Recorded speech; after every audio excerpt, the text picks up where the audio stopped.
You are love, you are light, you are worthy, you are chosen, you are safe, you are whole, you are forgiven, you are precious, you are divine, you are the radiant, you are the dream fulfilled, you are the word made flesh. We are one, we are the temple, we are the breath, we are the spirit, we are creation, we are eternal, we are grace, we are favor, we are seen, we are known, we are abundance, we are rising, we are redeemed, we are redeemed.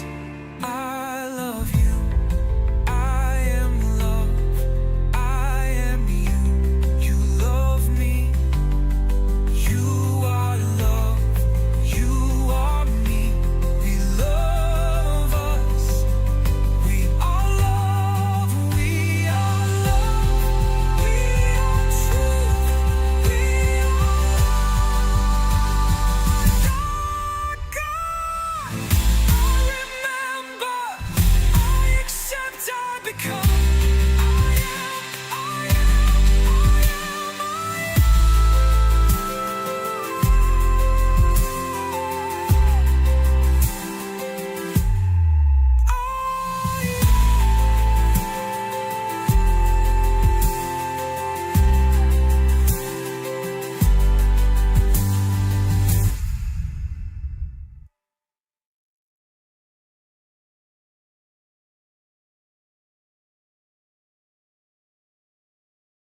Well, good morning, good afternoon, good evening, everyone. How are you? How are you? I hope you're doing really well. I do appreciate you all being here again today. It's been kind of a strange and somewhat busy morning for me. I was planning to sleep a little later than what I did, but there's a there are some people that come by sometimes. There are some Chinese workers here in Japan, and they collect metal, scrap metal. Sometimes they come by my house, which is fine. You know, it's nice that they come by and pick up the scrap metal that I don't need. But the issue is that I was still asleep, so she woke me up, and it kind of threw me out of my mojo. 1 second.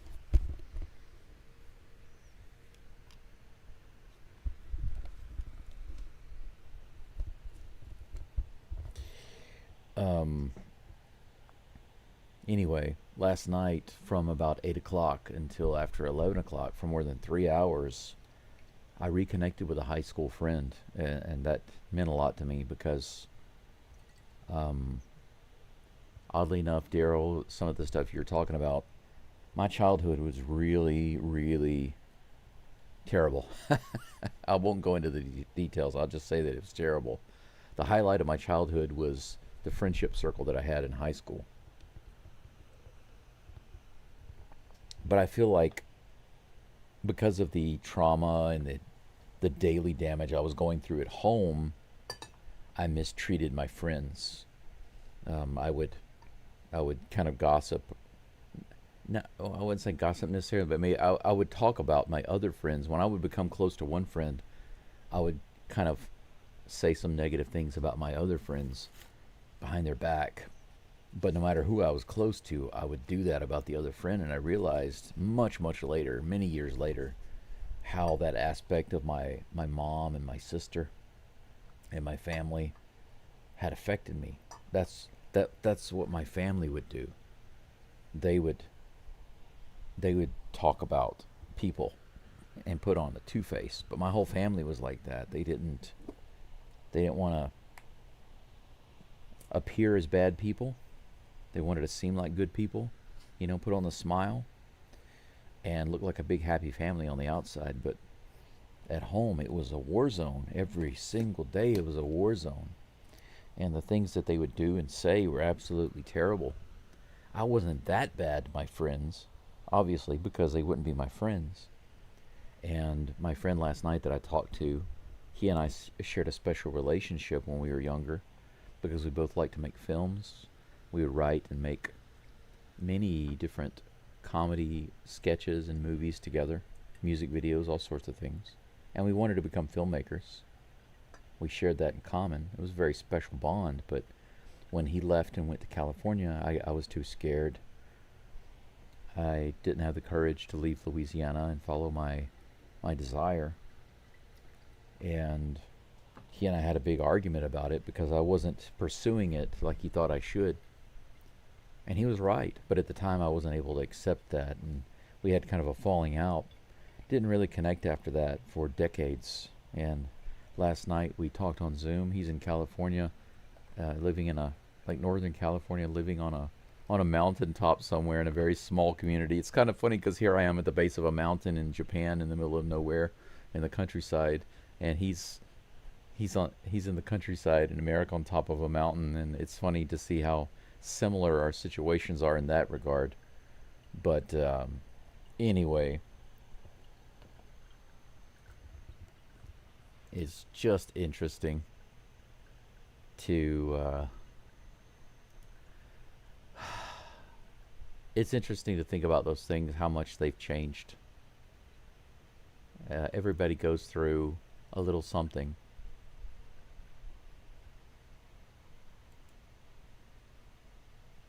Oh, chat. Okay, yeah, I'm sorry about that. 1 second, I'll fix the chat. That's I need. There's a process I need to do to get the chat working. Give me 1 moment, I'll fix it. I will fix it. Trust me, I will fix it.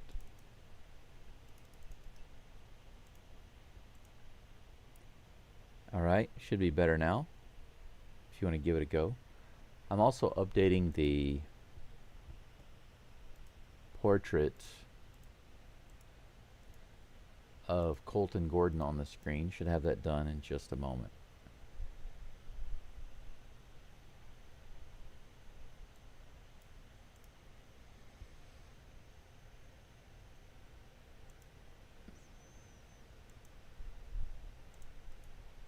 Bring to front. There we go. I've got Colton Gordon's picture. Colton Gordon is back, guys. I didn't think that would happen, but here we are. I've got a good portrait for him, I think. But anyway, I've been at that point in my life many times when I was growing up, and when I was in my marriage, and then even more recently.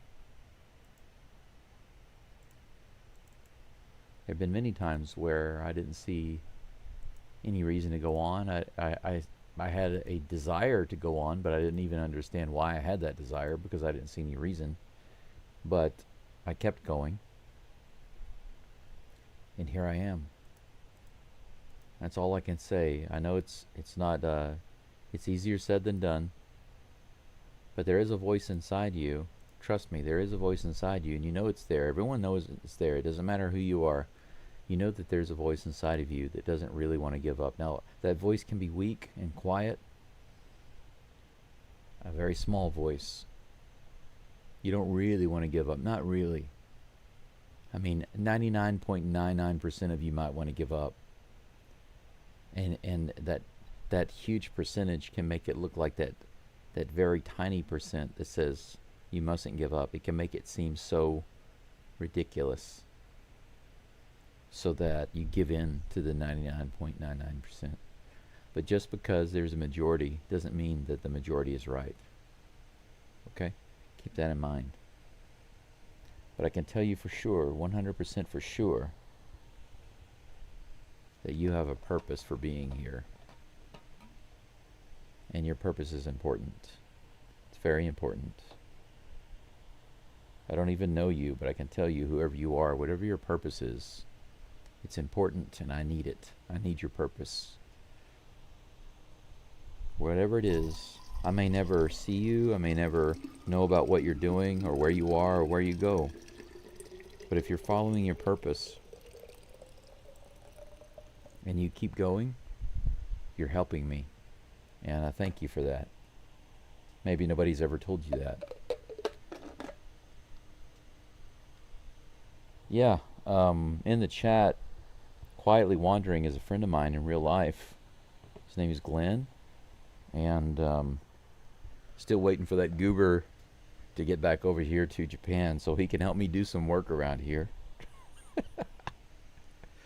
But Glenn is a really good guy. I think he has a self-taught degree in helping people and believing in people. So you might think that there's nobody there are no options or whatever. But trust me, whatever you believe is what becomes true for you. It's not about hope. Hope is not belief. And if you want to go one step beyond believing, you step up to knowing. So you could say that hope is down here, and then in the middle is believing. But the pinnacle is knowing. And I know that you have a purpose. And I know that everything is fine for you. Not will be fine, not is going to be fine, not is becoming fine, but is fine for you. You know what I'm saying? I hope all of that makes sense to you. Anyway, but Daryl, hello to you. Shake. Abel Rodriguez, welcome back. Abel says I'll be in and out on the chat, but sending out positive vibes for the Stros to get it together and show the strangers we run Texas. Darn tootin', boy. Shake says Astros, let's get the silver boot again like we always have been. Let's do it. Mark, what's up with you? Patty, thank you for coming in. Hi to you. And you're right, Daryl, it is hard. Or at least it appears hard. But we overcome and we get better. And by the way, thanks for letting me know about the chat. I was able to get it fixed. Shake, I appreciate that. Only time will tell, but it really doesn't bother me. Whatever she chooses, whatever my daughter chooses, doesn't really matter. Not anymore. She chooses to reconnect with me or not. All is good. One way or the other. I'm indifferent to it now. And the reason I'm indifferent to it, it might sound like I'm being cold, but I'm really not. Because if I were to choose a preference, would I like to have my daughter in my life in a good, healthy relationship? Or would I rather have her just remain completely out of my life? Well, of course, my preference would be to have the former, right? The good, healthy relationship. But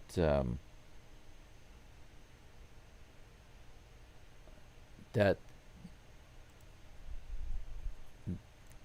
might not be what's best for me. I know it sounds kind of strange. People say, how could that not be what's best for you? Well, it might not be what's best for me because there are things that I have a purpose too, you know. Everybody has a purpose. And if I'm following my purpose, it could be that she's not part of that.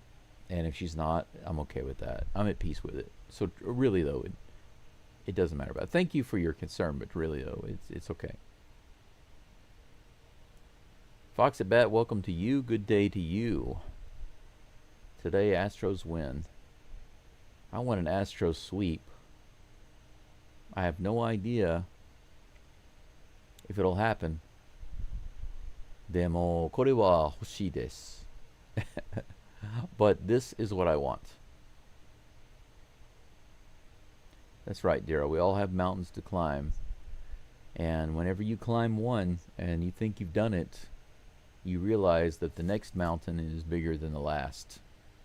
And then when you climb that one, you realize that the next is a mountain range. You know, if you keep going, you realize that the mountains get bigger and bigger, and it's not to hurt you or harm you.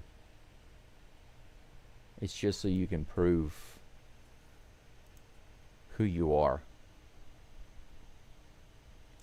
It's so you can demonstrate how powerful you are. Colton Gordon right now is warming up the mound for the Stros. Astros are 5 games even ahead of the Rangers, or the Strangers rather, and the Submariners 3.5. 4 weeks and counting. Counting every hour. I hear that. Yes, Daryl. I hope the bats start early too. It would be so nice.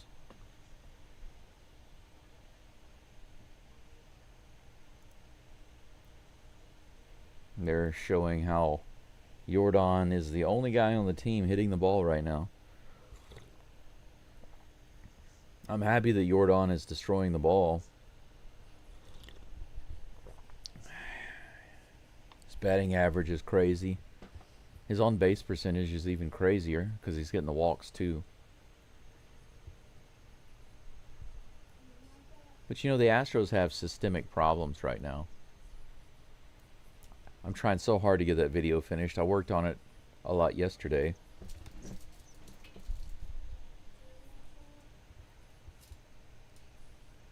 But I wasn't able to get all of it done. The tools that I've found that are best to use for making that video, they cost extra money. And I just can't buy it right now. So I'm trying to find other ways to finish the video. But as soon as I get it posted, or as soon as I get it done, I will get it posted. I hope you can all take a look at it whenever it's finished. It's a really good, interesting video. 1 second. 1 second.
All right, that was interesting.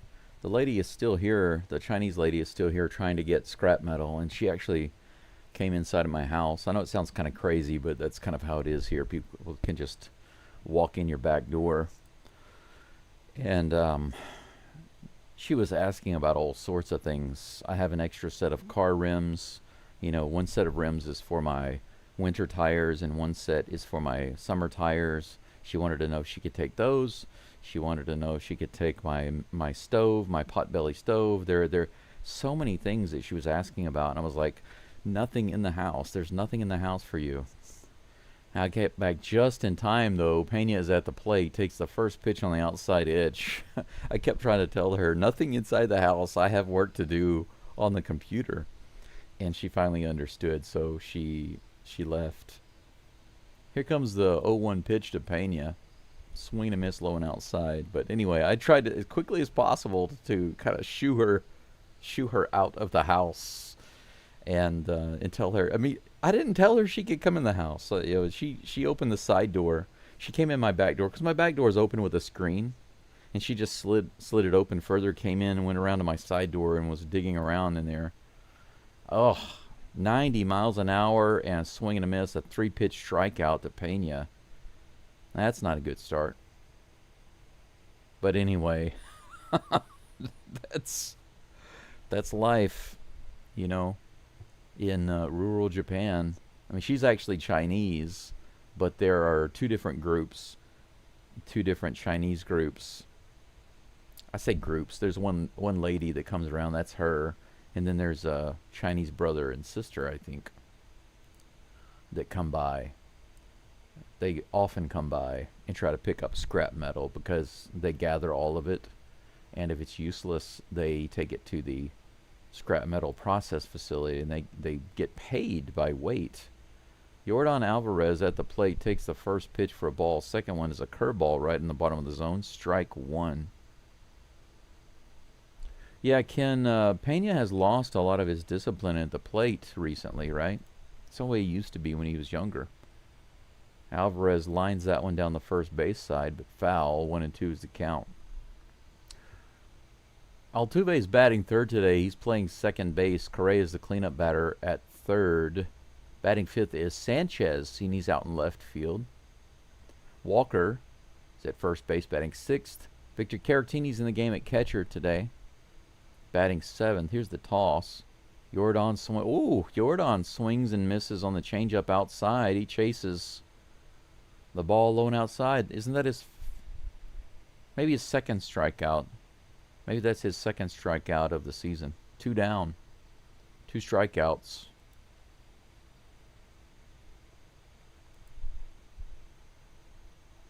The crowd is booing. That must mean Altuve is at the plate.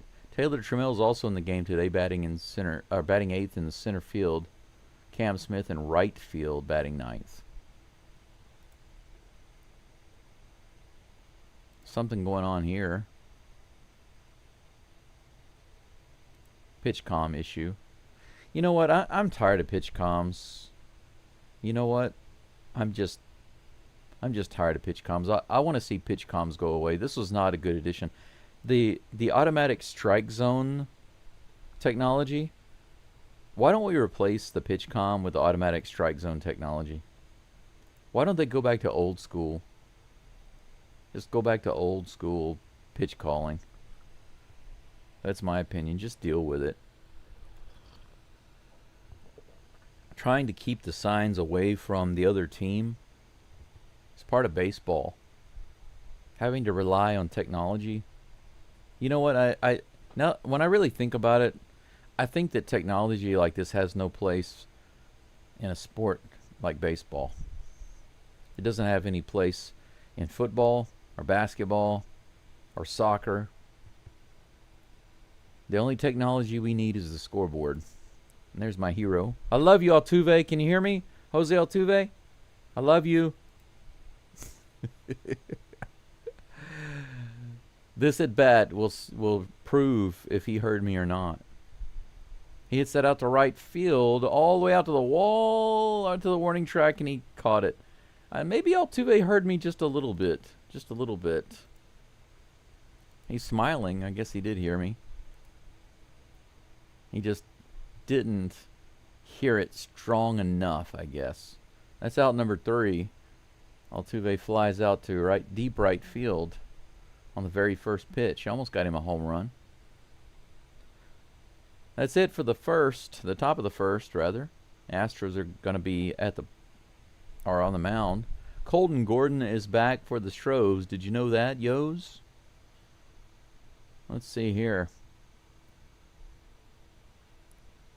Patrick wants to know if we can play good against our rival, please. How you doing, big man? He asks, and I'm doing okay. How about you, Patrick? Abel wants to know what's the latest on the Bat Gate. What will they come up with next? It's a nothing burger. that's the report, Abel, on the Bat Gate. It's funny because Boone actually said that he brought that up with MLB early in the series. Now think about this. They brought that up before as a concern, but they didn't say anything about it. When Trammell came up and struck out, they didn't say anything about it. When he wasn't hitting the ball, they didn't say anything about it. But right at the end of the game, he gets a hit, and then they instantly say something about it. Isn't that crazy? The New York Nothing Burgers. That's what they are. The New York Nothing Burgers. But the bat is not illegal, but they kept it anyway. Basically, they said that it was too worn down. It was too used, too heavily used. It wasn't supposed to have like they called it two-tone. That's not really what a two-tone bat is, but it wasn't a solid color or whatever, and so they weren't supposed to use a bat like that. It wasn't a violation, but of course, you know, the Yankees organization and probably their fans are gonna blow up. Oh, the Astros are trying to cheat. You know how they are. Oh, I just realized I can't see the batters on the screen. I got to raise this up. There we go. That's better. Michael Hellman is at the plate, 2-0. That pitch is in there, low and inside for strike 1. Gordon finally throws a strike.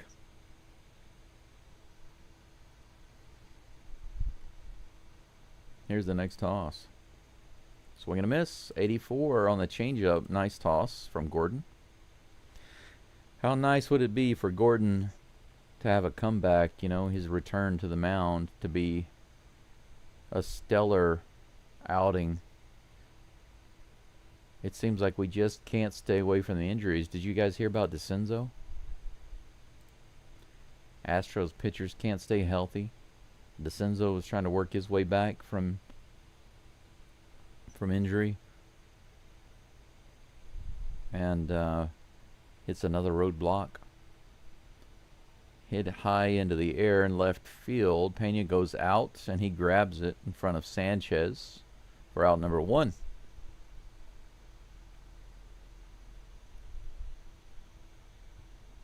Yeah, Daryl, Colt 45s. I want to get a Colt 45 shirt. Colt 45 shirt or jersey. One of these days. It's low on the priority list. Once I become really wealthy, it'll move up the list really quick.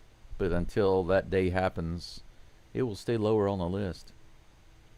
Nice pitch. 77 miles an hour on the Swiffer outside edge. Strike 1.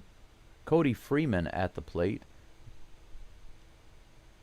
His batting average is a nice 213. Oh, Ken, no nostalgia about Colton Gordon? Nice pitch. Change up on the outside edge. 0-2.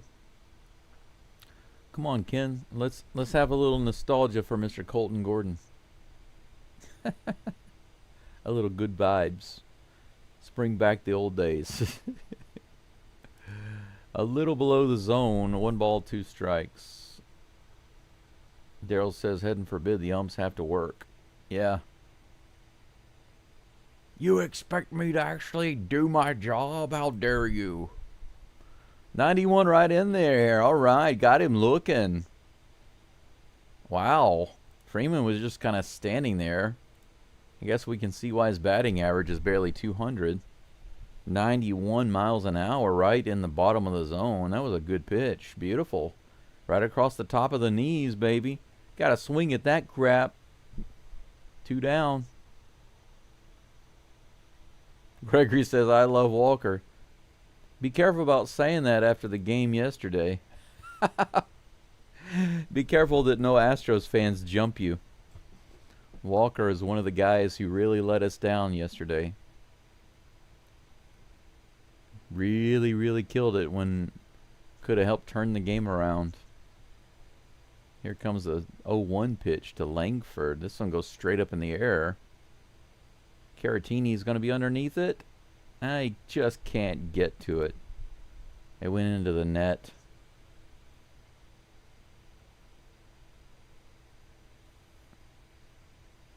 The people back there acting like retards.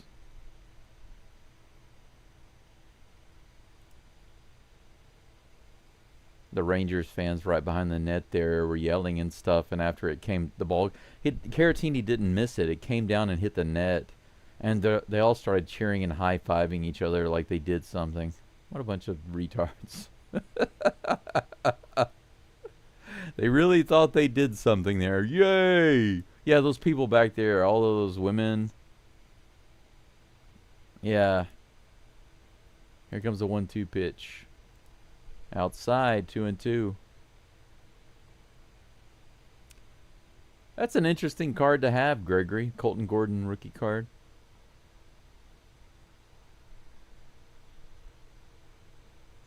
Here's the pitch. Low and inside. Full count. It was 0-2. Now it's full. Yeah, he's had too many bad days recently. He had a little streak going there, but he has been pretty cold the last 20 at-bats. That's hit into left center. It was right down the middle. Trammell cuts it off and he brings it in. He's going for 2, and he's going to be able to get there. That is a left center field hit by Langford. That pitch was right down the middle. I could see that one coming. There was no movement at all. The classic hanging changeup. It didn't even look like a changeup. You know it's a bad changeup when it doesn't look like a changeup. It looked like a fastball right down the middle. A slow fastball. The sad thing about the slow fastball or the bad changeup is that it's like a slow motion. No! As it comes out of your hand. That's a strike on the inside edge. Jake Berger. The official dad bod of the Texas Rangers. Here comes the 0-1 pitch. Low and inside, 1-1.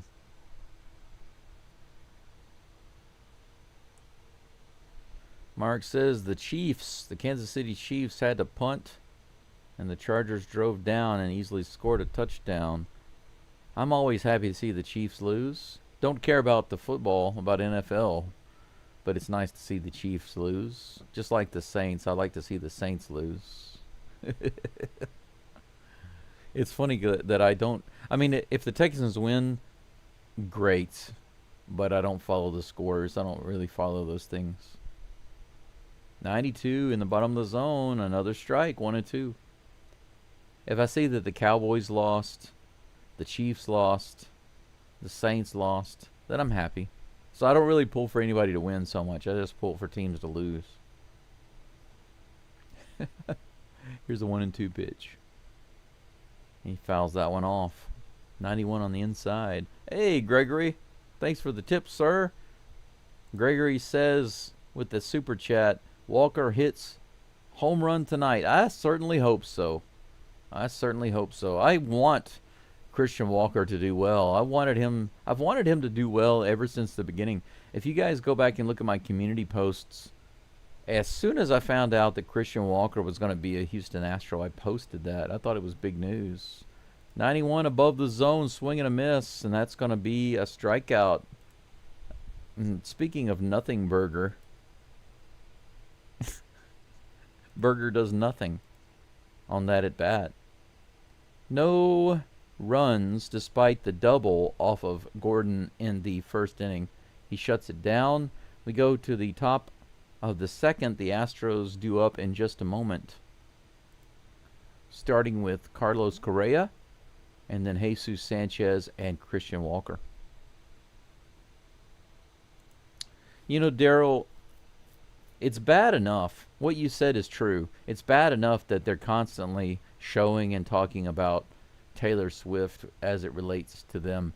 But what really is annoying also is that there are some Astros commentators that, like Chandler Rome on his show, they're constantly talking about Taylor Swift.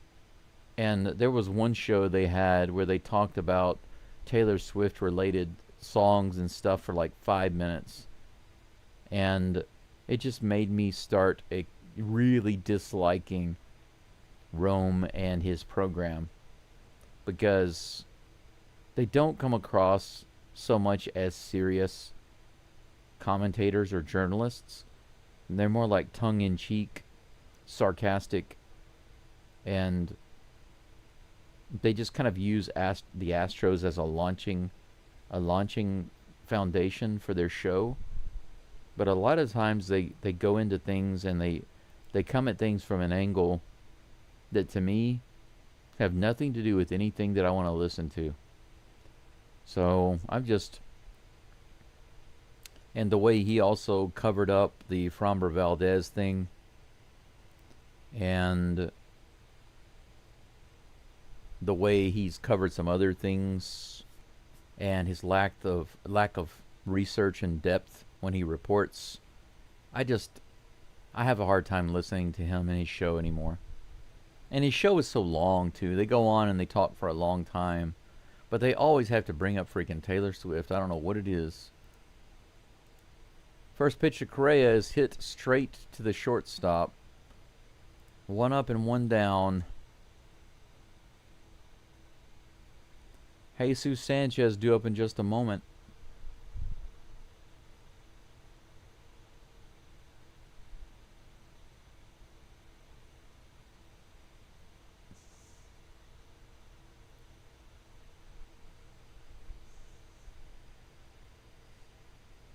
Yeah, Gregory, having Paredes in the lineup makes the pitcher work a lot harder, and it gives the other Astros even more opportunity to get hits, right? So it makes sense that Walker would do better with Paredes in the lineup. I know some people say, how can one batter in the lineup help other batters to do better? Well, it's very simple.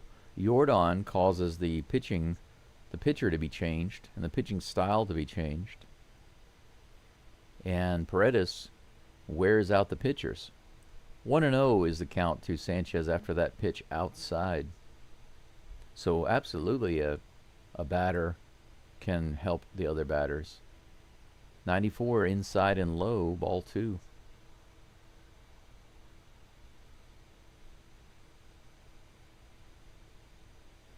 Tyler Stafford? Who's Tyler Stafford? Is that the other guy with Rome? I can't remember his name. That's fouled down the first baseline. 2-1 is the count. Mark Bryant has a prediction for the Astros. Trammell and Smith score runs from the 8th and 9th spots in the lineup. Sounds good to me. I'd buy that for $1.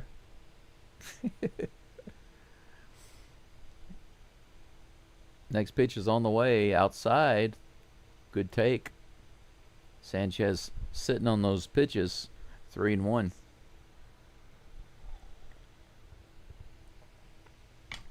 It is such a beautiful day outside today. I hope I have a lot of energy, because there are many things that I need to do, that I want to do, actually. Outside, Sanchez gets a 5-pitch walk. There's the guy that everybody loves right there, Adolis Garcia in the dugout.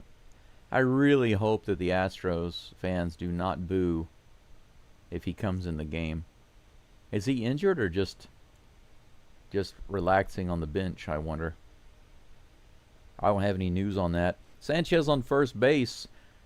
And here is Gregory Martinez at the plate. Strike one. Come on, Skywalker, let's do it. Now, I liked Walker enough. He started doing good enough for me to make him an emoji. So, he did win me over a little bit. Throw over to first base. Sanchez, Mr. Sanchez is back.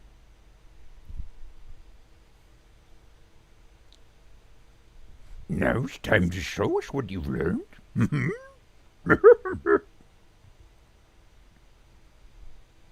Here's the 0-1 pitch to Walker. 92 outside, 1-1. This is nice. Don't swing at those pitches outside the zone. 1 ball, 1 strike, 1 out. 1 runner on first. Lots of ones. How about 1 hit to go with that? That's 1 punch to the right side, and he gets it. They try to throw it to first, but Walker easily gets there. It's a bad throw. Check it out. Sanchez will advance to third base on that bad throw. That was a ridiculous throw. Walker was easily going to be safe at first base. A little punch shot on the right side. Up and in and off the fists. Walker is able to punch it off his hands to the right side. There was no play at first base, so he shouldn't have thrown it. And the wild throw enables Sanchez to get to third. We have runners on the corners now with 1 out.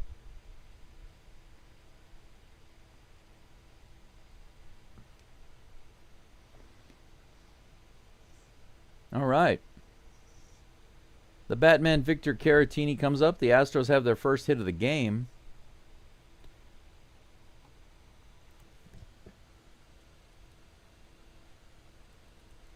There we go. Come on, Batman. Here's the first pitch. Hey, right through. That's going to score a run all the way out into right center field on the very first pitch.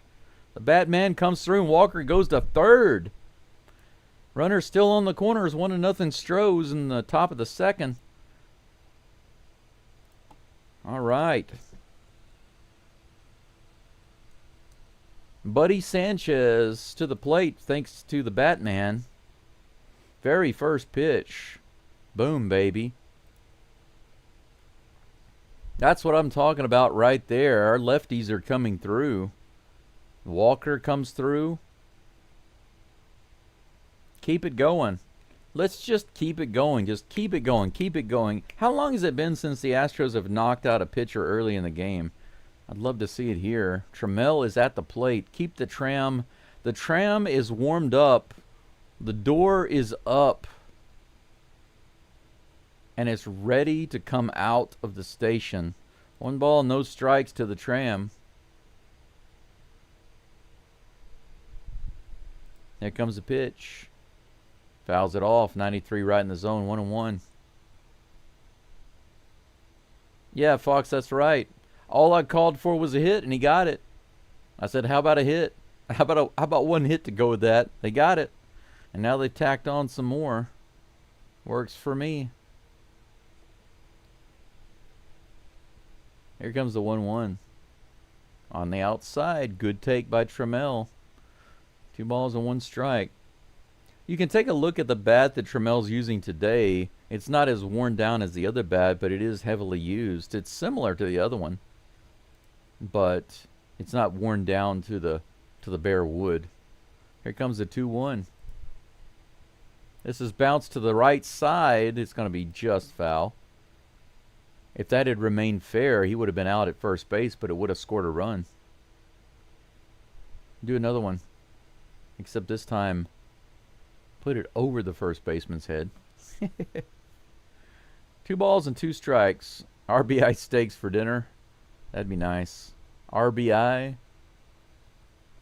Rib-eye. A ribby.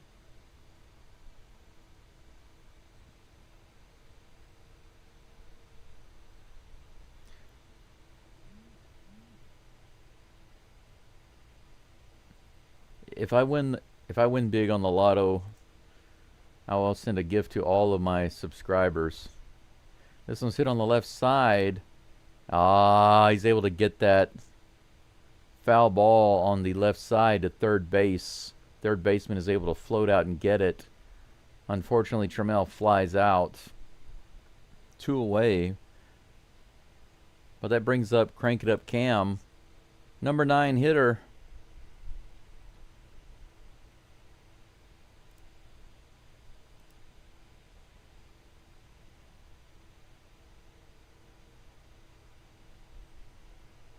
I like how the Astros commentators correct themselves. Cam did not play in the game last night. Well, actually, he pinch hitted and had 2 at-bats. Well, that means he played in the game. What a weirdo. Here comes the first pitch. Ah, he hits that straight up in the air. What are you doing? Shortstop is under it and he puts it away. Out number 3. So Trammell fouls out to third. Cam Smith on the very first pitch goes after it. No patience at all. Hits it straight up in the air. The Astros get 2 hits and 1 run. Astros create 4 lobsters in the second inning. Rangers have 1 lobster. So that's the lobster count. Strangers, what, 1? Is that right? Yeah, 1.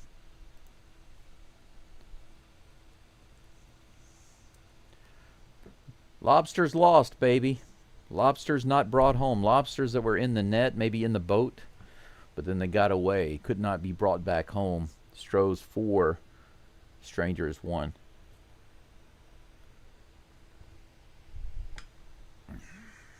Yeah, fudge indeed.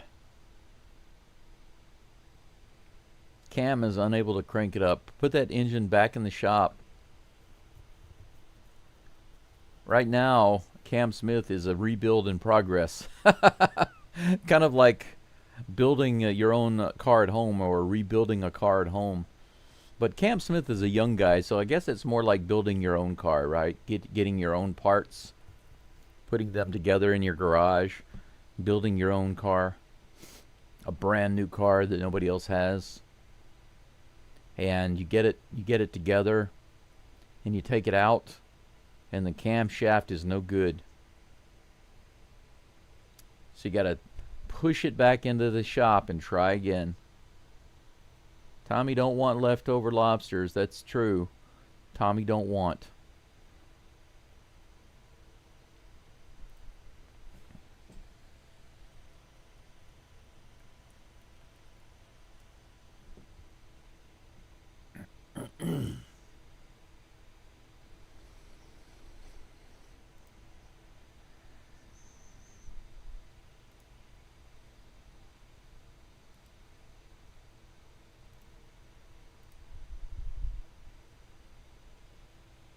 There we go. I can't show this. See that? There we go. Tommy Likey. I wonder if I can zoom in on that. Can I zoom in? There we go. That's better. Tommy Likey. Nice. Oh, very first pitch to Kyle Higashioka goes out to Sanchez and he puts it away. So I'm trying to get the Tommy Likey on the board. But Tommy does likey. Tommy like swingy. Tommy like outy. Good catch by Sanchez. 1 pitch, 1 out from Colton Gordon here in the bottom of the second. Astros up 1-0. Josh Young comes to the plate. First pitch is on the way. 91 up and in. Fouls it all.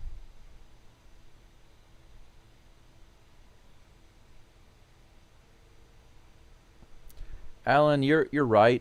We haven't had a long stretch where everything clicks. We could 90 miles an hour on the inside and low, strike 1. I'm sorry, strike 2. First pitch was a foul off. 0-2. The count on Young. Here's the 0-2 pitch. Nice pitch, but he's able to get the bat on it. How did he hit that one? That looked like a decent pitch in the bottom of the zone. Maybe it just didn't have as much drop on it as it appeared to.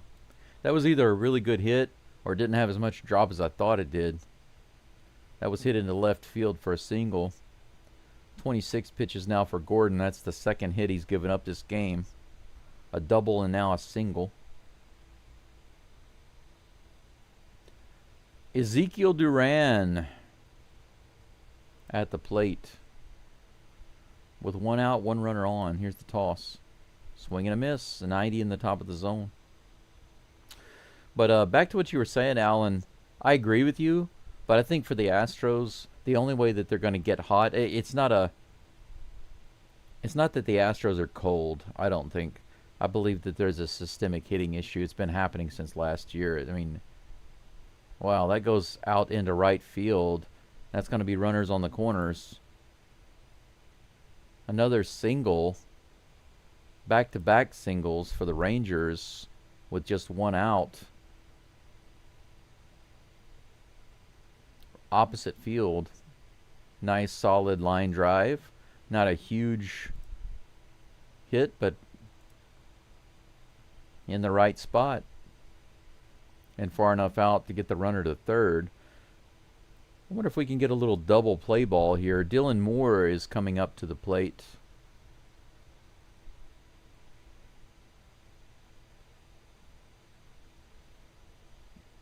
First pitch on the way. On the outside edge, strike one. Gordon is actually throwing a lot of strikes. He's just flattening out his pitches a little too much when they're in the zone. 29 pitches right now. 21 of those are strikes. That's a good ratio, but can't give up the hits. 91 mile per hour right in the zone. A little check swing foul ball. 0-2.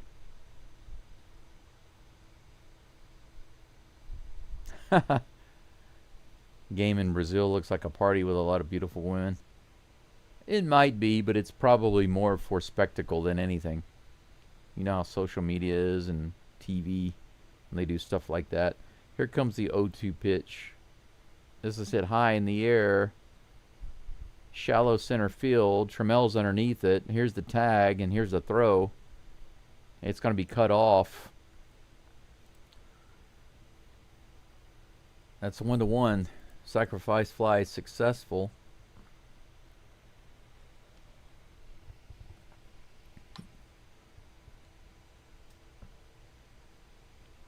Not really much of a chance for Trammell to get that throw all the way to home plate.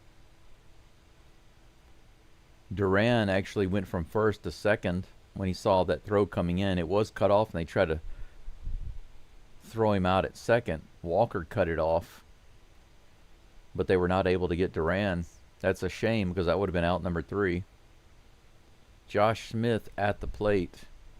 Here's the pitch. This is hit high in the air on the very first pitch. Caratini looks at it, but he does not have a play, and that's strike one. Well, yeah, I mean, Walker, Allen, I don't disagree with you. We're in complete agreement.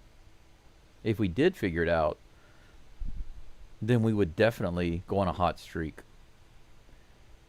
Because the Astros have a ton of talent. It's just that they have a systemic hitting problem. So I agree with you completely. If the batting coaches, Joe Espada, would actually implement a hitting plan to fix their discipline and their hitting issues at the plate and get the players to jump on the bandwagon. 82 outside, 2-1 to Josh Smith. If they could actually get the Astros players on that system and they adhered to it and had discipline in the games, then we would definitely go on a hot streak. But what are the chances of that happening? Low and outside, 3-1. The Astros are bipolar. And my guess, okay, this is just my guess, but my guess is that the Astros are going to continue to be bipolar all the way into the end of the season. There will never be any long hot streak. Here's the 3-1. Half swing, strike 3. No, strike 2. I'm sorry. I was jumping the gun there. Full count. That was a nice pitch. Kind of fooled him. Just a four-seam fastball. Guess he wasn't expecting that. Here comes the 3-2 pitch. Can we get the strikeout here? No. Low and outside. Ball 4. 2 runners on. First and second with 2 outs. Charge that phone, Fox. Charge that phone.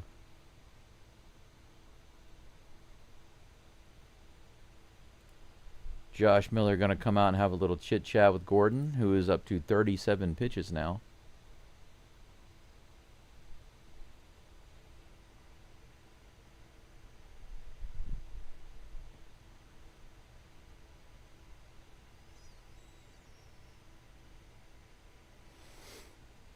You know, if a baseball team can score like 8 runs in a game and really light up the pitchers, maybe 2 games in a row, but then they lose like 3 games in a row. They can't score any runs, or they score like 1 run, 0 runs, and then they score 7 runs, and then they score 0, 0, 1, 2, then they score 5, and then they score 7, and it just keeps going.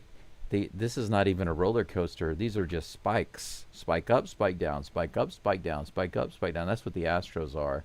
That's bipolar, and that means that they have just luck when they come to the plate. 85, swing and a miss below the zone. And if they're going player by player and just having luck at the plate and having that type of bipolar performance, then it literally is a coin flip. Each game is a coin flip. It doesn't matter who's on the mound. It doesn't matter who's batting. It's just going to be a coin flip if the Astros win or not. And until they fix that, there's not going to be any type of smoothing out of their batting performance. 0-2. Somebody made the comment about how much better the Astros seemed to be doing when they were having people on the injury list. They were bringing up a lot of guys from the minor leagues, and they seem to be doing better. And I think that lends itself to what I was saying, is that the Astros batting system is undisciplined. That's a little fly ball to the infield to Jeremy Pena, and he puts it away for out number 3. But after a couple more hits, the Rangers tie it up in the bottom of the second, 1-1. We go into the top of the third. 2 hits for the Astros, 3 hits for the Strangers. 1-1. 1 error on the first base throw in the second inning on the Rangers.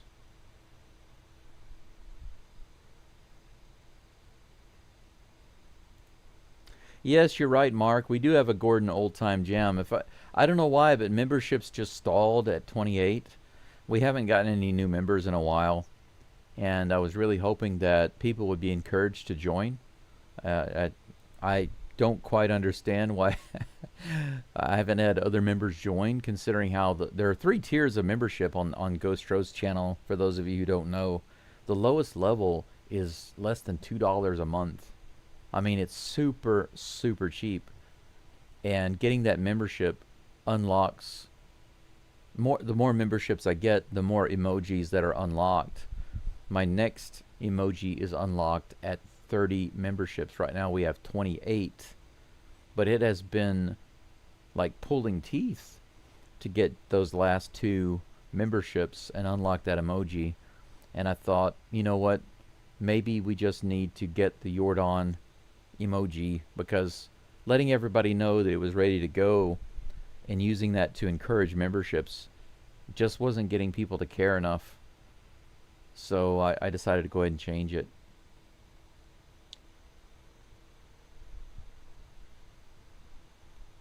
You can always pawn something. That's what people tell me.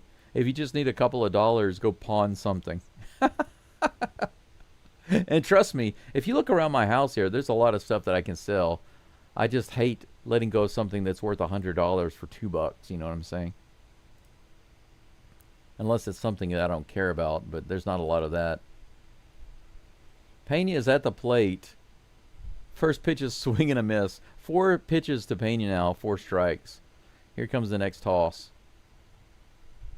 Hey, he took one below the zone. Ball 1. Good for you, Flash. Good for you. Get your butt on base. It's okay, Mark. I appreciate it. Just, you're here and you're watching the game. You're listening in. You're liking the live stream. Even those things are big helps. This is hit to the shortstop side. The third baseman cuts it off and throws Pena out at first. Pena's 0 for 2.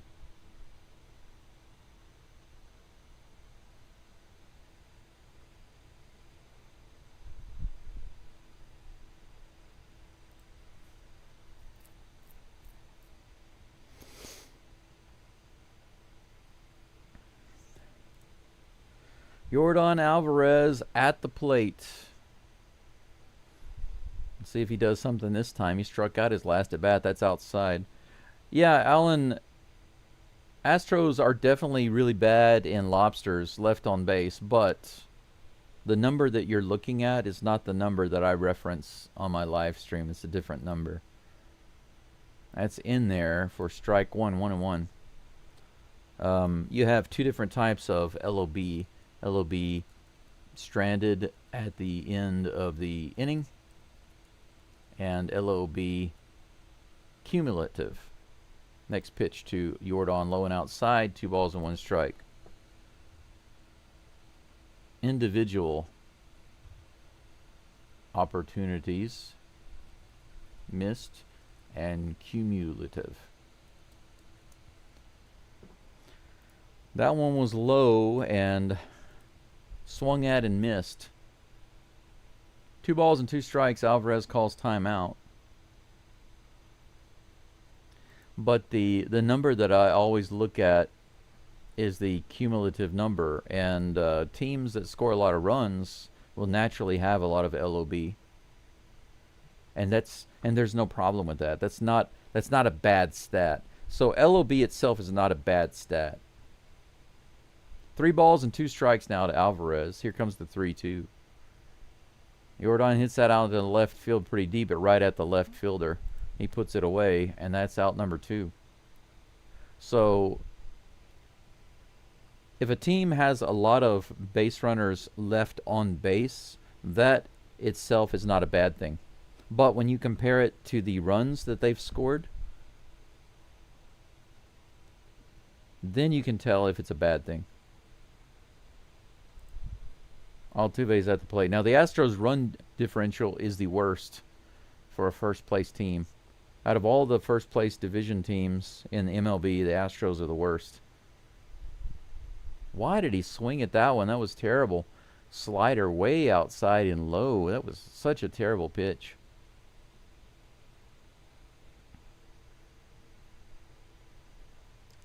Here comes the next toss. He hits that one on the left side. It's scooped up again by the third baseman, who fires the first, no problem. That's out number 3. 1-2-3 inning. No threat at all for Merrill Kelly on the mound for the Strangers in that inning. Astros go right there in order, 1-2-3. Ground out, fly out, ground out. Top of the batting order does nothing. We remain 1-1 going into the bottom of the 3rd.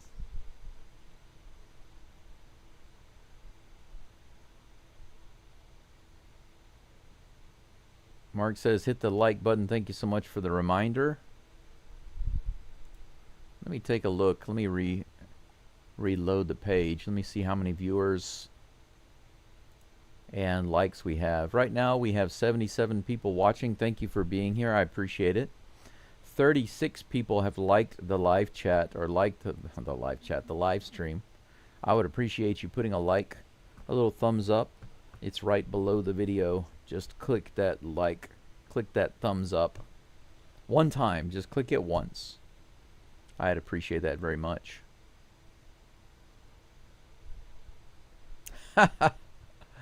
Shoot, thanks so much. Shoot says, nothing like working like a dog all week, coming home to a good pizza, 12-pack of beer, and watching Geaux Stros. Awesome. Cheers to you, sir. I'm just having some light coffee. but I'm having a beer with you in spirit, and I'd love to have some pizza. Pizza and beer sounds great.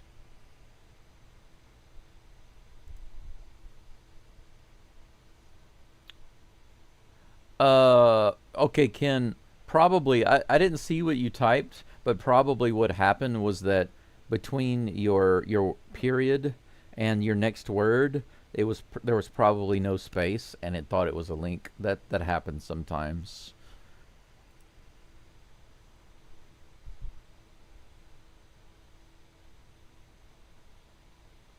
First pitch from Gordon is on the way. Nice curveball in there for strike one. Cody Freeman is back up at the plate, the second guy in the batting order for the Strangers.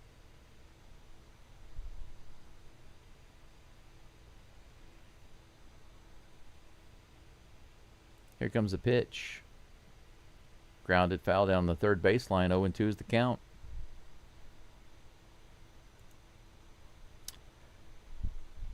Well, don't take it personal. Nightbot is just blocking links, and there are so many link extensions. You know, like .com, .net, .ai, .ed, .edu, .co, .co.uk, .jp.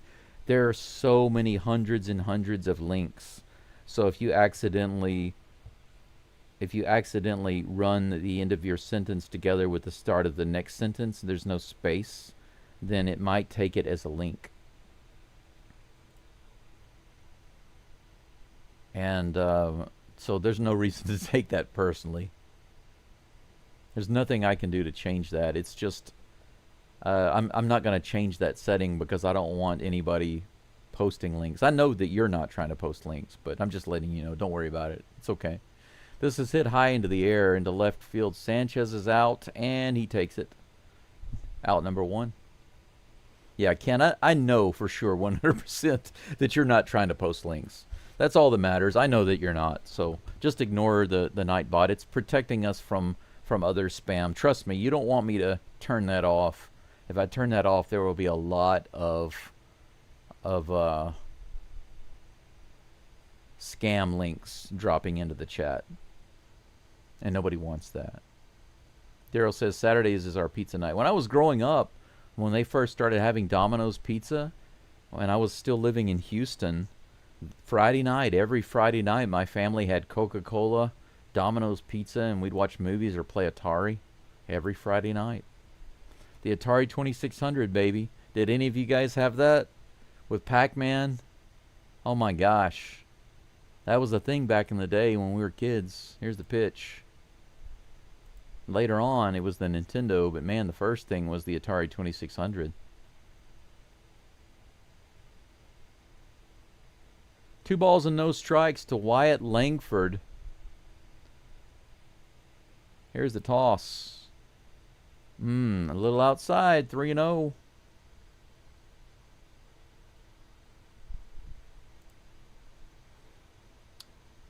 Gregory's Chicago Bears play Monday. I heard that it's difficult to be a Bears fan.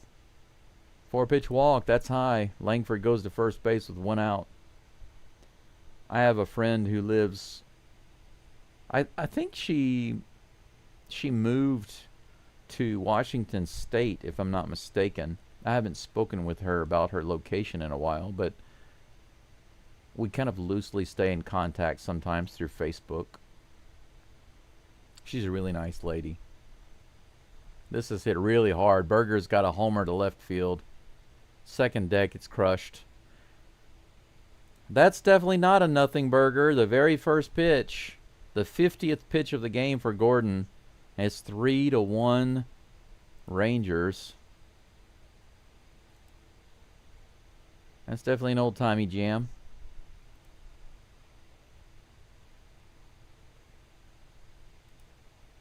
You see the camera guy running around following him on the field.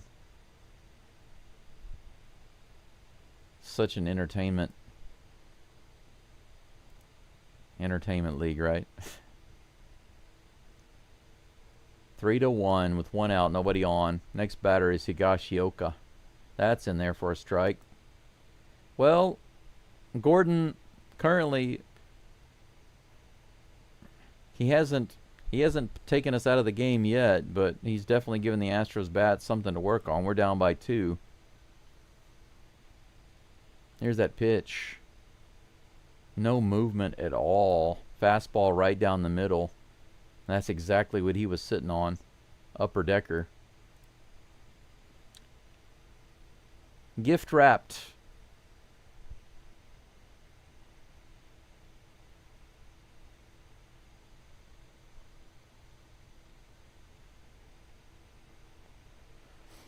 Kyle Higashioka at the plate with an 0-2 count. Here comes the toss. 90 in the top of the zone. He's able to foul it off.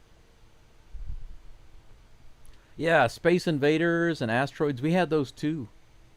We had a few other games, but I think we also had Centipede. There were a few other games that we had that were awesome. Pitfall. Man, what an old game. Low and outside. I think also Pong. I think my mom really liked to play Pong. 1 ball and 2 strikes to Higashioka. Here comes the toss. Grounded to the right side. That's going to be fair. Look at that. Walker scoops it up and puts his foot on the bag at the same time. What an easy play. Look at this. Right down the line. Walker just goes bloop. Easy peasy Japanesey. 2 outs. What a big difference between a home run, right?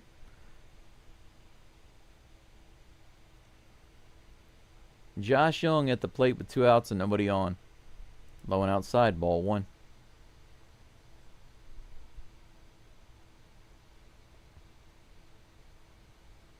Oh, Burger Time also. Donkey Kong. This is bounced over to Altuve. He's going to have to be quick, and he's got the play just barely. Walker had to really stretch to get that one, but Altuve had to charge over on that bouncer, scoop it up quick, and make the throw. The Astros were able to get it done. Altuve and Walker both. Good play for out number 3, but 4 hits now for the Strangers to the Astros 2, and we got a little bit of work to do. It's 3-1 going into the top of the 4th.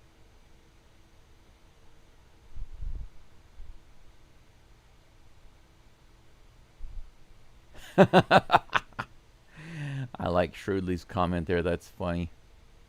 Let's go back up and see what else I missed here. Yeah, you still got it? That's interesting, Daryl. That's another cool thing about being in Japan is they have all these retro stores and secondhand shops. They keep all that stuff, you know, old cassette deck systems, 8-track systems, VHS, DVD, all of that. Audio cassettes, CDs. They have CD stores all over the place. They love that stuff in Japan. They keep that culture alive. Even record stores, albums.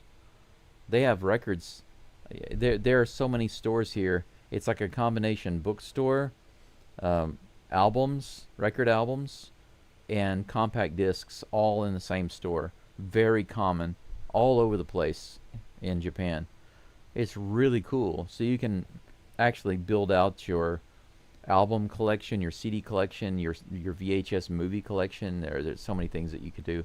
But if you go to the old, I say the old, but if you go to like the anime / gaming stores, you'll also find all of these old game systems.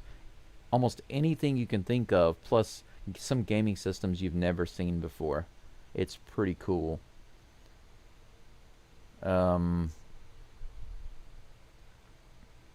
Jump Joe 2 on DOS. Wow. Tarzan on ColecoVision. That's amazing. Ken says, I had pizza all over the world. Oddly enough, the best pizza I ever had was out of a place in Tacoma, Washington called Chicago Pizza. It usually does work out like that, right? 91 miles an hour. Right in the middle of the zone to Correa. Leadoff batter for the Stros here in the top of the 4th. 0-1 is the count. Here comes the next pitch from Kelly. In the dirt, 1-1.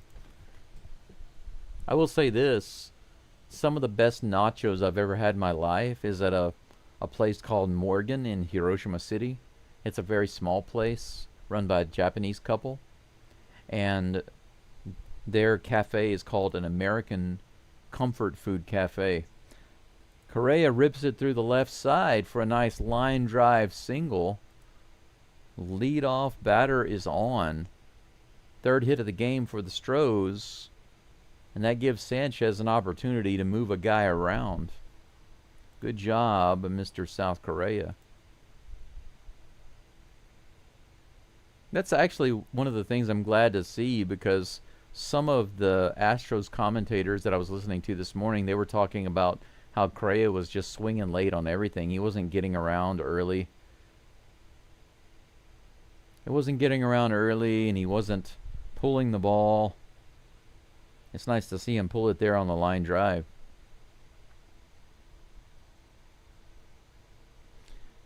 Daryl, I still have a Polaroid camera.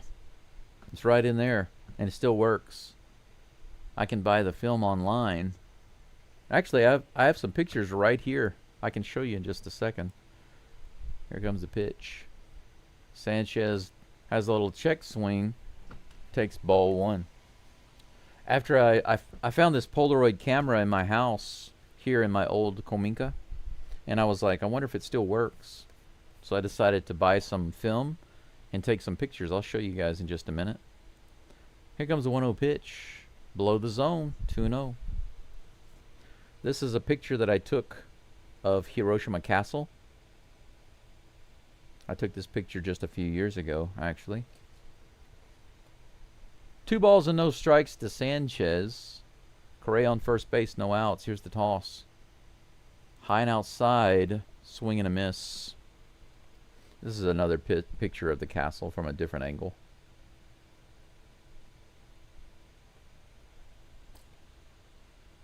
And another one from a different angle. Pretty cool looking pictures right there. The pictures automatically look old, but they're only a few years old. Here's the toss. High. 3 balls and 1 strike. Another good patient at bat by Mr. Buddy Sanchez.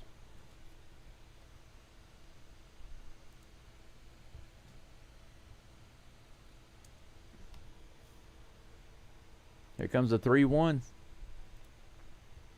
That's high in the air. He hits that one way up in the air to right field. It should be easy play, and it is, and that's out number 1. Sanchez flies out. Man, he unloaded on that one, but it went straight up. Christian Walker comes to the plate. This is another picture I took. It's at a shrine nearby the castle. This is the atomic bomb dome in Hiroshima City. I took that picture also. Walker at the plate. 1 for 1 today with a nice little single to the right side. Correa is still on first base, 1 out. Here's the toss from Kelly. He hits that one into center field. It should be another easily playable fly ball, and it is. 1 swing, 2 outs. Correa might become a lobster for a 3rd time. The Batman comes to the plate. We got 2 more lobsters so far. Total of 6. 6 lobsters. Rangers just have 3. See, right now the Rangers have 3 lobsters and 3 runs. That's excellent. If you got as many runs as you do lobsters, that's excellent. Right now, the Astros have 6 lobsters and only 1 run. That's terrible. Here's the toss. Swing and a miss right below the zone.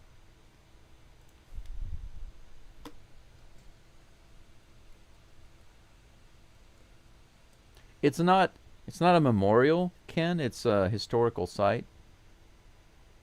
It's a protected site. Here's the toss.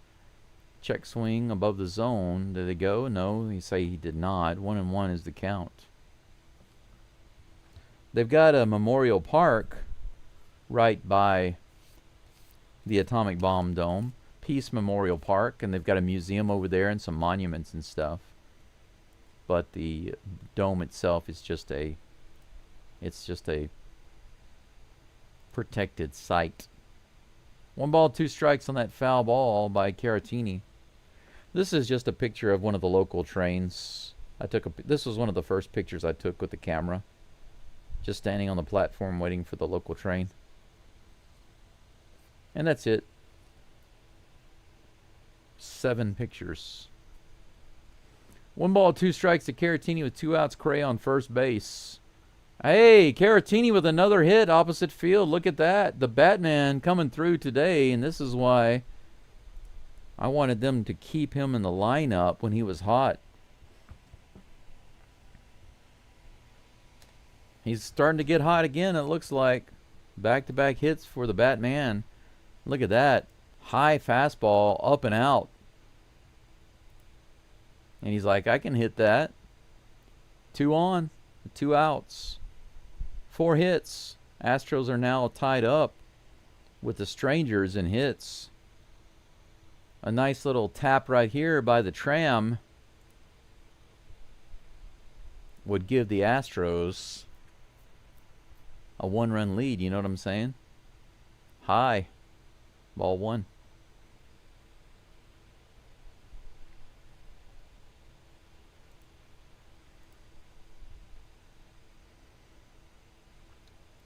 Tram looking actually pretty relaxed at the plate. The 1-0 pitch is on the way. Oh, half swing there, fouls it off. 1-1.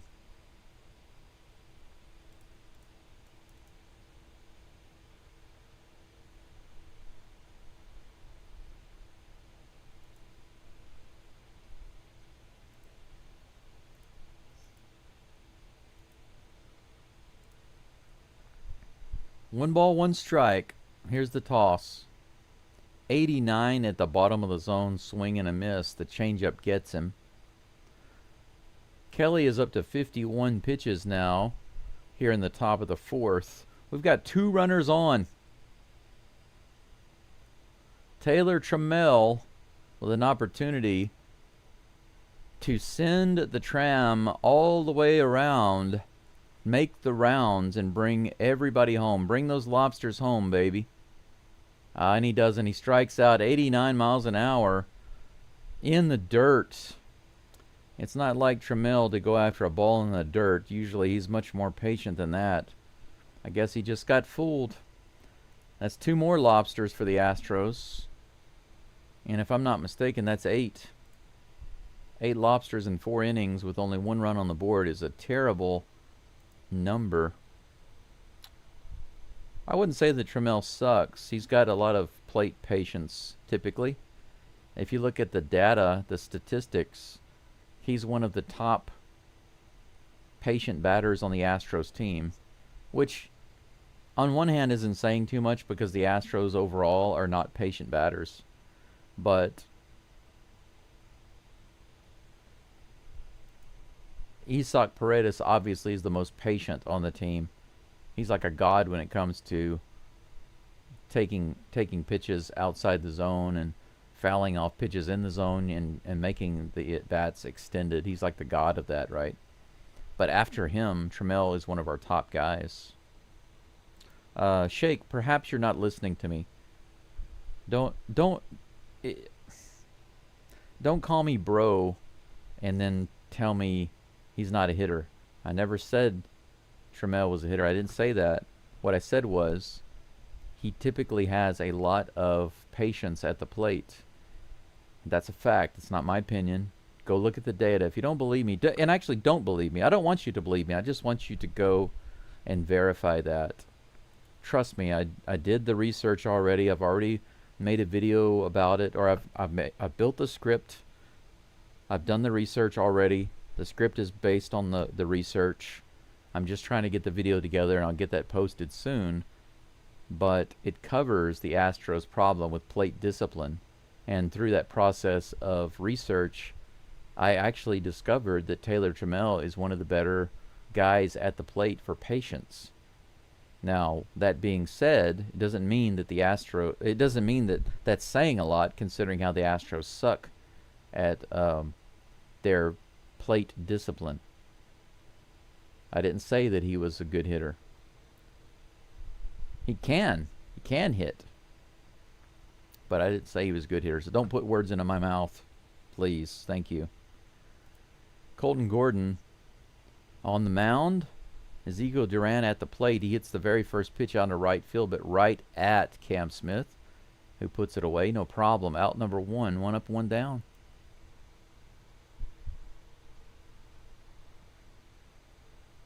Yeah, shrewdly, you're absolutely right. Trammell has more walks than Diaz in far fewer games. That just proves my point, which is based on data. Shrewdly is giving actual data. He knows.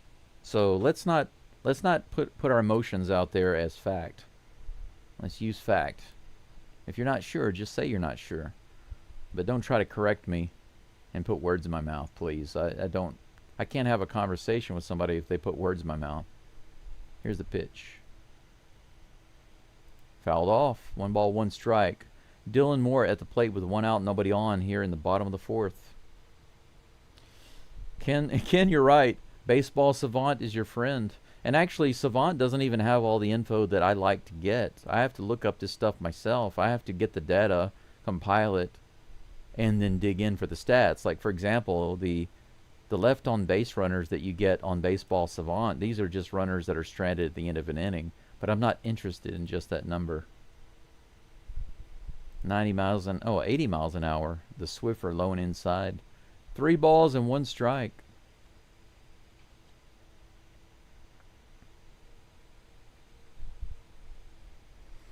Three-one pitch on the way. Wow, that was way inside, but luckily he went after it and fouled it off. Full count.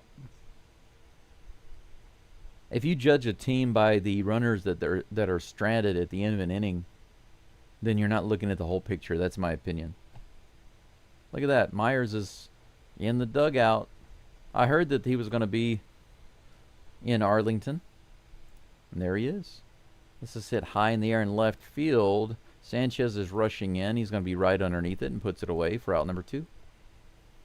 2 up and 2 down. Fly ball to right, fly ball to left. Josh Smith due up in just a moment.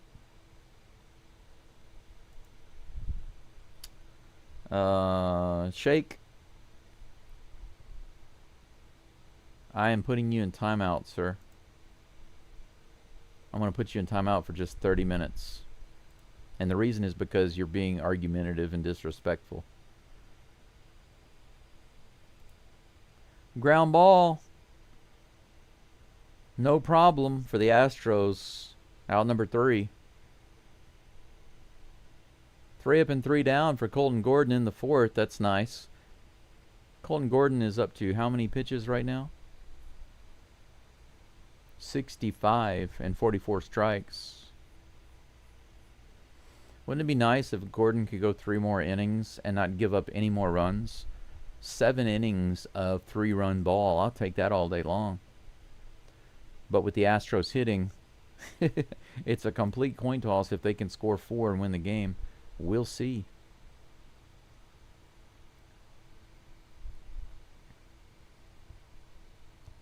Yeah, just to... I think 99% of the people in the chat realize this. But I'm not interested and will not engage in bickering and nonsensical conversations. I will put you in timeout. If that behavior persists, then I will just ban you from the channel because I can't accept such antagonism, useless antagonism. If you have something to add to the conversation, by all means, do so. I'm open to your opinions and what you think and what you feel about the Astros, but you remember when you first subscribe to the channel and you see the rules of the chat, it's all about being respectful and avoiding rude behavior. And I expect that many people are gonna kind of wear their emotions a little open about the game and what the players are doing, and I understand that. But do refrain from keeping your emotions on your sleeve when they are negative. Now, if they're positive, by all means, go crazy. Relish in the joy. Roll around in that joy like a pig rolls around in the mud. By all means, let's celebrate and enjoy ourselves when times are good. Let the good times roll, as they say in Louisiana. Cam Smith is at the plate, takes that first pitch outside and low for ball one. But if times aren't so good and the rain is heavy, just got to learn to let it go.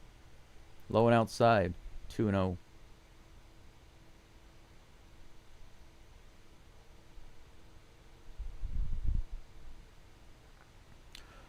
Shoot, I'm sorry I didn't see your question. Let me scroll back up and take a look. Here's the 2-0 pitch. Cam fouls it off, bounces it down the third base side. The count is 2-1 to Cam.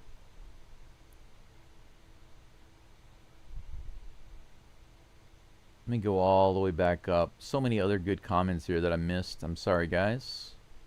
Just wanted to kind of get the record straight here. Shirley says Burger Time was great. You played that recently? Oh, man. Yeah, I loved Burger Time. Oh, also Dig Dug. You remember when Dig Dug came out on the arcade? I could not stop playing Dig Dug. I can still hear the music in my head. Fouled away by Cam Smith, and that's 2-2. Centipedes, yes. I don't think I played Star Castle. That's hit out to right field, all the way out to the corner. Almost a homer. Cam Smith misses a home run, just barely misses the foul pole by like 5 or 6 feet. Man, that was close. 2 balls and 2 strikes. The count remains.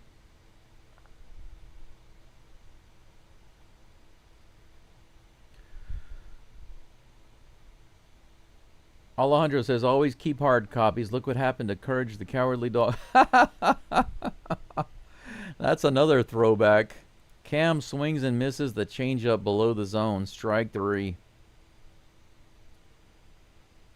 1 away. That ball didn't even start in the zone. It started down. It was not a good pitch to be swinging at.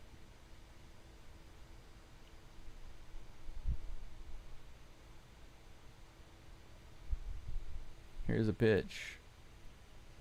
A little outside. Strike 1, though. It was not a good pitch, umpire. But whatever. 2 outs for Pena today. He's 0 for 2. Strikeout and a ground out. Here comes the 0-1 pitch. Too far inside, 1-1. Yeah, Alejandro says someone really mentioned that Correa was striking out, which is insane. He started that rally in Game 2 and almost started one in Game 3, but Walker and Diaz killed the rally. That's right. Looks like A.J. Blueball is warming up in the bullpen for the Astros. That pitch is fouled off. 91-mile-per-hour cutter on the outside edge. 1 ball and 2 strikes. Daryl says, my mom took a Polaroid pic of my brother sitting on a police bike when he was 3 years old. Now he's a cop. That's very interesting. Should, like, recreate that picture, right? Sometimes people do that online. Pena strikes out again on a half swing. Terrible changeup, low and inside. And Pena goes around halfway and misses it. That's 2 strikeouts. 0 for 3 today's Pena. The coin toss at the plate continues for the Astros. Take a look at this. It's like,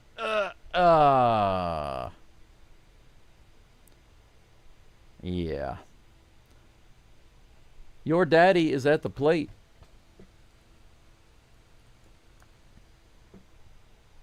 '91 in the bottom of the zone, fouls it off.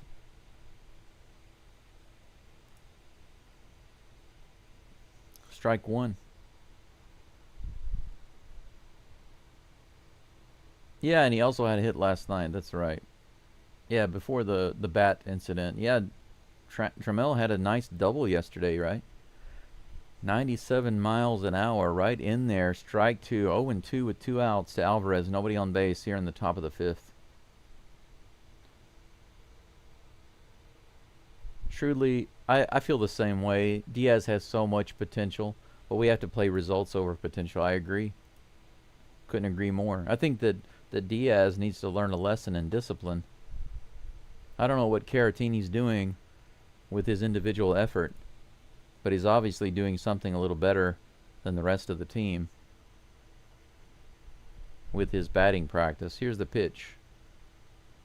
This is grounded to the right side. Should be an easy play, and it is.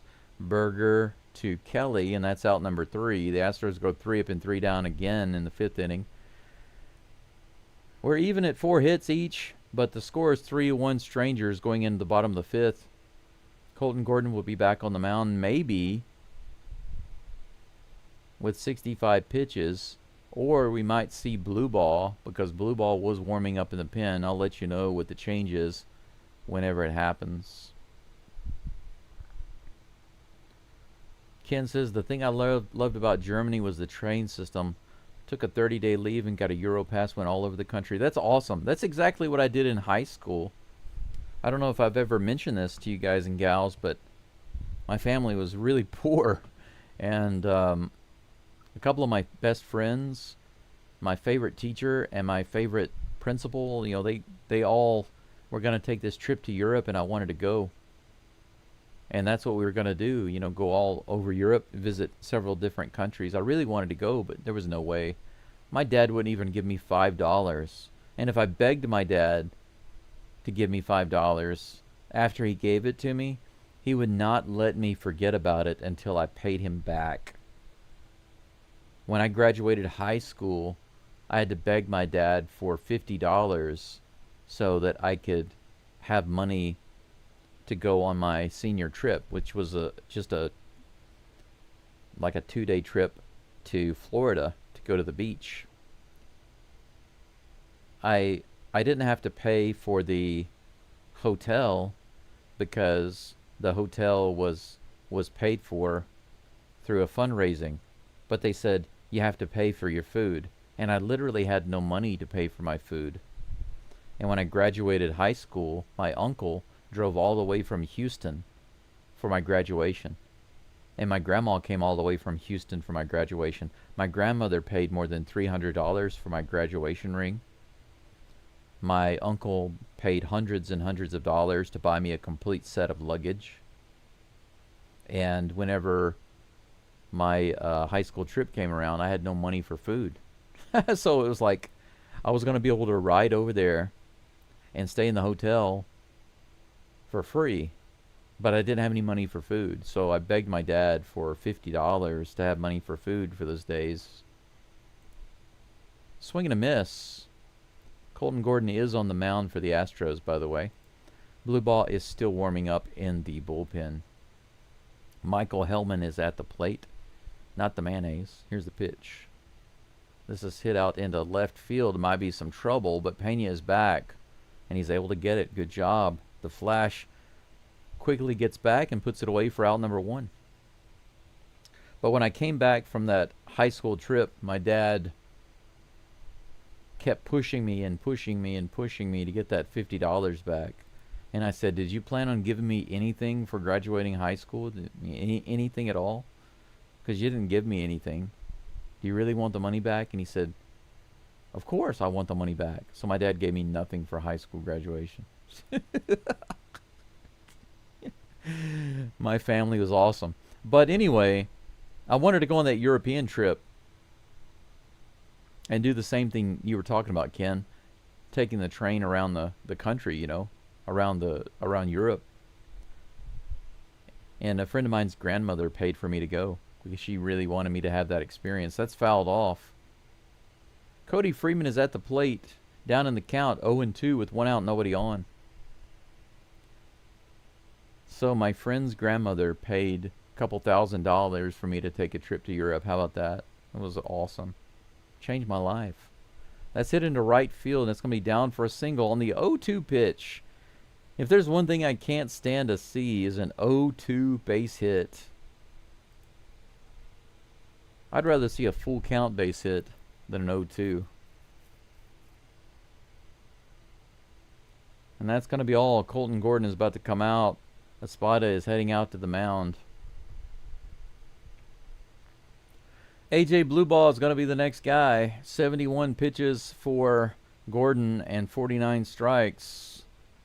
His night is done. His night is done. We have a runner on first with 1 out here in the bottom of the 5th.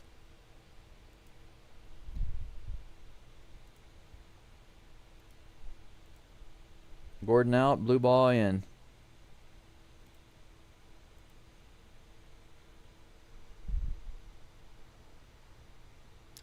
Shoot wants to know what my take is on the podcast Stone Cold Stros.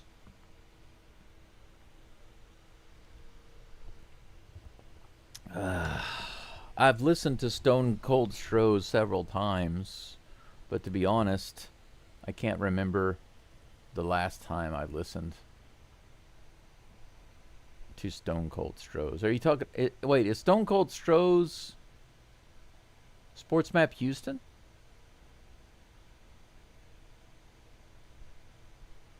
Is that what Stone Cold Stros is? The Sports Map Houston YouTube page? Is that right? Yeah, that's right. Okay. Yeah, that's right. I always think of Sports Map Houston, but Stone Cold Stros is presented by Sports Map Houston. Shoot, I tend to like it, and they usually are somewhat informed, generally, and I like that they don't necessarily echo chamber each other. I mean, mostly they kind of agree. They might disagree a little bit. There's a little bit of disagreement in different angles, which I appreciate. But there was a take recently where they just allowed their emotion to kind of dictate what they said, and their data was wrong, and I was disappointed about that. Whoa, way up inside. Almost hit him in the head. Come on, blue ball. Can't be doing that.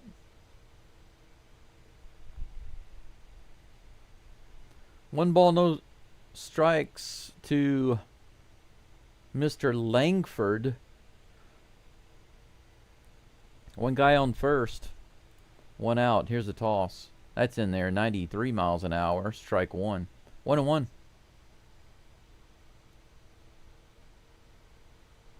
Yeah, it's good. Definitely good. Ken Stark says it's good to see Jake in the house. I've liked him since he put on the star. He puts his whole body into center field. That's right. That's why I call him Mr. Baseball, just all around. He's like that guy, you know. This is tap to Walker, who takes it to first himself. Freeman moves to second base, but they're two down.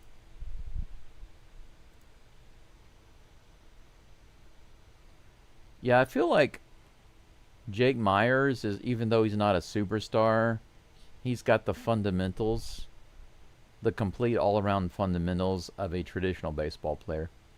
Nothing Burger comes to the plate. He's already got himself a nice little double pounder with cheese this game, scoring 2 runs earlier on his upper decker, or should I say double whopper. Here comes the first pitch to Burger. Swing and miss. Nice Swiffer. 0-1.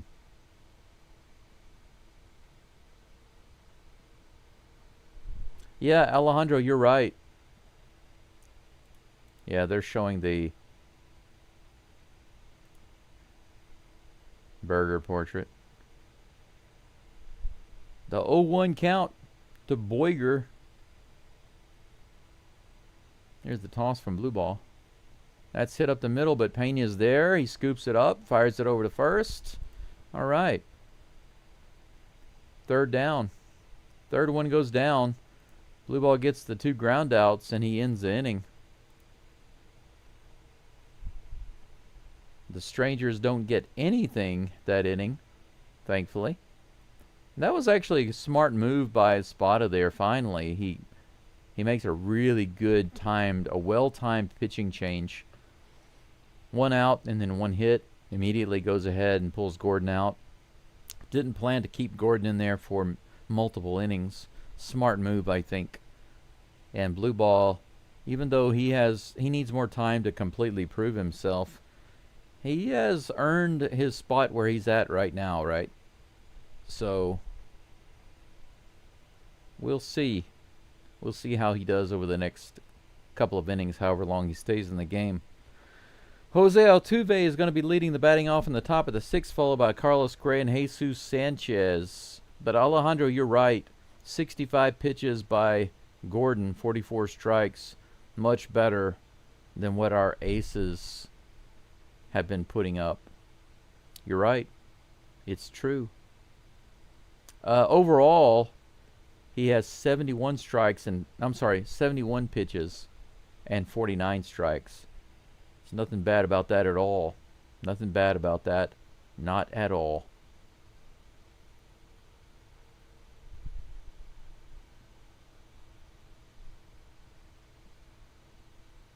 Oh, you said the game. I see. Okay. Daryl said that game with the guns, and I was like, "What? Oh, you're talking about the Nintendo with Duck Hunt, right?" They're showing highlights of Altuve hitting the ball well.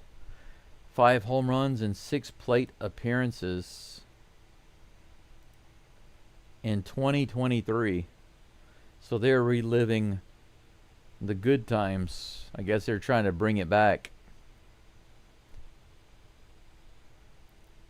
But they were saying in one of the podcasts earlier, I think it might have been Sports Map Houston, the Stone Cold podcast. I think they were saying earlier that maybe the booing would help Altuve start hitting the ball again. We'll see. That's outside, ball 1. Cam. You wear your class ring every day? Are you serious? This is bounce foul down the third baseline. 1 ball, 1 strike. I don't even know where my class ring is anymore. Just one of the things. Actually, I probably do. It's probably stored behind my parents' old house. I got a lot of stuff there. When I left the U.S., my mom was adamant about keeping my stuff. Line drive straight at the third baseman who grabs it. Altuve is robbed of a nice base hit, possibly an extra base hit. Take a look at this. 101.9. He snow-coned it, looked like. 1 down. Carlos Correa comes to the plate.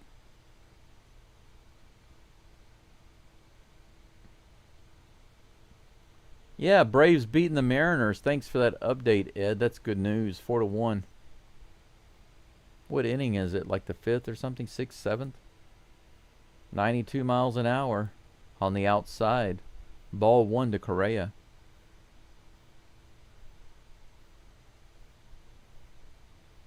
Bottom of the 8th. There we go.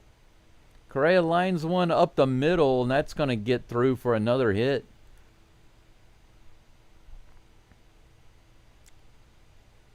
Left fielder had to hurry over to keep that from going all the way out to the wall. It was almost an extra base hit for South Korea.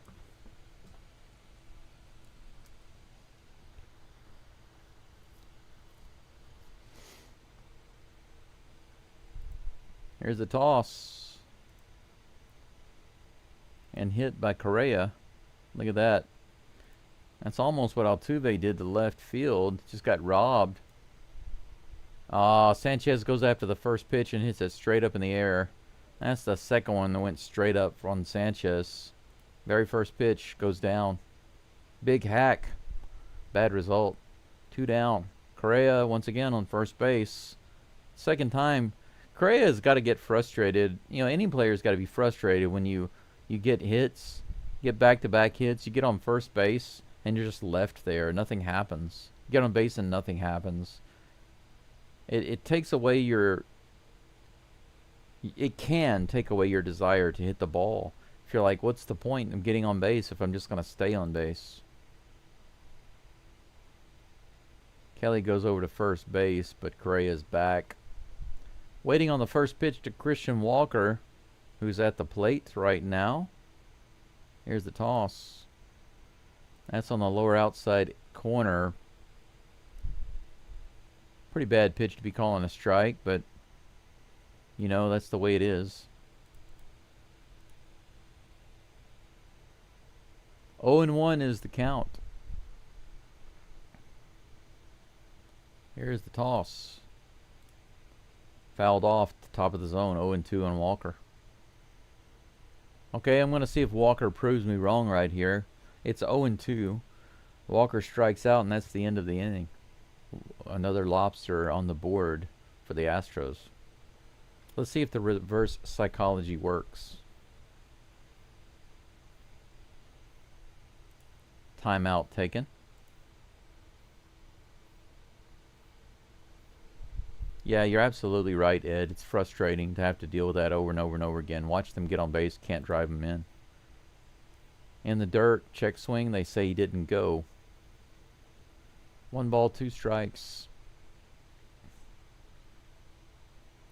Ken says, you'd think the hitting coach staff would start pulling players in with a tablet and showing them what they're doing wrong. Well, if they have a system in place that they're supposed to be following, that's fouled off. Count remains 1-2.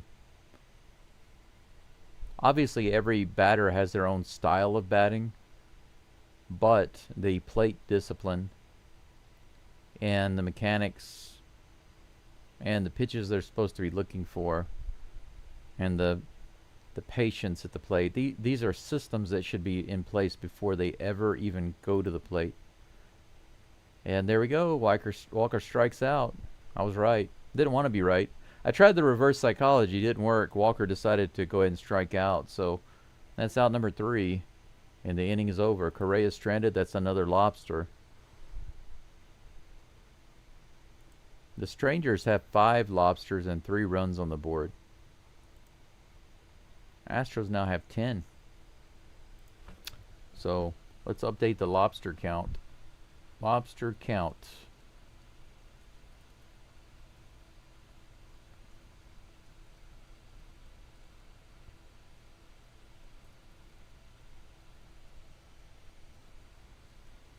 There we go. Just so you can see, because, you know, earlier we were talking about how teams that score a lot of runs, some of the top teams, actually the top teams in the MLB that score a lot of runs, that do the best, they have a lot of left on base runners. But the difference between them and the Astros is that they also plate a lot of those left on base guys. So they not only have a lot of left on base, they also score a lot of guys. And so the guys that they leave on base come to pass after they've already scored previous base runners. But the Astros don't score those previous base runners. They just get guys on and then strand them there over and over and over and over and over again. And that's what happens when you have skewed numbers like this. So right now the Strangers, they only have 5 lobsters and 3 runs. This is perfectly fine. There's nothing. That's a good count. But to have 10 lobsters with just 1 run, it's really, really bad. Really bad. Blue Ball is back on the mound. The young whippersnapper about to toss his 2nd inning. First complete inning, hopefully. That's below the zone for ball 1. Yeah, you're right, Eric. It bounced in front of the plate. It was low and in the dirt, and he went after it anyway. This is hit high in the air. Cam Smith is underneath it in right field, puts it away for out number 1. 2 pitches, 1 out. Higashioka goes down, and Josh Young comes to the plate. Espada over there sweating his job.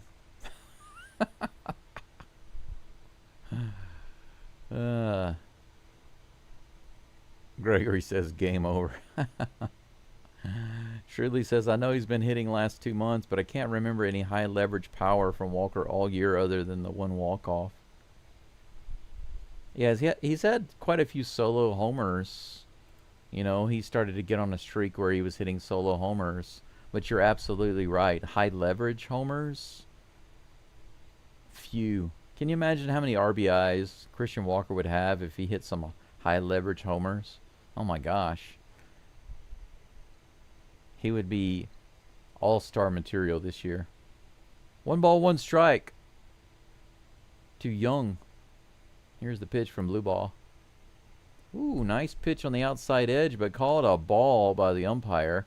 95-mile-per-hour pitch. Man, how do you not call that a strike? That was a beauty. 2-1. Here comes the 2-1 pitch. That's right in there and fouled off. 2-2. The hits for the Astros and the Strangers are even at 5.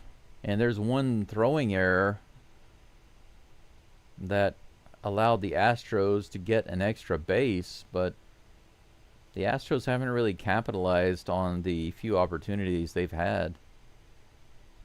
This is fouled off to the right side, way off into the crowd. Count remains 2-2.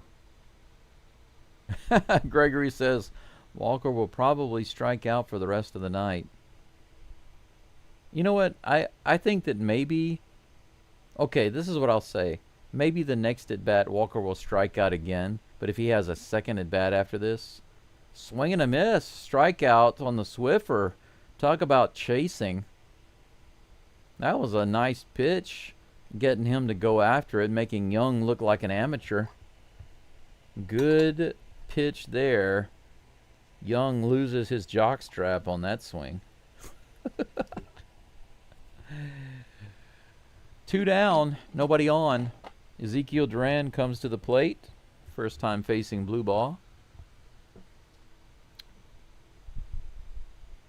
Here's the first pitch to Ezekiel. No. Umpire says that's a pitch timer violation. He stops him from his pitching motion. Ball 1, he says. You know, the Astros commentators are also not quite understanding why the Astros are getting called for these pitch timer violations on the ball 1. They're not really agreeing with how it's being called because there appears to be time still on the clock when he goes into his wind up, but the umpire is calling it. It's very strange. That bunt foul is strike 1. The count's 1-1 to Duran. But Gregory, what I was saying is, I'm going to make a prediction that if Walker gets 2 more at bats, then he's going to have a big hit, an extra base hit in that second at bat. Maybe he'll strike out again and then have an extra base hit. So let's see. Here's the 1-1 pitch. Now it is a bunt and it's down. Blue ball cannot grab it and make the play. So he bunted it the last play. He bunts it down the third base line again. For some reason, they were not in to play the bunt. Correa was too far back. Look how far back Correa was. You can't even see him back there. Blue ball had to make the play himself, but he just couldn't. That's going to be an infield hit. We got a runner on first base. Duran is going to be pulled at first base for a pinch hitter. I'm sorry. I thought that was a pinch runner. My bad. Dylan Moore is pulled for a pinch hitter. I was mixing up what I was seeing on the screen and what I was hearing from the Astros commentators. I got it straight now. Blue ball does some stretches off the mound. The new batter is Jacques Peterson. Peterson batting 178 this year, but he is a lefty. He's kind of a thick guy. Here comes the first pitch. A little outside and high, but the umpire liked that one. Where were you at when the ball was on the corner or on the edge, Mr. Umpire? It's okay, we get one back. 0-1. Here comes the next toss. Seems Peterson is hugging the plate. A little outside. Ball 1, 1-1. 2 outs, runner on first. Here in the bottom of the 6th. Strangers trying to cling to a 2-run lead. Here's the 1-1 pitch from blue ball. Fouls it off. 87 changeup on the outside edge. 1-2. Alejandro says, I'd be happy with them winning the series and then the series versus the Mariners, but man, I'd hate to see them play like this in the postseason. Well, you know, unless those systemic hitting issues are fixed off the field, it's going to continue. I feel like right now every batter that comes to the plate for the Astros, every individual batter is just kind of doing his own thing. And there's no overall strategy that's being implemented. That's a lack of leadership right there. 86 on the changeup, blowing outside. 2-2 is the count. If we don't have that system put into place and get everybody on board with it and following it, then the Astros are going to continue to be a coin toss. Every at-bat is a coin toss. Every game is a coin toss. And that's... The consistency is inconsistency. 95, high and away, full count against Peterson. Yeah, I hate the pitch timer too. It does make the games move a little quicker. And I kind of like that, but at the same time, it feels rushed at times. Caratini calls time out there.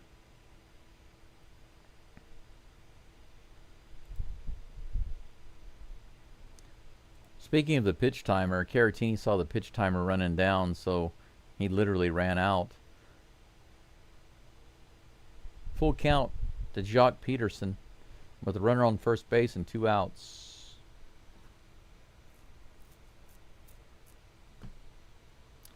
Well, shrewdly, Geaux is a big-looking guy. He doesn't look tall, but he's thick. He's beefy.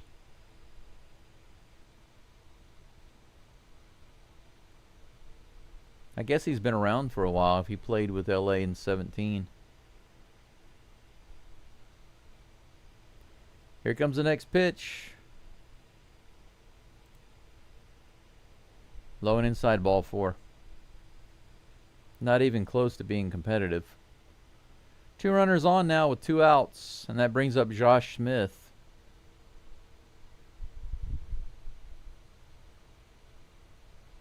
That's nice, Daryl. Daryl's high school won the first football game, 65-6. That's like the boys team playing the girls team in high school basketball, right? The boys just let them score a few times just for pity's sake. That's what it looks like. 21 pitches now for blue ball. Here comes the 22nd to Josh Smith. Swing and a miss. That's what he needed on that last pitch. 95 at the top of the zone. Good grief. Strike 1. Gregory says maybe Caratini to first. Take Walker out. Diaz catcher. Walker's next at bat. You never know. Might see it. 96.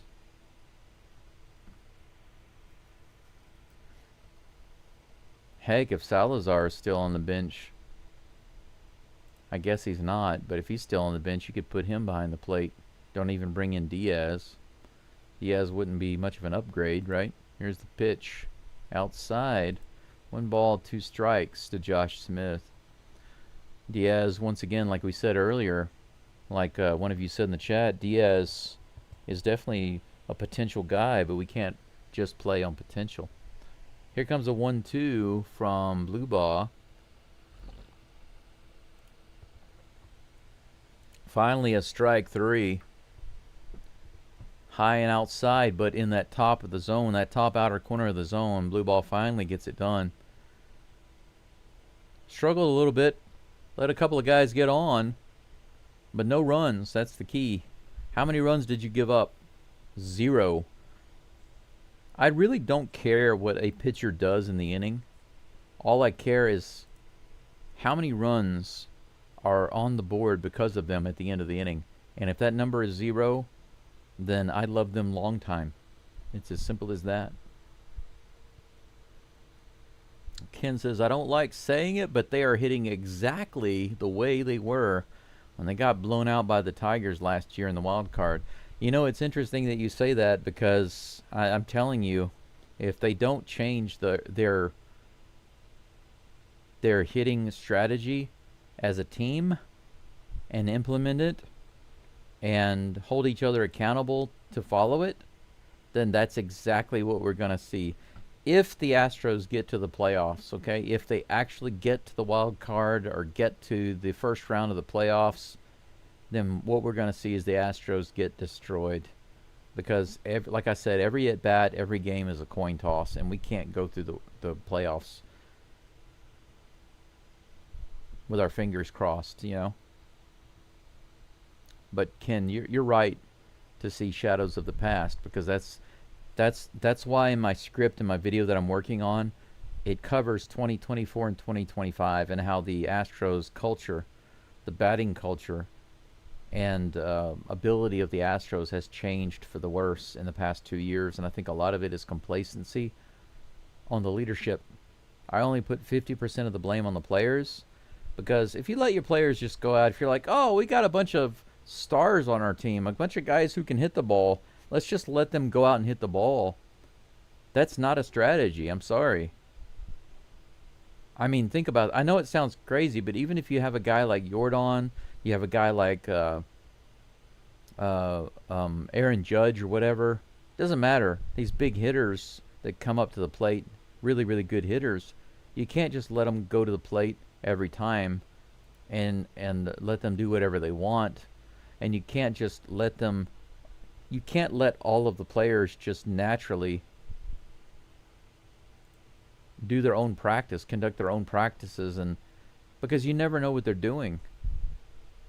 The Batman is at the plate again. He almost gets hit in the feet with that pitch.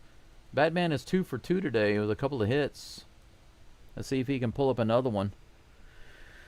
We need you, bro. Here's the toss. Outside. Merrill Kelly on the mound. That's his 80th pitch, I believe, of the game.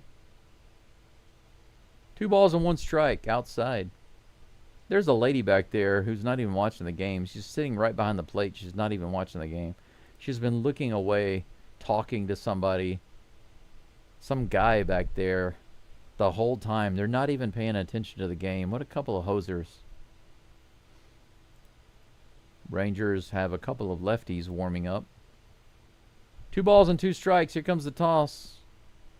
Low and outside. Full count.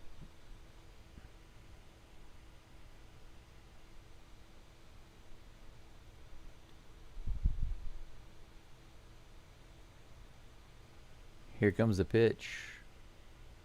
Fouled off. Batman stays alive.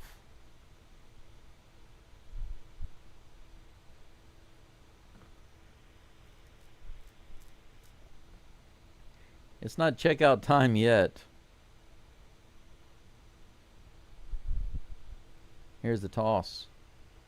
This is hit up the middle and right at the center fielder. If that had gotten down, that would have been funny because Caratini had a single to right. He would have had a complete set. Single to right, single left, single to center, but that one is caught for out number 1. The Tram comes to the plate. Mr. Baseball over there taking in the game, probably thinking, man, what I could do in this game. Let's hope we can turn it around, Eric. This inning would be great. Here's the toss. High and outside, ball 1 to Trammell. Alejandro says there's a rumor about Bregman opting out of Boston at the end of the season. I heard about that. There's no place for him on the Astros, though. There's nowhere for him to plug in here. Fouled off, 87. Low and outside. 1 ball, 1 strike with 1 out. Nobody on here in the top of the 7th. Astros haven't had a decent inning in a while. That's interesting. Trammell is taking some deep breaths right there. That's interesting. He took a timeout and took some deep breaths. Here's the toss. That's inside for ball 2. 2-1. It's interesting how Trammell took a timeout there so he could take several deep breaths and calm himself down. That's pretty cool. I don't get to see that very often. Here comes a 2-1 pitch.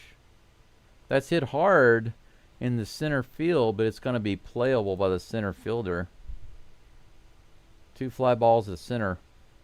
off the Batman and the tram. 2 up and 2 down. The tram is gone and the cam comes up. I wouldn't mind force feeding them some lobsters, Ken. Force feed the strangers. Yeah, Walker and a few other players gonna have nightmares, maybe. Gregory. First pitch to Cam is on the way. He goes after it immediately, fouls it down the third base line for strike 1.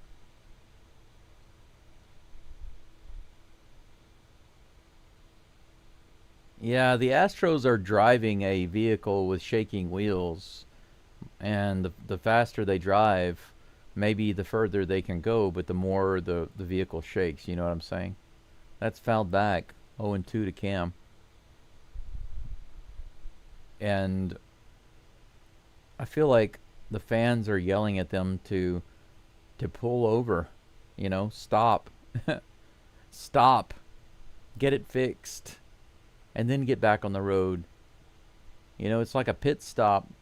You can't keep driving your race car. You're like, well, I gotta keep driving, you know. Below the zone, 1-2 is the count. Can you imagine a driver who's trying, he's currently in first place, but just barely. And it's like, dude, make a pit stop, get the tires fixed. No, I gotta keep going, I gotta keep going, you keep chugging along, I gotta keep pressing, gotta keep pushing. Can't give up, can't stop. No, you need to pit. 2 balls and 2 strikes to Cam. You need to pit and get those tires fixed. Get the steering fixed. Get the thing fixed and then get back on the road and you can have a chance to win. But if you keep going like this, your car is going to come apart more than likely and you won't even get to the finish line. You won't even have an opportunity to be in the top 3. That's the way I feel about what the Astros are doing right now. 2 balls and 2 strikes. Here comes the 2-2 pitch. Swing and a miss. 92 right in there. There was no excuse not to hit that one. Just couldn't get the bat on it. 7 strikeouts for Merrill Kelly. Maybe his last inning. He's got 7 solid innings against the Astros. 1 run, 5 hits, 7 strikeouts. The Astros have just the 1 run. We go to the bottom of the 7th in just a moment. In Globe Life Field in Arlington. It's the 7th inning stretch. Speaking of that, I'm going to get up and stretch my legs.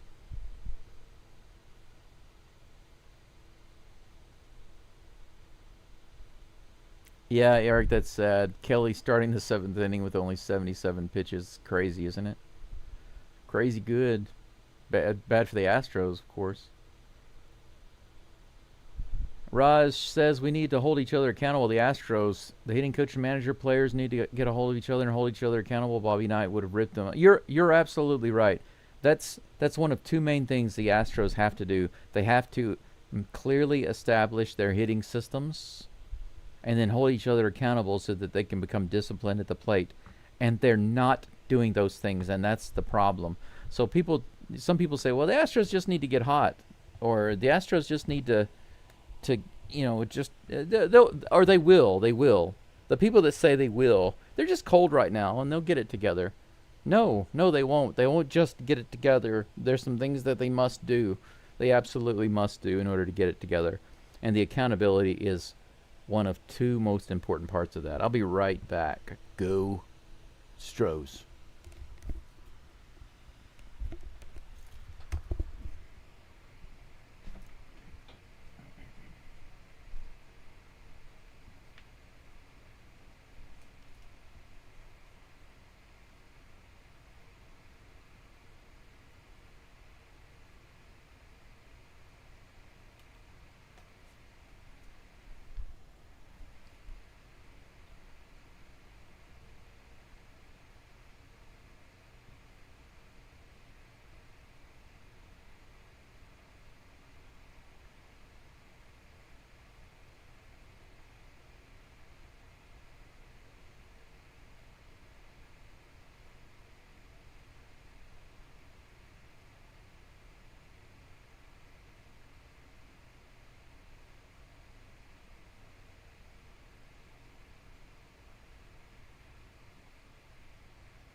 All right, blue ball is back on the mound.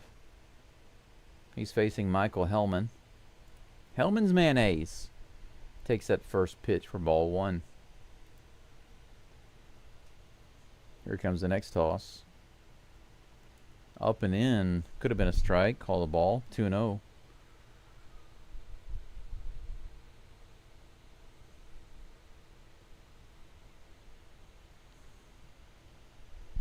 Here's the pitch. That's on the outside edge for strike 1. 2-1 is the count. Nice fastball from blue ball. Alejandro, you're making a good point I wish more people would think about. I'll read that in just a moment. Here is the pitch. Outside, 3-1. Alejandro says, I feel like it's been that way since 2019 or 2020. They just let the players do their thing since they're stars for the most part. It worked for a while, but it's very noticeable. And that is a really big part of the current problem. Swing and a miss, 94 right in there. Full count. Because if you look at the Astros lineup, I mean, the guys we have in the lineup, Jeremy Pena, Yordan Alvarez, Jose Altuve, Carlos Correa, just the first 4 guys on the lineup. It's like, hey, these are stars. These are great guys. But they're not playing like stars. I mean, Yordan is right now, but you see what I'm saying. Whoa, in the bottom of the zone, that was strike 3, called a ball. Okay. That was about 75% in the zone. Fastball. Umpire didn't like it.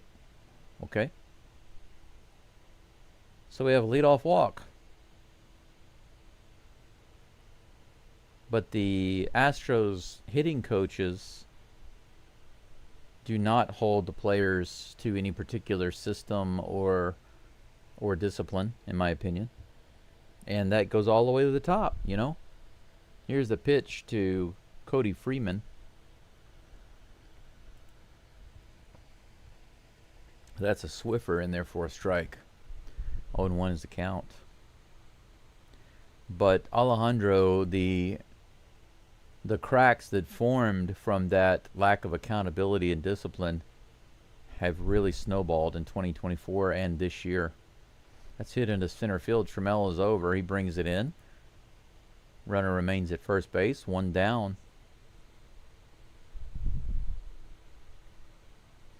In 2024, it became a big problem, and in 2025, it has really, really reared its head.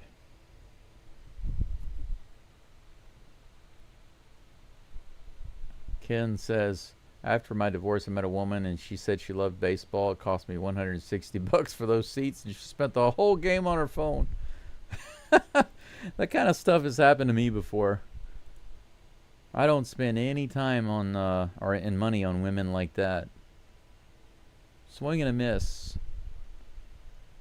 0-1 is the count to Wyatt Langford. Langford at the plate with 1 down and 1 on first. Here comes, no, blue ball goes over to first. That was a quick tag by Walker, but they say he's safe. That was close.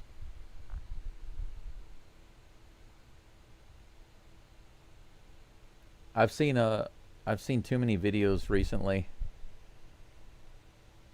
where they interview guys and girls, or I say women and men, really. 82, low and outside. And the woman says, we go out on a date, absolutely the guy should pay. They should pay, and they should buy us gifts, and they should do this, and they should do that. And then they ask the women, you know, what should you provide? What should you do? And they say, just show up. Just show up. Oh my goodness. And they literally say, well, I'm the prize. They view themselves as the prize. And it's like, no, you have to be a person of value. 1 ball, 2 strikes to Langford. Whoa, right at the top of the zone. Could have been strike 3. But it's going to be ball 2, and that's an even count. Hey, Mariners lose. Good news. The Mariners lose. Thank you, Gregory, for that update.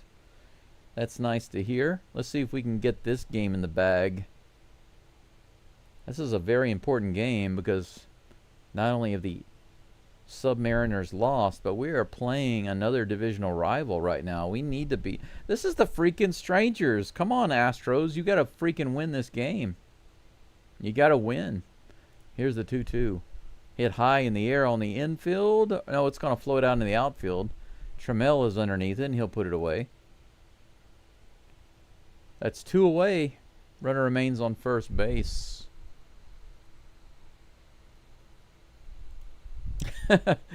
Eric says fooled the batter and the ump. That's right. It was such a good pitch. Not even the ump could see that it was a strike. Yep, Alejandro, you and I are on the same wavelength there. Need a strong coaching staff. They got to be leaders. Can't let these multi-million-dollar stars push them around no matter who they are. Here's a pitch. 94 up and in. Swing and a miss. Burger Time is at the plate. He's 1 for 3 today. The count is 0-1 with blue ball. Here's the toss. Woo, nice 96-mile-per-hour fastball in the bottom of the zone. 0-2. Yeah, Alejandro, we made a joke about that, right? But how funny would it be to teach the coaching staff a lesson? Just swap them out for a game, even, just to make a point, right? Send the coaching staff down to the minors and bring up the minor coaches. That would be a huge controversy, wouldn't it? If Dana Brown made that decision, send the coaches down to the minors just to make a statement, you know? That'd be so shameful. Can you imagine? Disgraceful. Here comes the 0-2 pitch. Swing and a miss. Nice. 96 miles an hour up and in. Another nothing burger. Blue Ball is having a nice outing on the mound. He's pitched 2 2/3. Gave up a hit, but no runs. Good outing so far. Let's take a look at his stats. 42 pitches for Blue Ball, 27 strikes. That's nice.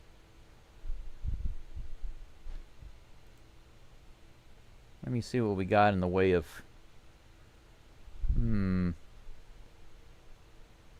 I want more details on Blue Ball's pitching. Here we go. Okay. Yeah, 2.2 innings pitched. Just 1 hit.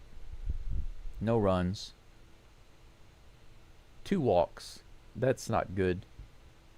But those aren't completely on him. Some of those are on the umpire. Maybe both of them. And 3 strikeouts. That's pretty good.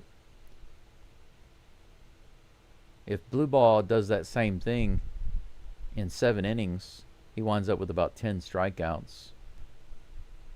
His ERA right now in the majors is 3.06. You can't complain about that. He's doing us good. He's doing us proud. Jeremy Pena will be due up in just a moment. He's 0 for 3 with a couple of strikeouts today.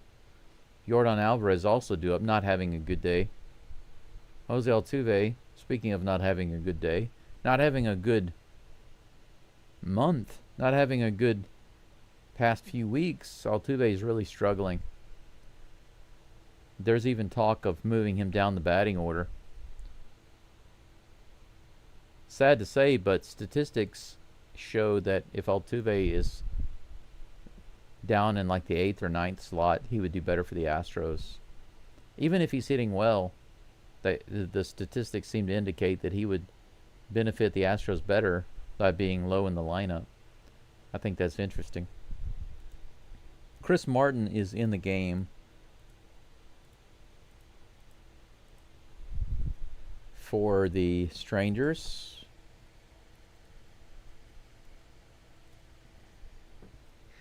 He's facing the Flash. Let's see if he can have better results with this pitcher. Here comes the toss. Too far inside, ball 1.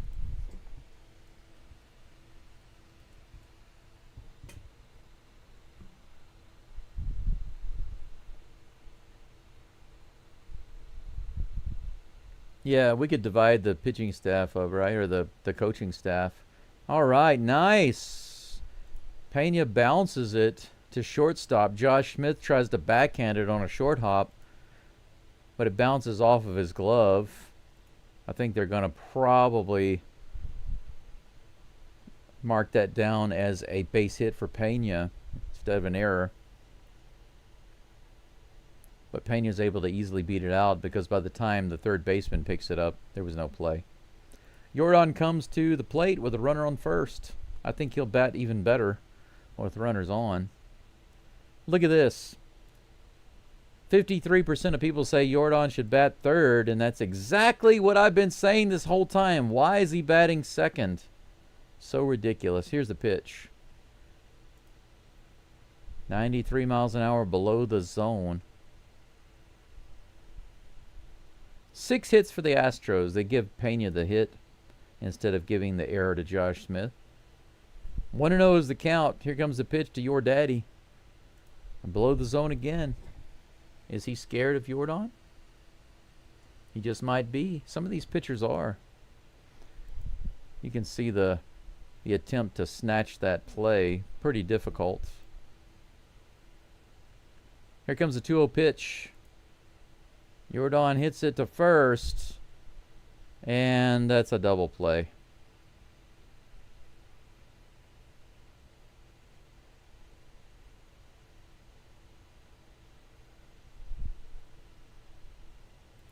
I don't know exactly what Pena was doing right there, but this ball was bounced down the first baseline.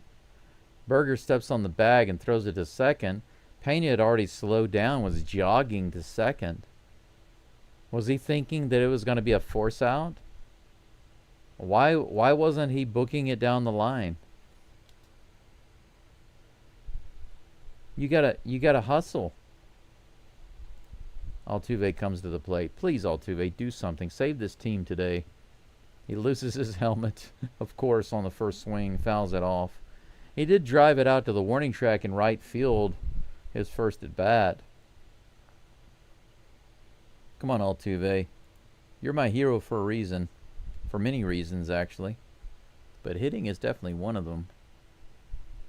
Not like that. Not a swing and a miss. That's inside on the sinker. 0-2. Oh my gosh, moving Walker up, that would be a travesty.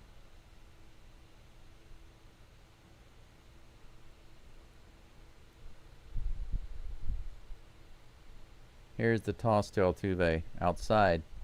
Ball 1, 1-2. Eric says, those type of women think they're 10s, but I'd take 2 2s and a 6-pack. That's funny. Here comes the 1-2 pitch. In the dirt. 2-2. Good take.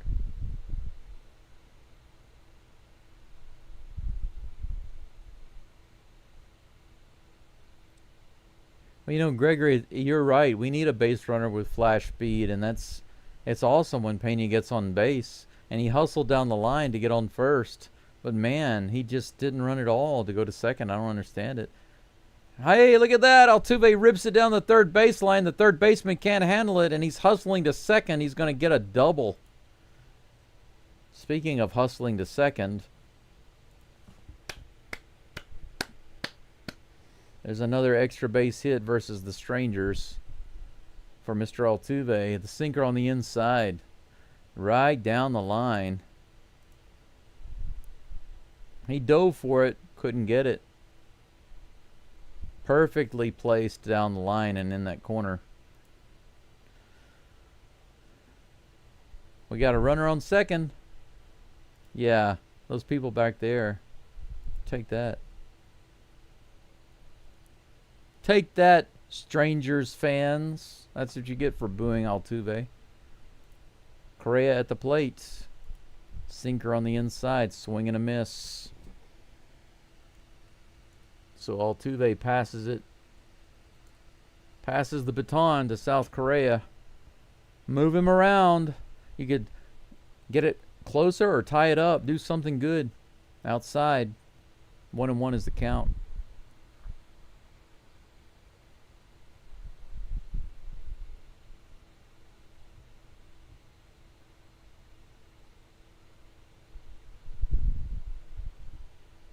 Here's the 1-1 from Chris Martin to South Korea. Here's the toss. Fouls it off, 1-2. Still Viper, welcome in. Good to see you. He says, did you see the stat that since Paredes got injured on July 19th, we only scored 3.8 runs per game, tied for lowest in MLB? Yeah, because, you know, Paredes not only contributes offensively, but taking so many pitches and wearing the pitchers down, it's such a big help to the rest of the staff and the rest of the batting. It's really a huge help. 95 fastball fouled off again. The count remains 1-2 to Correa.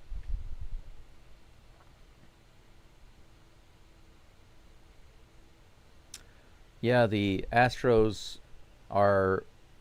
There are 3 stats that the Astros are in the top 3 worst. Or I guess you could say the bottom 3. But in the dirt, 2-2. Chasing out of the zone. Swing and miss. And aggressive swinging.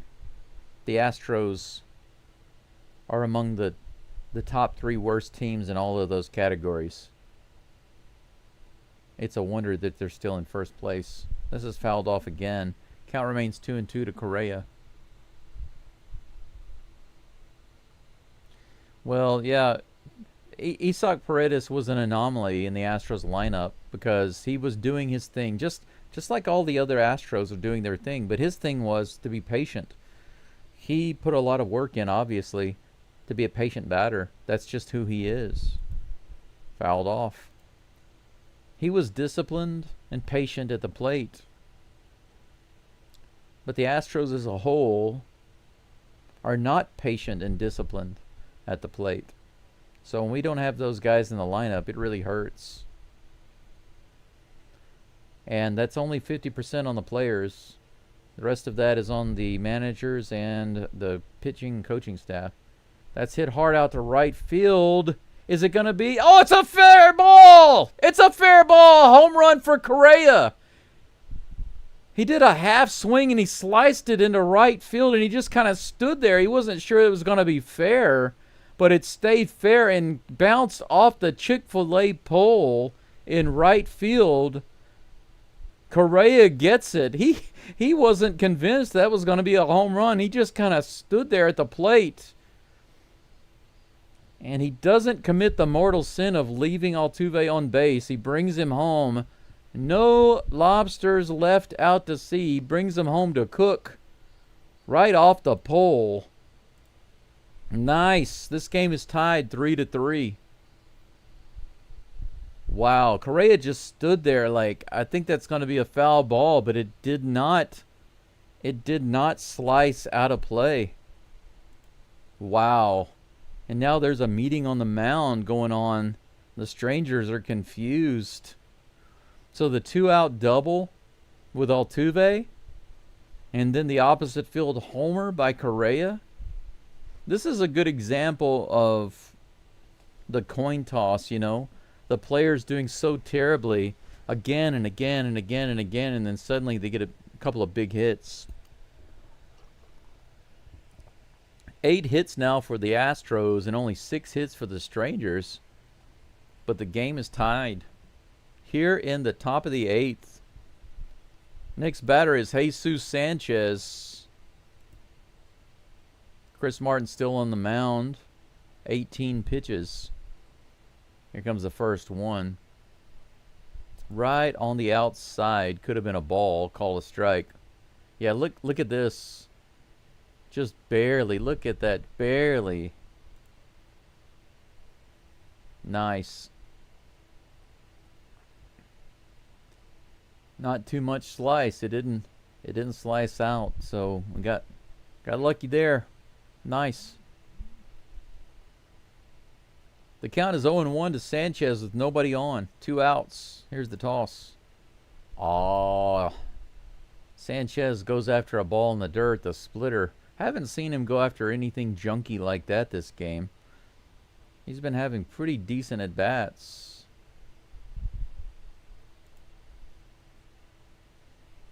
No balls and 2 strikes.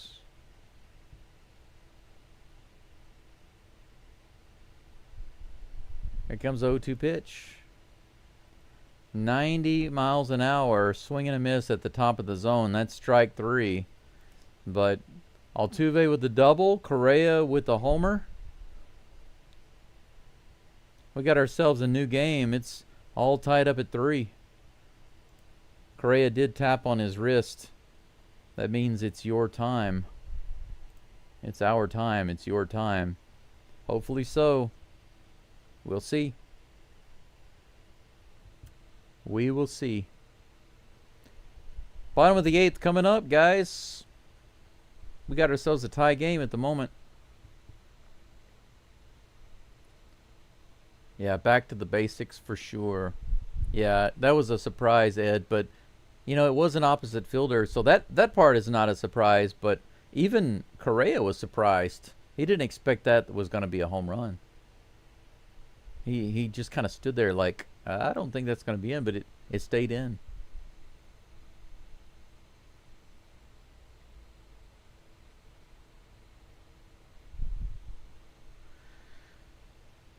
Well, Eric, that's the one thing we're definitely going to need is luck. Because the discipline hitting is not there. So that luck, I'll take all the luck we can get. Ken says, these late inning surges are going to be the end of me. I'd be lying if I said that my kidney wasn't hurting right now. Alejandro wants to know if we get Chick-fil-A. Maybe in Arlington. You're right, Daryl, it's a new game.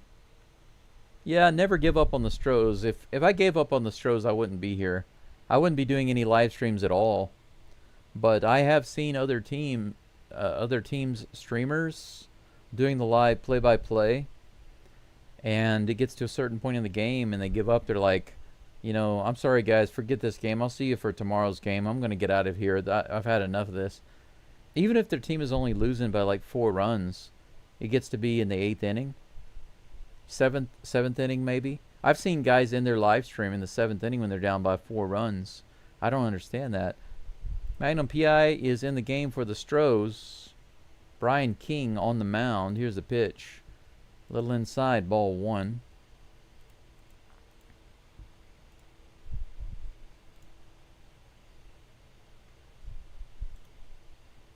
Here's the next pitch from King. Grounded straight to Correa and it bounces off his glove. That's unfortunate. Pena quickly grabs it and brings it in to keep Higashioka at first base. Are they going to call that an error?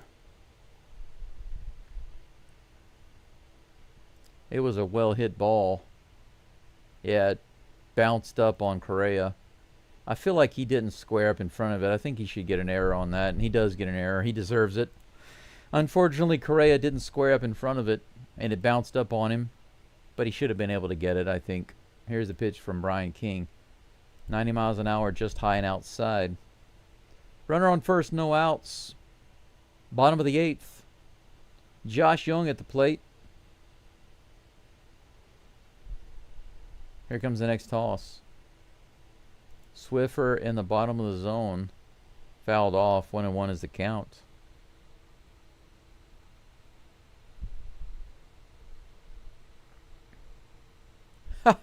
Ken says, please don't put in Ort. Daryl feels the extra innings coming. Here's the 1-1 pitch. Swing and a miss. Nice. 91 fastball up and in. The tall lobster said to the short lobster, you're coming with me this time. That's right, Charles. We're going home. Come with me, fellow lobster. We're going home.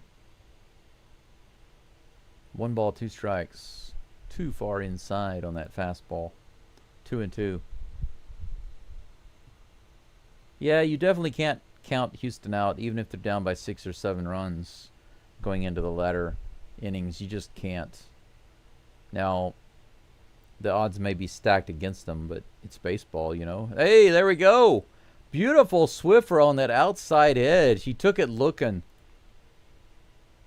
Josh Young looked like dung on that last pitch. 1 away. King gets the K. Brian K. Magnum PI. Boom, baby.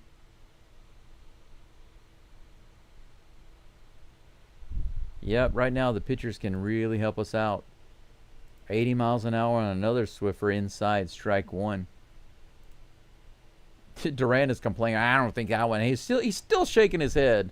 Be quiet, dude. That was in there. That was in the zone on the inside. You're just too close to the plate.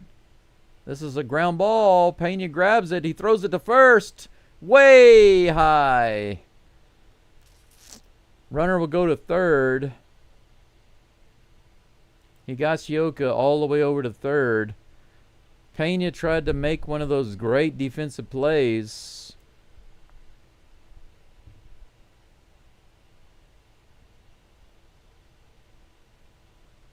He only had one. She got the whole Justice League on the mound right now.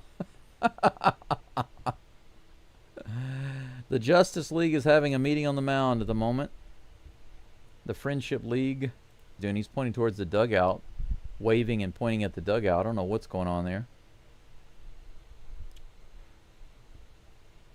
Okay. Tommy likey. Tommy wants swingy.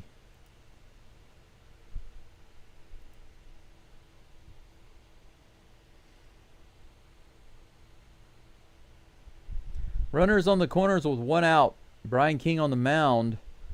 A couple of difficult defensive plays for the Astros caused runners to get on base. Right on the outside edge, strike one. Jonah Heim is at the plate now. He is pinch hitting for the pinch hitter. Moore was taken out of the game for Peterson. Last at bat. This at bat, Peterson is replaced by Heim. Counts 0-1. Here's the toss. Swing and a miss. Nice. Upper inner fastball. Strike two. More of those, please. The last batter was Peterson. Dr. Peterson, and he couldn't get a hit. Here's the pitch. Swing and a miss. Runner is going. No throw from Caratini. He fakes the throw. Duran gets second base, but King gets the K. Tommy likey. Tommy wants swingy. Tommy gets swingy. High fastball. I like it.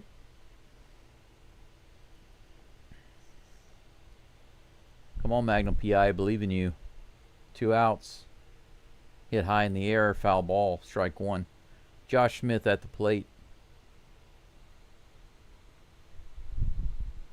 Lefty on lefty crime going on right now.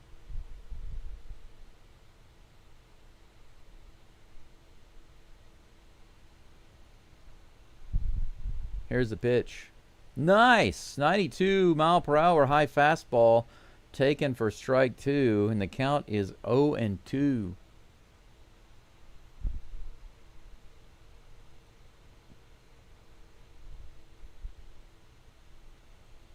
Here's the toss. Way too high on that fastball. 1-2. Gregory says, I think Walker's trying to catch up on Altuve's home run lead. Fine by me if he's trying to, but it's also fine by me if Altuve keeps it. So Walker can get more and more, and Altuve can get more and more, and it's all okay with me. Here's the 1-2 pitch. Swing and a miss! Off the glove of Caratini. Oh, man. Caratini was upset about that. He's pounding his glove. He thought he had it. Look how close this was for strike three. It was right in there, and he missed it. Another 1-2.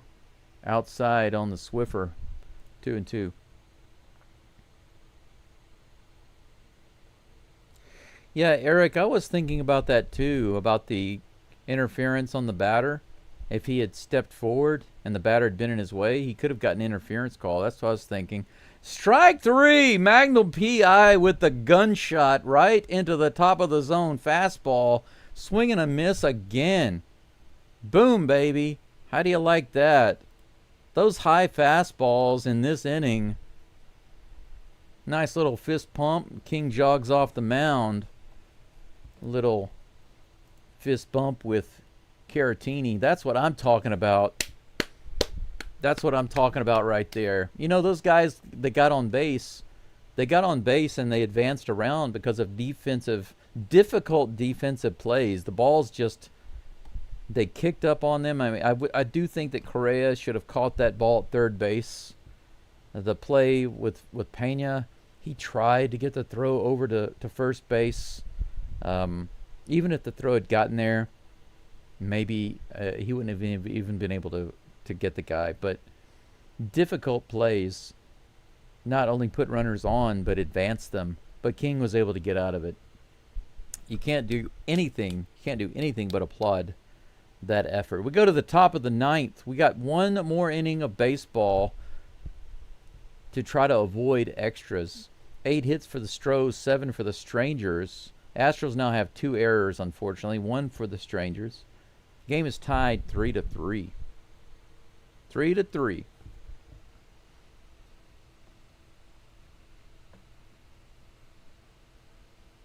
Yep, take him upstairs to the attic. I think of that as the elevator going to the top floor. All the way to the roof.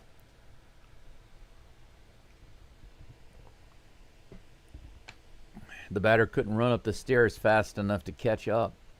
He gets the strike out. Christian Walker is due up, followed by Victor Caratini and Taylor Trammell. They are showing more highlights of the Astros erasing a 7-0 deficit back in 2019 on this date. On this date in 2019. With a Michael Brantley 2-run walk-off homer to cap it. Reliving the old times. You know that the Rangers fans have got to be a little nervous.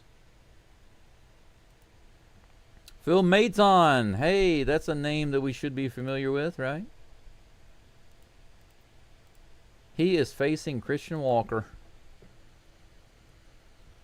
First pitch is right in the top of the zone for strike 1 as I'm typing his name in. 0-1.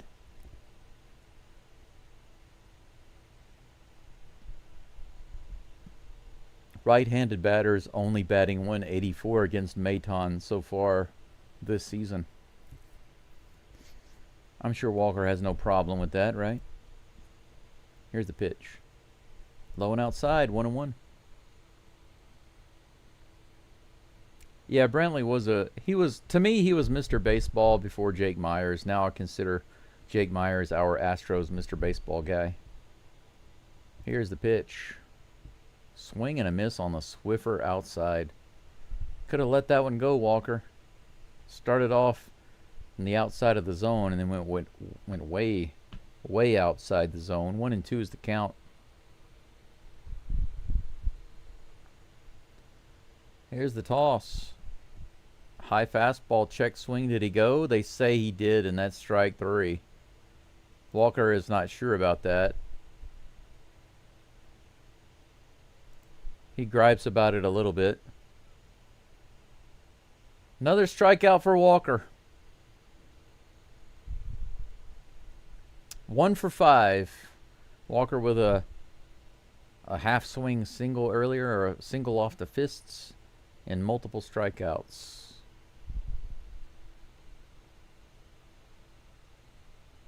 Three strikeouts for Walker today. The Batman comes up next.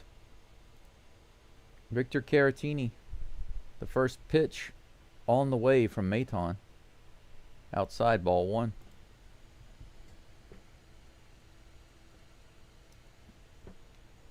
Caratini's 2 for 3 today.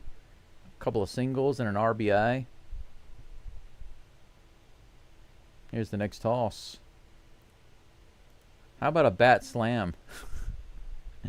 That's fouled off. 1-1.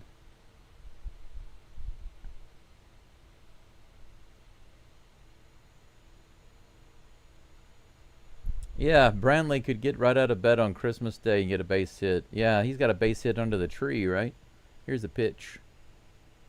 Ooh, a little inside. That was close, but ball 2. Good take. Good call by the umpire.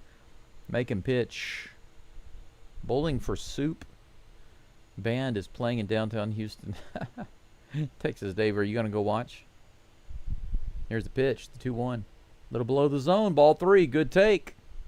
Good take. The Tram is on deck. 3-1 count to the Batman, Victor Caratini.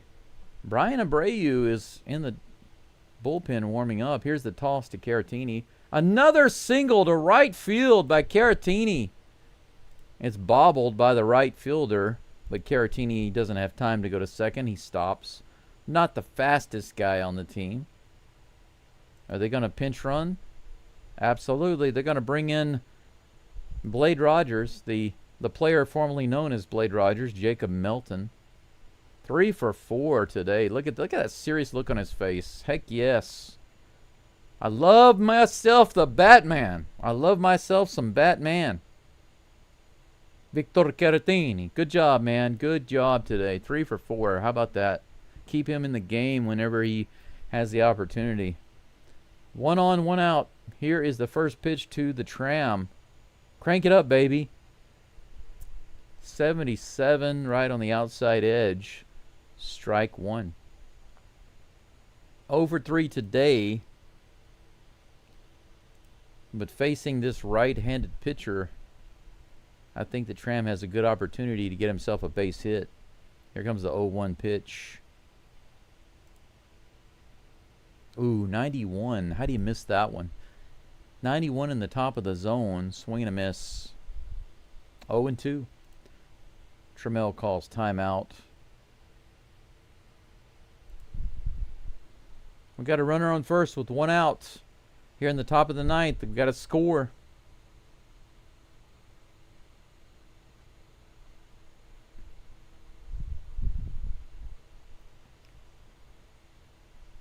Here is the 0-2 pitch.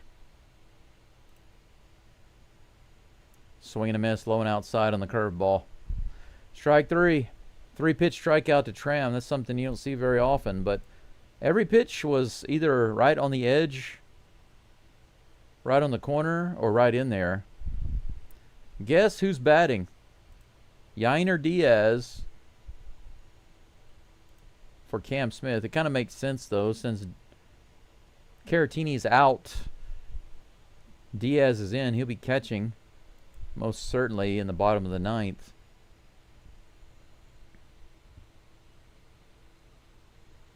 Yeah, Tommy want homie, that's for sure. Yainer Diaz, pinch hitting for Cam Smith. Yeah, John, thank you for mentioning that. It was mentioned several times already, but I appreciate you mentioning it. The Mariners, yeah, for those of you who don't know, the Mariners lost to the Braves today, 4-1. I think that's game 1, isn't it? Against the Braves. Start of a series. I believe so. Can you imagine them bringing in Jake Myers as a pinch hitter right now, and then he gets a hit to wind up winning the game? How awesome would that be? That would be unbelievable, but awesome. All right, Diaz is finally in the box. Melton is on first base, top of the 9th, 2 outs. Diaz, if you want to make people like you again, make Diaz great again, get a good hit here. Here's the first pitch from Maton. That's low and away. Elvis, thank you so much for that awesome super chat.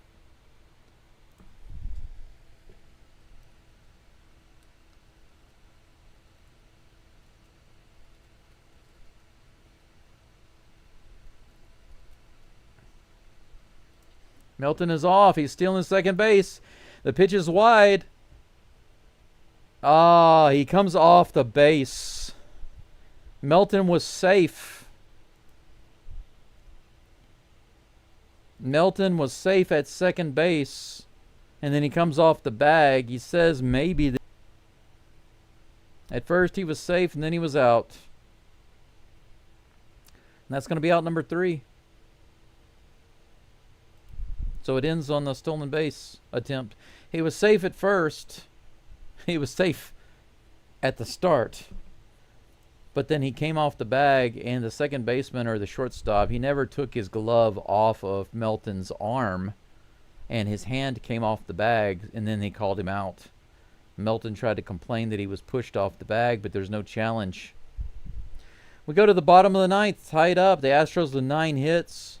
The Rangers with 7. The Astros now with a dozen lobsters. The Strangers have gone kind of crazy. The Strangers are doing even worse in the lobster category now. They've got 15. That's good for the Astros. It means that the Astros pitchers have been keeping them from scoring their base runners. So neither team doing very well in the lobsters category. So lobsters lost. Stros 12. Strangers 15. That's our current lobster count, everybody. Jay Paul says, oh my God, he had one job. That's right. I mean, in his defense, he was flying. He was flying down there, and he was safe at first, but just barely came off. Yeah, Maton was good for a while.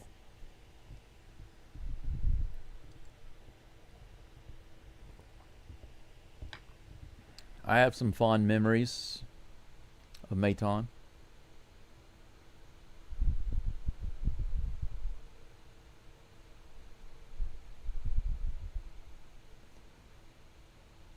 Daryl says, show me the money.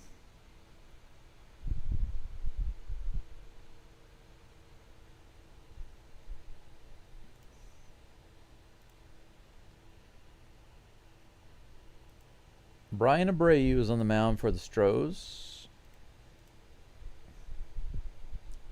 It's a shame that he's not in a safe situation.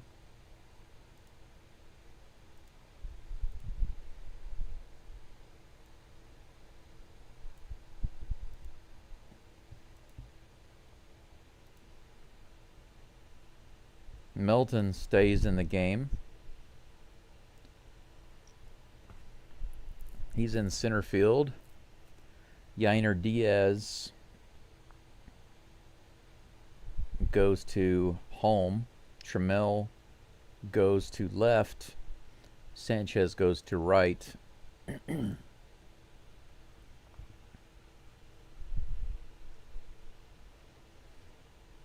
Alejandro Osuna is the pinch hitter. Outside, ball 1 from Abreu. Hellman, the leadoff batter, was taken out for Osuna. Here comes the 1-0 pitch. 83-mile-per-hour pitch hits straight up in the air. Correa is underneath it and gets it in foul territory. Foul number 1. Good start. Shirley wants to know, can you end the play with a safe call and then change the call? Well, he didn't change the call. Initially, he was safe, but his hand came off the bag after that call, and he got tagged at that time, and he was called out. So it wasn't that the pitch. It's not that the call was changed. They were 2 separate calls. Here's the pitch. Cody Freeman at the plate takes that curveball for strike 1. That was a slider. 0-1 is the count with 1 out, nobody on here in the bottom of the 9th. Brian Abreu dealing outside. 1-1.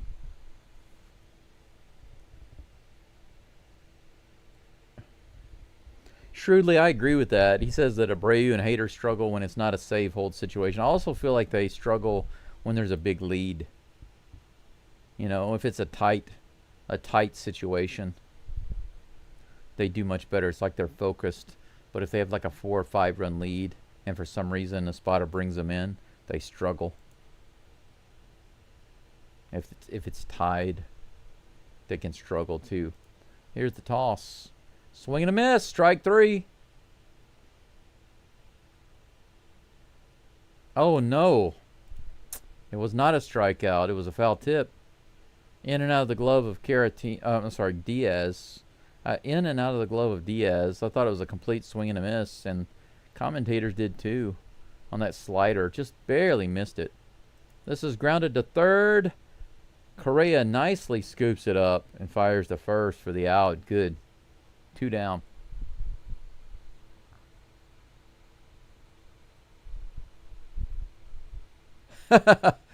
Eric Sherman says, today's lobster count by Go is brought to you by Deadliest Catch. What is it? What channel does that show on, or what network? I can give it a plug. Maybe they can give me some money. Here's the toss. First pitch to Wyatt Langford is fouled off at the plate. 0-1 is the count. I cannot wait to cook myself some sausage and eggs. I've got some smoked sausage in there with cheddar cheese. I've got coconut oil, grass-fed butter, some really nice large eggs, ground black pepper, sea salt, Mediterranean sea salt. Outside and low, 1 ball, 1 strike. But if this goes into extra innings, the question is how many extra innings are we going to have? Yeah, Alejandro, you're right. They are inconsistent in these situations. I guess you could say non-traditional save situations, where it's not a save situation, or they got too many runs.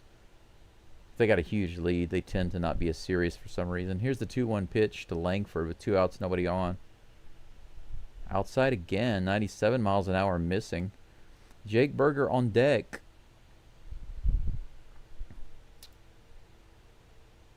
He's the size of a burger. Triple, maybe. Quadruple. Quadruple Whopper.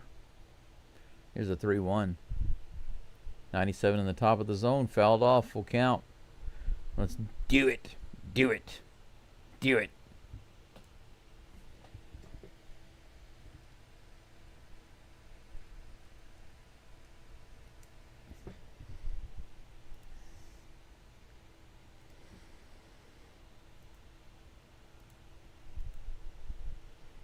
Come on, Abreu.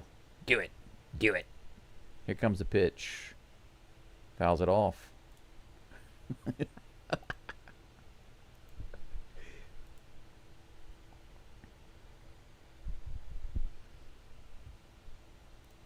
Do it.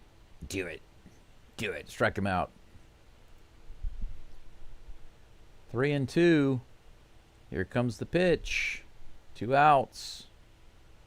That's hit hard to left field, all the way out to the wall. It's off the wall. Whoo!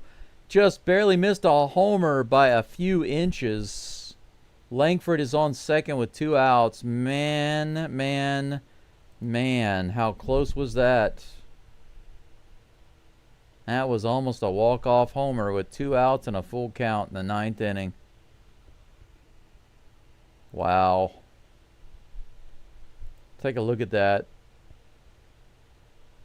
85 slider, low and inside. He pulled it. Look how close that was.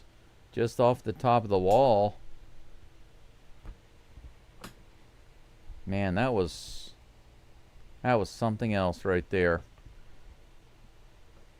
Yeah, you can see where it hit just a couple of feet below the yellow line.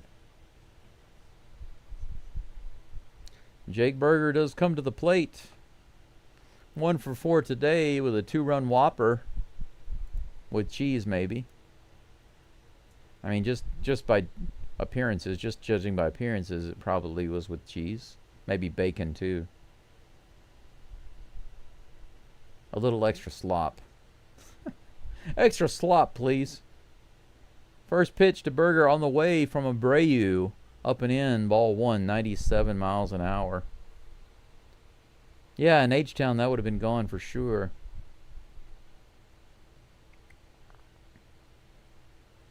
We've had a lot of our pitchers doing that, Ken. You know, either get to 2 outs and start having problems, or get to 2 strikes and have problems. Speaking of problems, that one's also too high. 2 balls and no strikes, 97 miles an hour, well above the zone. I guess it doesn't really matter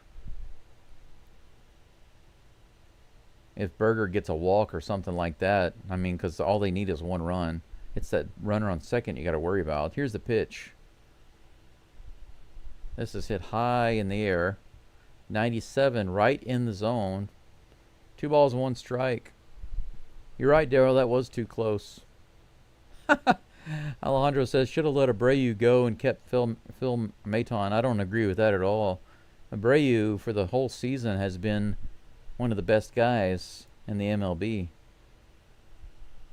Wow. That one's fouled off of Diaz's mask.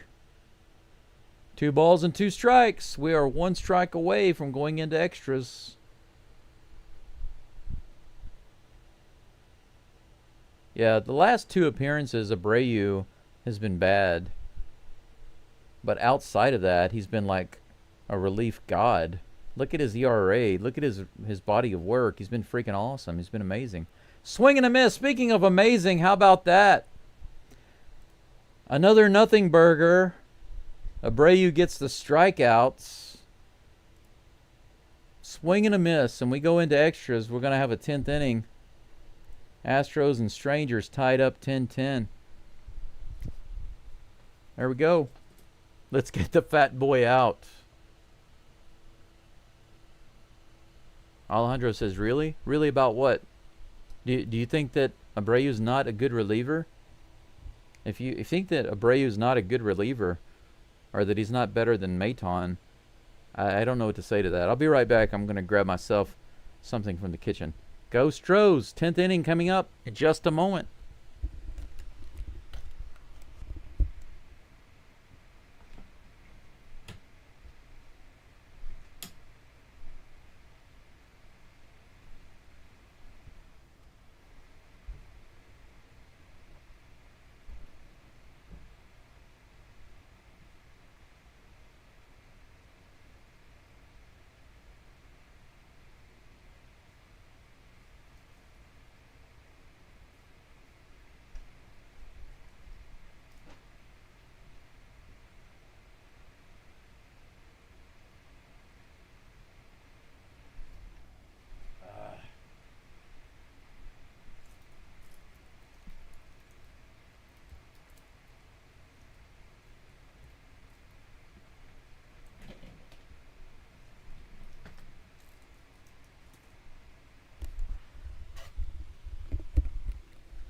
Tenth inning stretch time. Oh, my poor legs. They've been through so much. So many sports I played when I was younger. I continued to play whenever I could when I got older. And then after I got sick, a couple years ago, had the blood clot in my left leg. Had to stay in the hospital for 2 months because they were worried about a pulmonary embolism.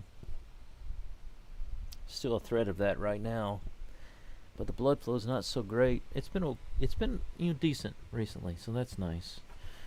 But you just got to keep moving around, keep stretching, keep doing stuff. Do what you can, you know what I'm saying? Yainer Diaz is at the plate. First pitch. Right in the bottom of the zone, strike 1, 89 mile per hour stinker.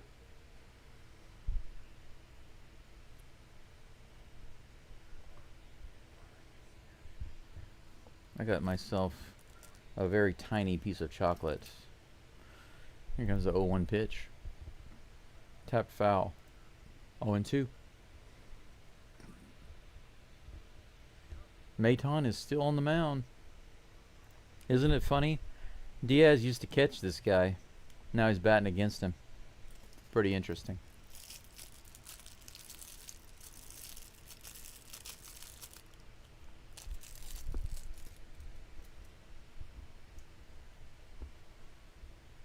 Here comes 0-2. He tries the curveball on Diaz, but it's way outside and low. 1-2. Alejandro, your comment, I see it. It's kind of funny, though, if you look at it. Abreu is good and always has been. I just wouldn't depend on him in important situations.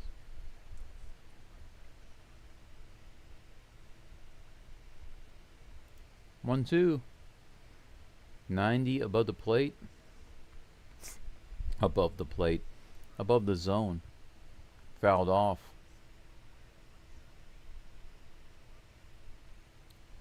If I had a choice We're up by 1 run, or we're up by 4 runs, or we're tied.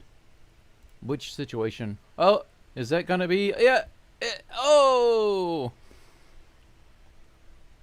Trammell tags and goes to third on that fly out to left field. I was thinking just for a moment there that Diaz was going to get that ball over the head of the left fielder, but he was able to catch it. However, Trammell was able to tag up. That was a nice hit. How did he go down and get that so far out there? Look at that hit. That looked like a pro hit by Yiner to go down and get that ball and send it so far out there. The Tram goes to third. Jeremy Pena is at the plate. 1 out, runner on third. Here comes a pitch to the Flash. 91 way too high and in. He goes around like a half swing. Yiner gave him a little shiner. A little one. Well, like I was saying earlier, if we were up by 1, that's the situation I'd choose to bring in Abreu. I feel like he's more focused in that situation. Pena, what are you doing? Jeremy Pena swings at a pitch that bounced in the dirt. 0-2. You might as well just lay down the bunt down the first baseline if you're going to do that. 2 terrible strikes against Pena. Maton on the mound. Here's the 0-2 delivery with 1 out. Trammell on third. Swing and a miss on the curveball way outside. A 3-pitch. What a terrible game for the Flash. 1 hit for Pena in this game. And multiple strikeouts. 3 strikeouts.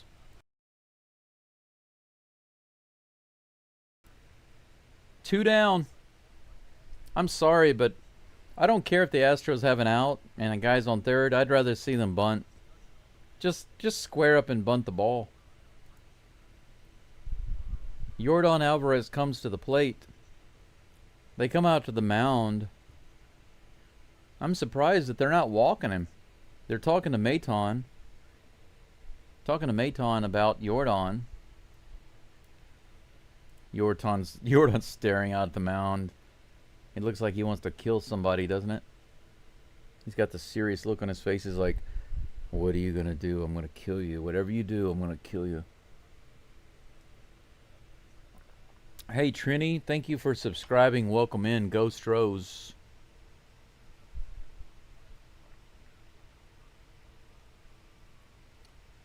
Lobster Fest. That's right. Welcome to Orange Lobster.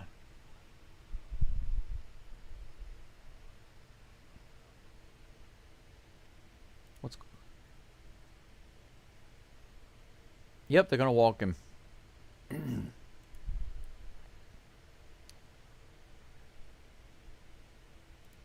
Intentional walk to Yordan. They want to bring up Altuve. Altuve does have a double today.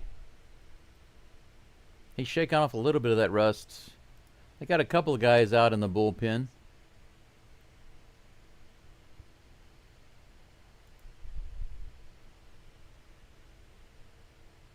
As always, you have mixed signals in Arlington. People cheering for Altuve and people booing him at the same time. What a bipolar crowd. Wow, look at this. They're going to pull Maton out.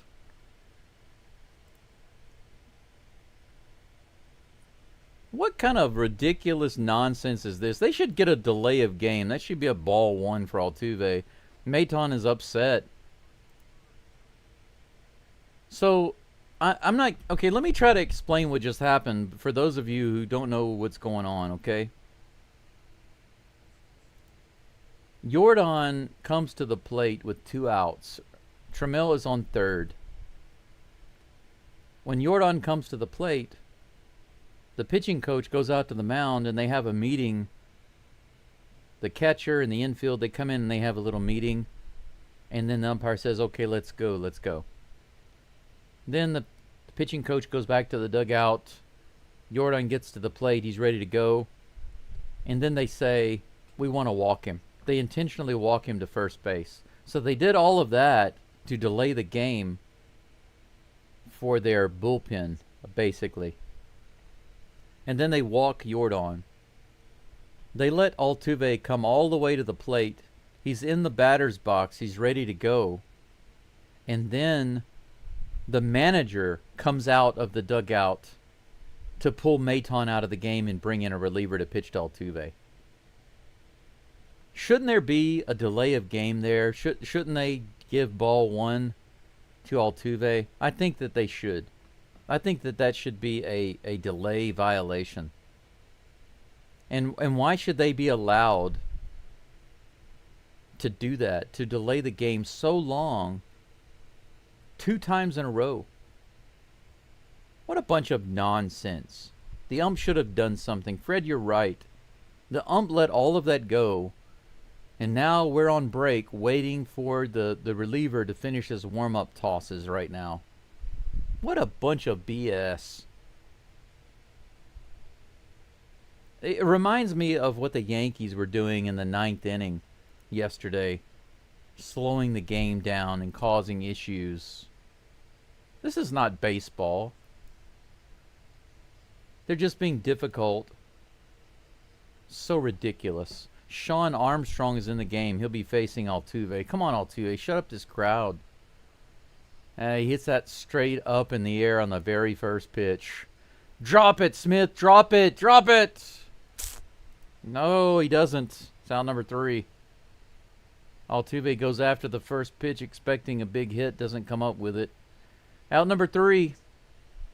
That's what happens when you delay a game over and over again instead of just playing freaking baseball. Just play baseball. Quit being big babies. Just play baseball. What nonsense was that? The Rangers do not deserve this game. We should not be rewarding that type of behavior. That's very unsportsmanlike. Yes, you're right. They don't deserve to win. Let's take a look at the live chat here. I know I'm missing a few things.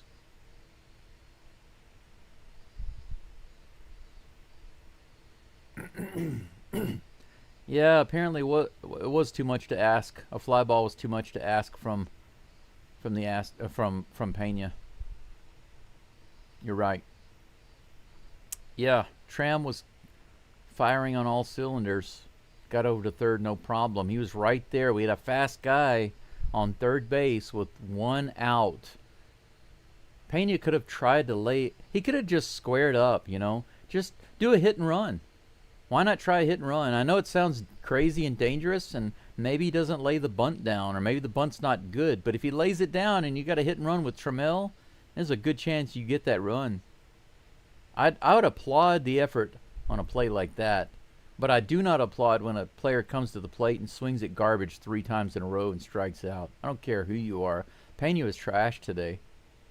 He was, but then again, the Astros batting has been like trash. 16 lobsters for the Rangers and now 16 for the Astros. They're tied. Craig Kimbrell is on the mound for the Stros.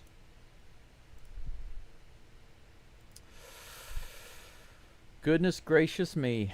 Goodness gracious me.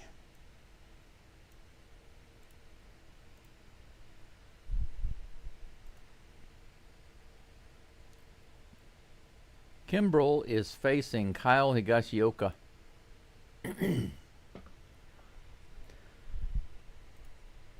Runner on second. Here's the pitch.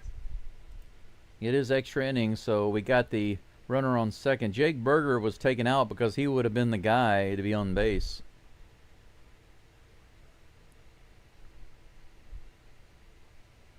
Berger was removed earlier for a pinch runner, so this is his replacement on second. That's high. 2 balls and no strikes. A minor yiner shiner. That's right, Mr. Page.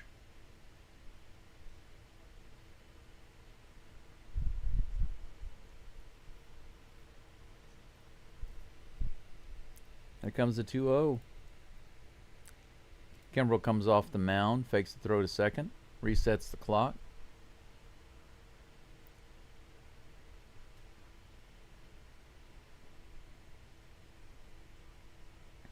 Mr. Page, no problem about being late. Thank you for being here. Here's the pitch.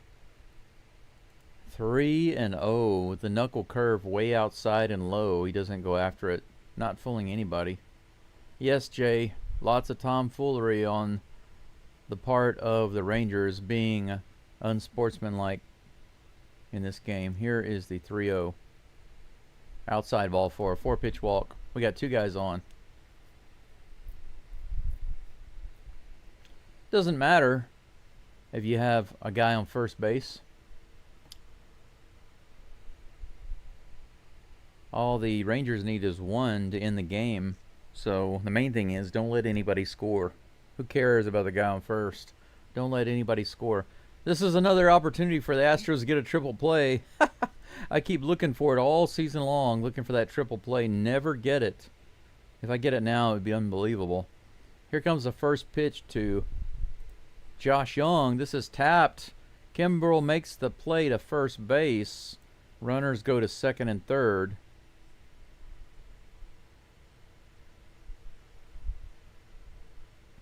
Yeah, Fred, they were looking for extra time, but I think the umpires should have said that's way too much of a delay. So you should have been warming up your bullpen already. And that's ball 1 to Altuve. That's what they should have said.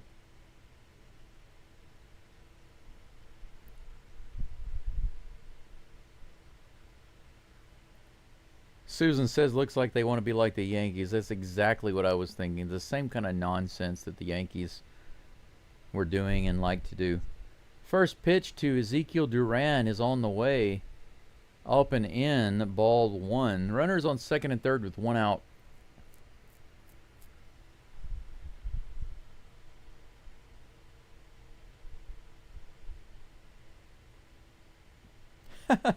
Eric says they should bring back the bullpen cart so Bocce can make it to the mound. Womp womp. Fouled off. 94 in the top of the zone. The count's 1-1. Yep. Sore. And the funny thing is, I know the game is tied, but they're acting like sore losers, right? And the Yankees were winning by multiple runs, and they still couldn't refrain from being salty and sore. You know, they're sore winners. Double play, double play. He bunts it in the air. It's going to get down, and that's it. Oh, it goes foul. Wow. Holy cow. Oh, my God. He throws down the surprise bunt. It goes in the air. Kimbrel can't get to it, but it rolls foul. They try exactly what I was talking about earlier. The Astros doing the hit and run, the bunt and run. They try it right here. But it goes in the air. The runner takes off. The spin. Look at this roll. Look at this. About like an inch maybe. Look at that. Woo! Look how close. Wow. 1 ball, 2 strikes. Here comes a pitch from Kimbrel. Come on, baby. Strike 3. Knuckle curve on the outside. He went after it. Chased it. Out number 2. Man, this game is nuts.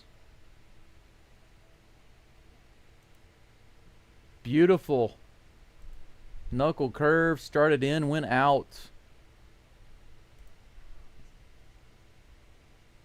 You have failed. They're having a little meeting on the mound right now because they've got another. Wow, Rowdy Tellez. This dude is even beefier than Jake Berger. What is with the Rangers and fat players? Espada is coming out. They're gonna go to Fried Oakert. They're gonna pull Kimbrel and bring in Oakert.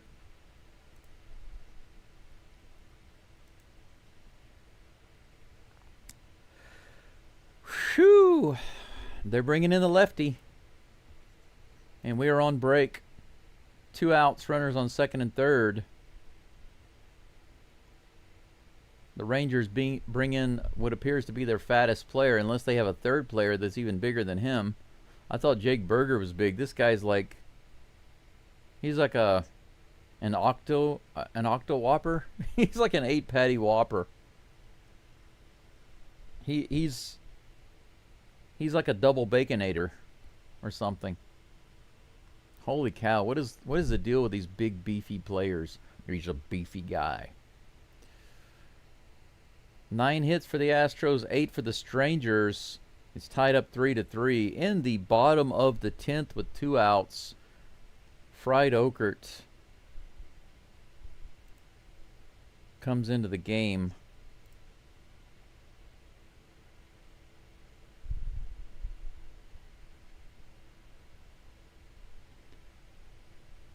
You know, I think that my my Oakert picture is wrong. The face is right,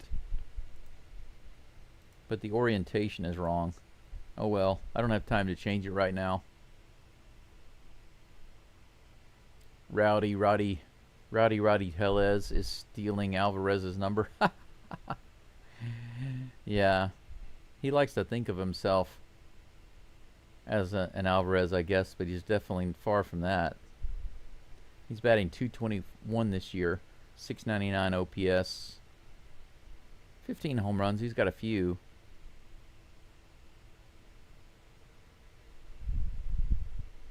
All right, here we go. Oakert is on the mound. First pitch to Tellez on the way. Swing and a miss. 80-mile-per-hour slider below the zone. Strike one.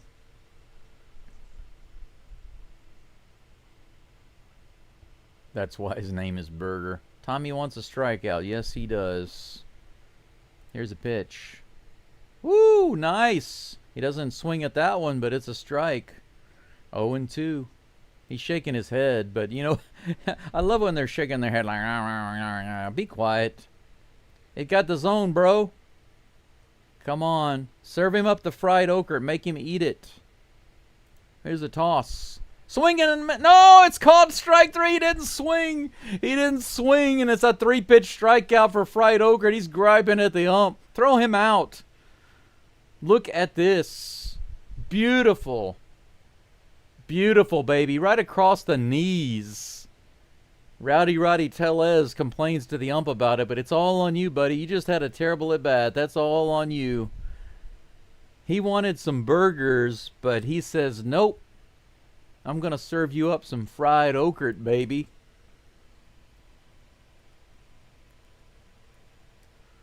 That's right. A little bit of fried Oakert. I don't care if you like it or not. That's what you get. You get nothing but fried Oakert. Let's see here. Yes, there we go. Boom, baby. That's what you get. No burgers for you. Just fried Oakert. 3-pitch strikeout against Rowdy Tellez. That was great. Love that. Good result. Tommy also likey the strikey.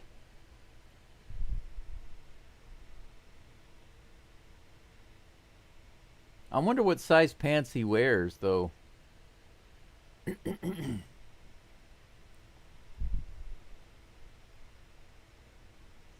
Expired Whopper. That's funny. Yes, Brady, you're right. That's what happens to sore losers. The Rangers do not deserve to win this game. And actually, the fact that they came so close with that bunt, so very close, like 1 inch away from winning the game, that it was so close, and they lose now, it's going to be poetic justice, right? Sean Armstrong is still on the mound, the replacement for Phil Maton. I didn't put his name in.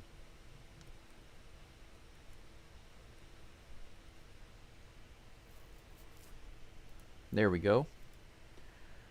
Carlos Correa at the plate, and Jose Altuve on second base. Top of the 11th. Here we go. Let's get her done.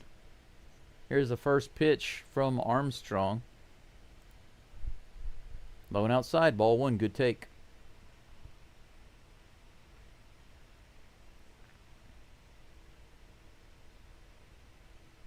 Yeah, you got the hot mustard right down the middle of the strike zone. Here comes the 1-0 pitch. South Korea fouls it off. Outside edge, 1-1.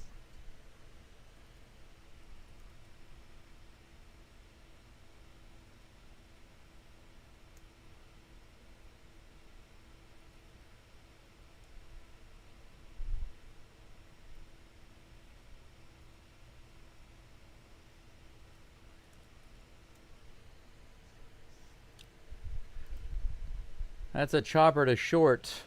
Altuve can't go to third, and that's going to be out number 1.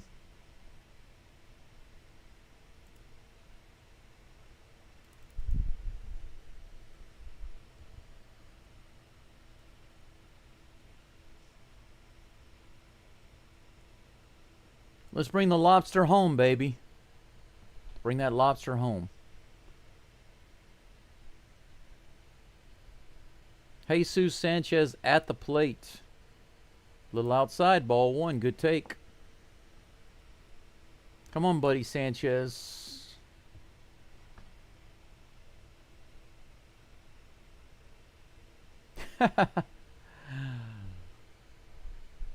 Oh, trust me, Tellez is a big guy. He is really fat. He really is. Low. Ball two.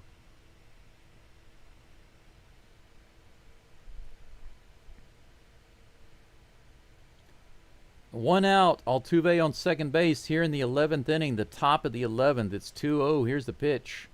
Inside. Good take by Sanchez, 3-0.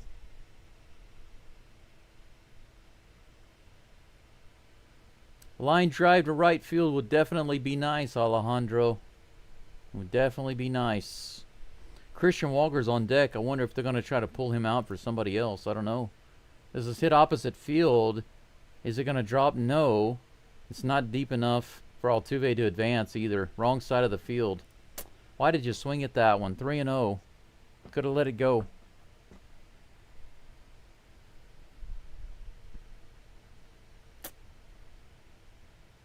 Swung on a 3-0 pitch.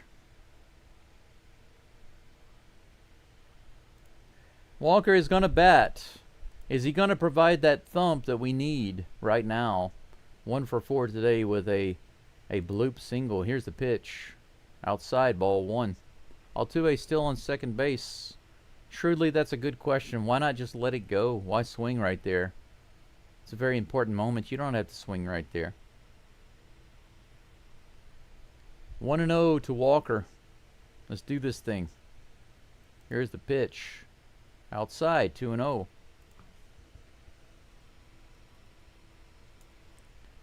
Let's do it.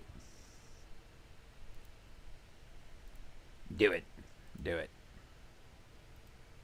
Here comes a 2-0 pitch from Armstrong. How about arm weak? That would be preferable. 91 right in the middle of the zone. Fouled back. 2 balls and 1 strike. I see what you did there, Eric. I'm sure this time will be different. The boy who cried Walker. Hey, Glenn. You always apologize for being late. But thanks for being here. I appreciate you coming in. 192 people watching. How many likes do we have? Here's the pitch. Grounded too short. It's a bouncer. Not a really good throw, but it was good enough to get Walker at first base. So the Astros don't even get Altuve to third, much less bring that lobster home. That's several more lobsters. 3 more lobsters for the Astros.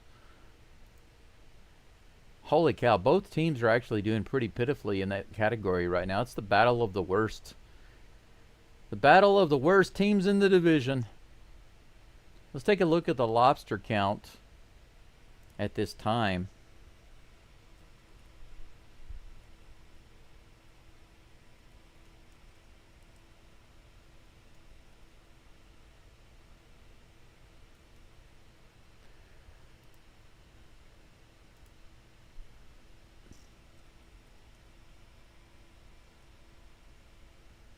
There we go. Both teams are doing really bad right now with lobsters. 22 lobsters lost for the Strangers and 19 for the Astros. Only 3 runs on the board. 9 hits for the Stros, 8 for the Strangers. 2 errors on the Stros, 1 on the home team. That's right. Losing the lobsters is definitely not the Jedi way. We got to bring them home to cook. The villagers are going to starve to death. We're starving here. Feed us. Yeah, that's exactly what we needed. Perfect. Whenever Walker went back to the dugout, Espada's clapping, pats him on the butt. Perfect.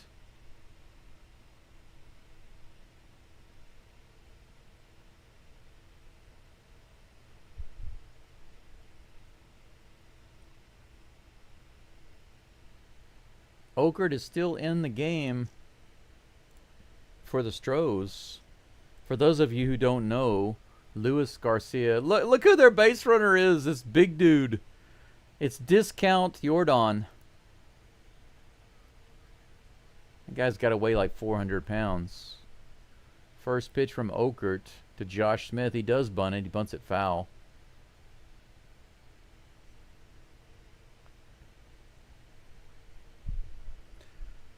Oh and 1 is the count.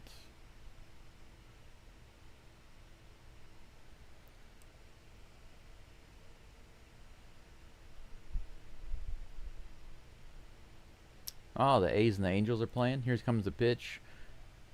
Smith does not show bunt on that one. Takes it wide. 1-1.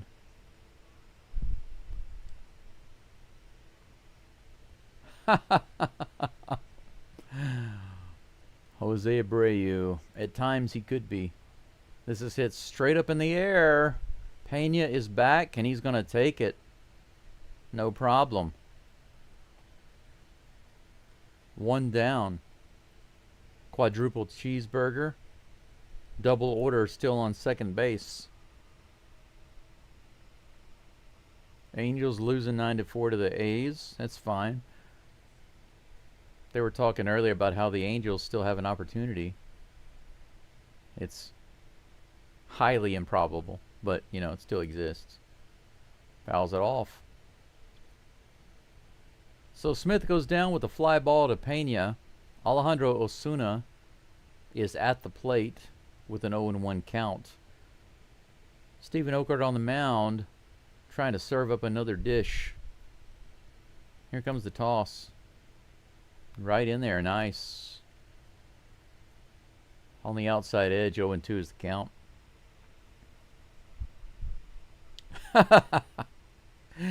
Eric, yes. It will take at least 3 hits to get the guy from second base home, right? Is it straight up in the air? Is it going to be playable? No, Diaz doesn't have room for it, but the count is 0-2. Blue Jays beat the Yanks. That's nice.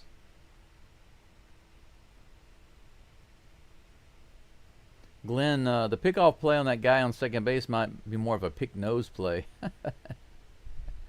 Here's the 0-2. Outside. 1-2.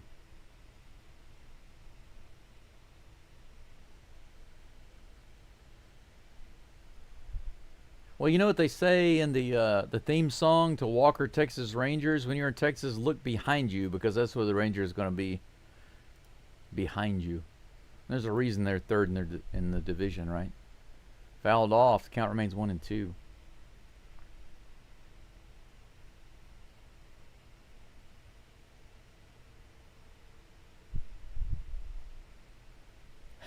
You want to see him do the worm? What if he falls down and he rolls and they're able to throw him out? That would be a great play to see. Here's the 1-2 pitch. Woo, just a little outside and high. 2 balls and 2 strikes. Come on, Okert. Serve up the dish, baby. I want to see the fried Okert served up. Serve it up. Here comes the 2-2 pitch.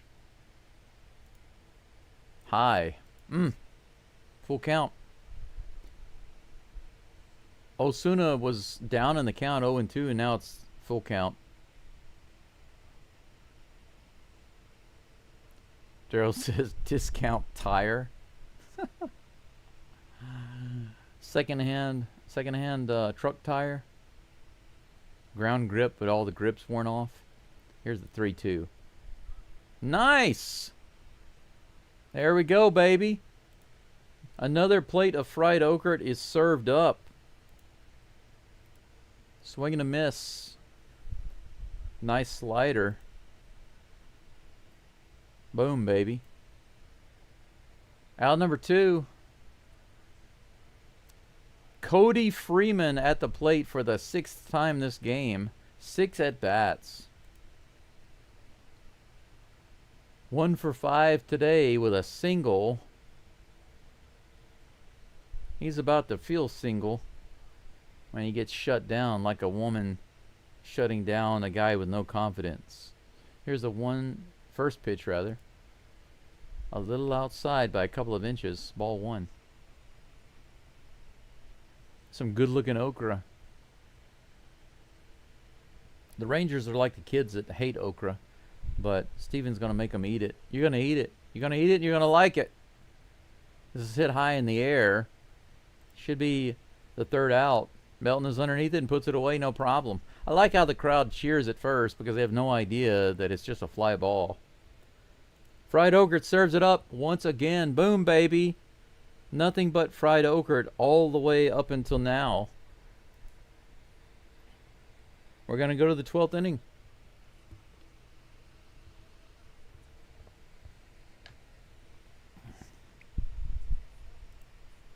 Four batters put away. No damage done.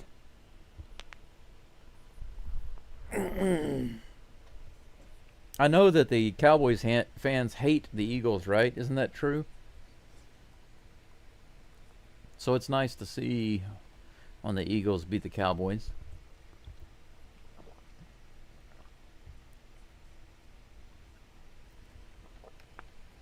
Because I know all of those Cowboys fans freaking out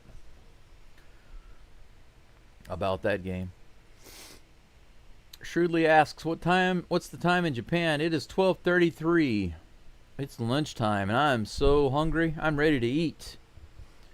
What time is it there, Shrewdly?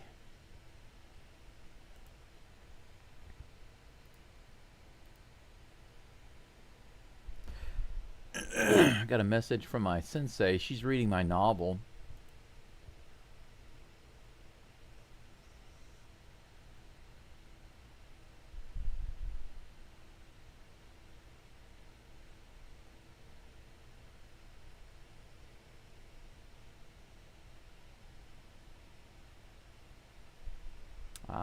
Okay. She's giving me some feedback about my book.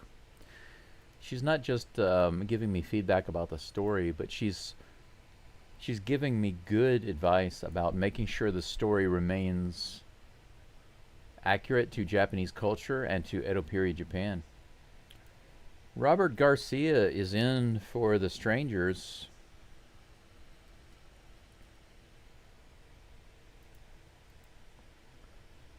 Number 62.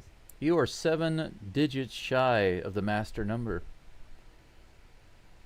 53 innings pitched, 3 point something ERA. I didn't get to see it. It flashed on the screen. 3.23. Dubon is going to be up at the plate.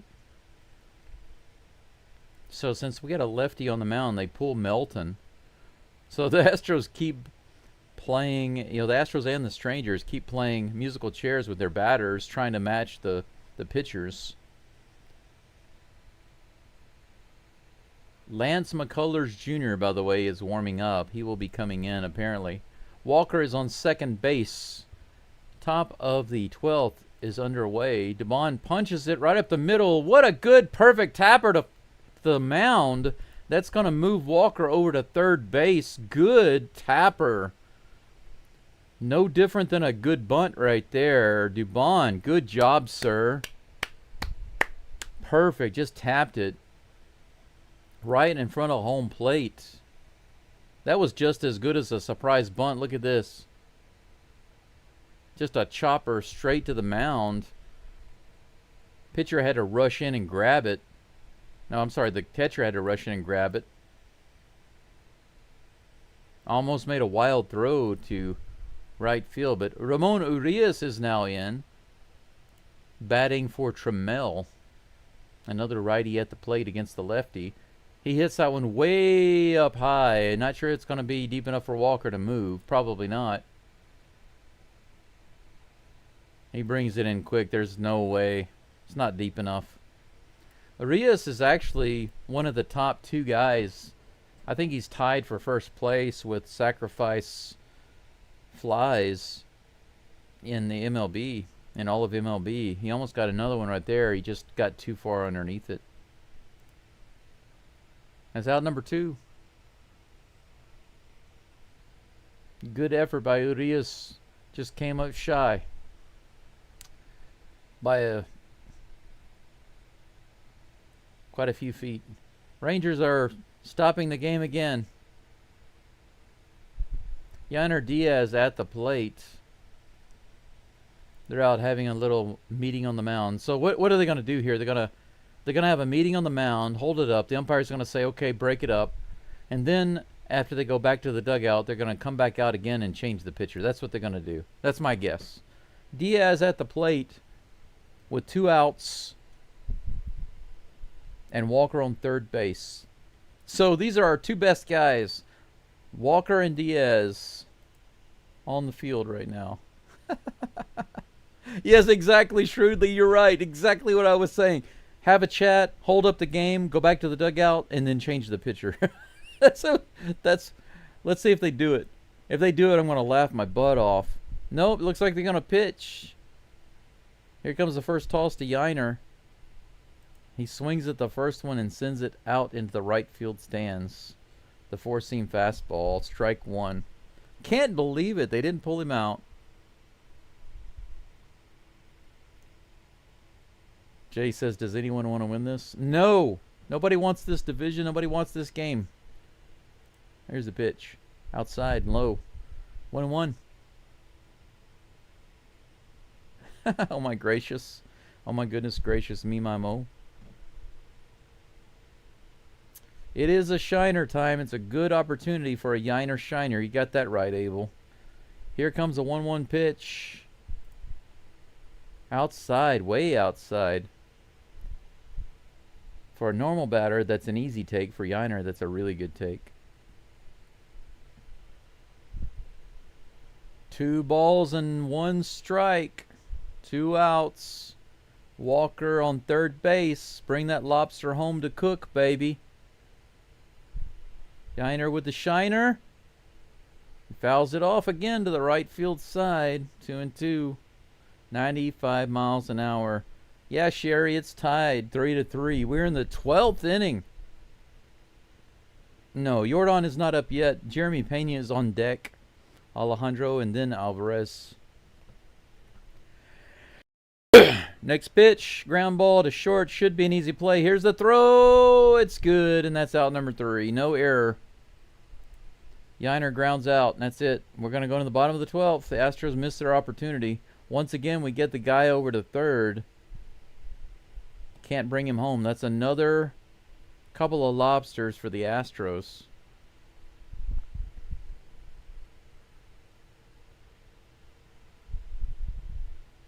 Hey, thanks for the update, Glenn. 235 watching. Holy cow, I got 248 watching. Where are the likes on the live streams? Or on this live stream? Only 89 likes and 230 people watching? That's no good. Come on, people. I've gotten 1 super chat this whole game. I've been doing this game for more than 3 hours. I've gotten $2 in donations. And I don't even have 50% likes on the live stream. I could just end the live stream because that's disappointing. I think that I'm safe to say that if people are going to come in and listen and watch the very least you can do is like the live stream.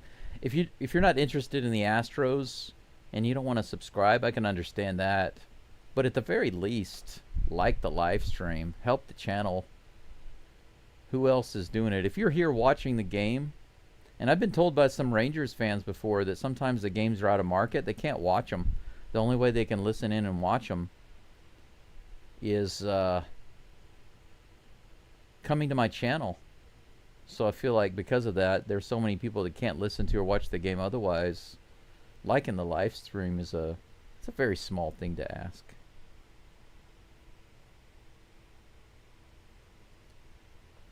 That's why I don't bet, genius. If I could afford to lose it, it'd be different.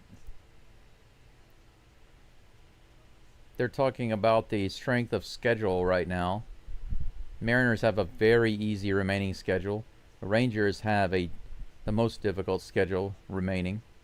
And Astros' schedule is so-so. So the Mariners stand to gain the most, assuming that they all play ball on an average level, you know what I'm saying?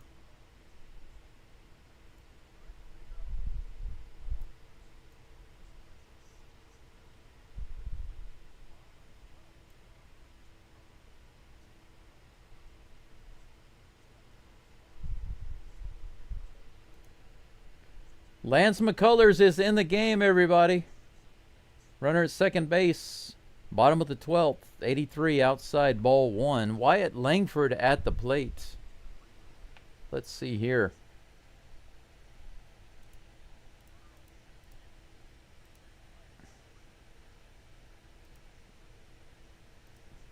That's another ball. Back-to-back balls from McCullers. Hey, Christopher Bolson comes in with the $9.99 super chat. Thank you, sir. Way outside for ball 3. 3 straight balls from McCullers. Christopher, thank you so much.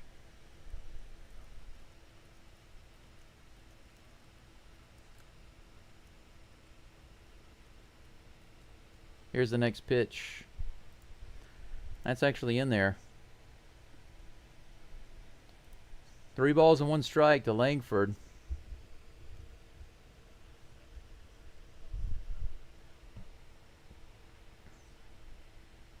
Yes, thank you, Chris Bosson. And that's a walk. Low and outside. No outs. Runners on first and second. Langford comes to the plate. I'm sorry, Dustin Harris. Are they... No, I think they got a... Yeah, this is kind of a newbie. A rookie guy.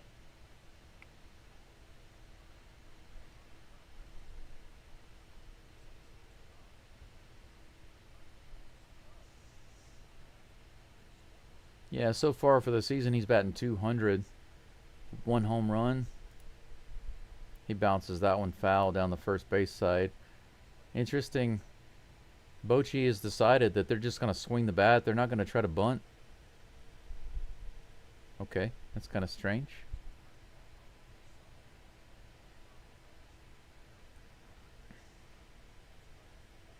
Oh, and 1 pitch coming up in the dirt. Good catch by Diaz there. Runners on first and second, no outs. 1-1 is the count.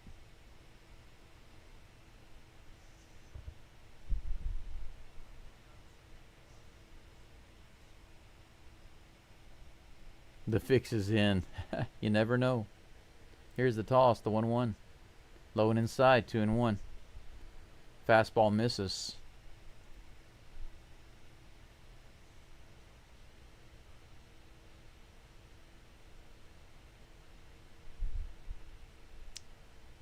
Here comes the 2-1. Tapper to the right side and just foul, so it'll be 2-2. 2 balls, 2 strikes.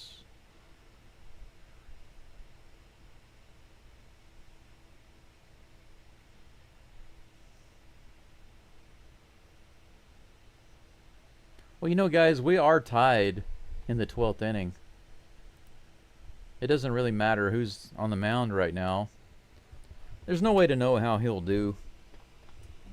We still have a chance, you know what I'm saying? No reason to be negative so early. There's no reason to blow up, especially. There's no reason to blow up at all, but especially while the game is still going, that's useless. Here comes the pitch. Ground ball to the right side. He gets past Walker, and that's going to be it. That's all it took. All the way in the corner. And that's a walk-off by the rookie Dustin Harris right down the line. Walker dove for it. Couldn't get it. I want to see that replay again. I want to see how close Walker came to getting that ball. That was a very, very, very close. Very, very close. Close call down the first base line.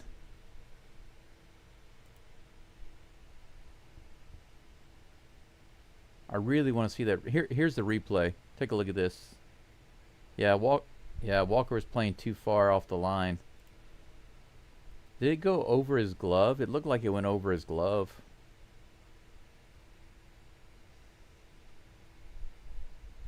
Yeah, Walker couldn't pull it in.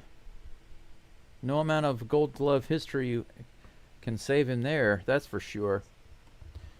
That's going to be it for the Astros this game. 9 hits for both teams. 4 runs for the Strangers and 3 for the Astros. Another bipolar performance at the plate. The Strangers actually wind up with 25 lobsters today. That's horrible. And the Astros won it with 22. This game was truly a battle of terrible offense. 25 opportunities missed by the Rangers and 22 by the Astros. What a miserable game to watch on both sides of the ball. Still Viper, thank you so much. Still says with the super chat, should have let Chaz pitch. I agree. 100%.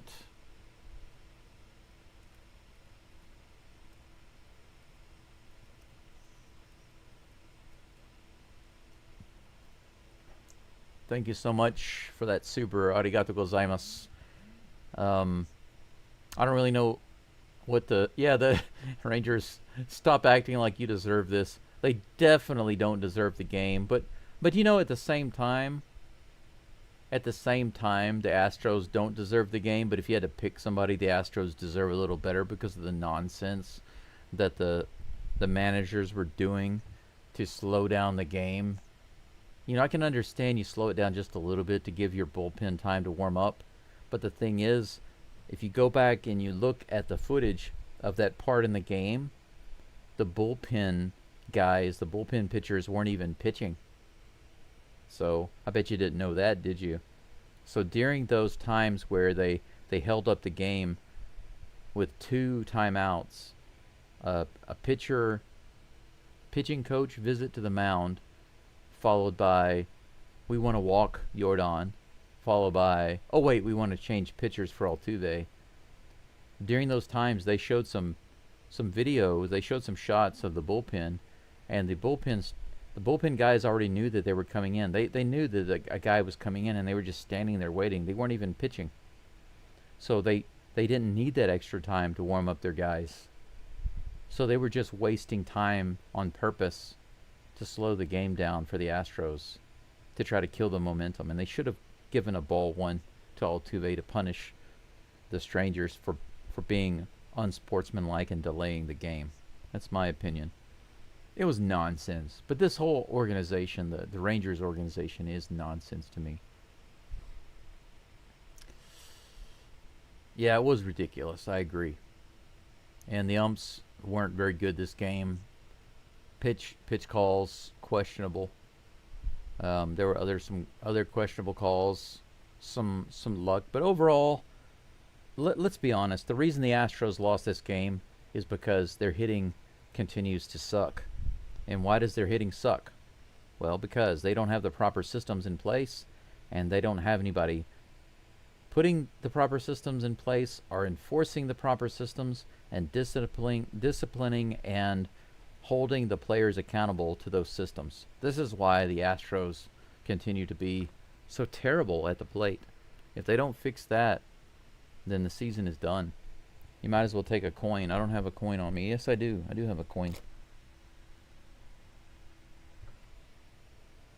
Might as well just take a coin and flip it. Will the Astros win tomorrow? Flip a coin. And for every batter that comes to the plate, will he get a hit? Flip a coin.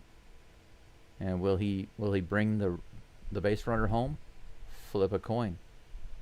Will the Astros win the division? Flip a coin.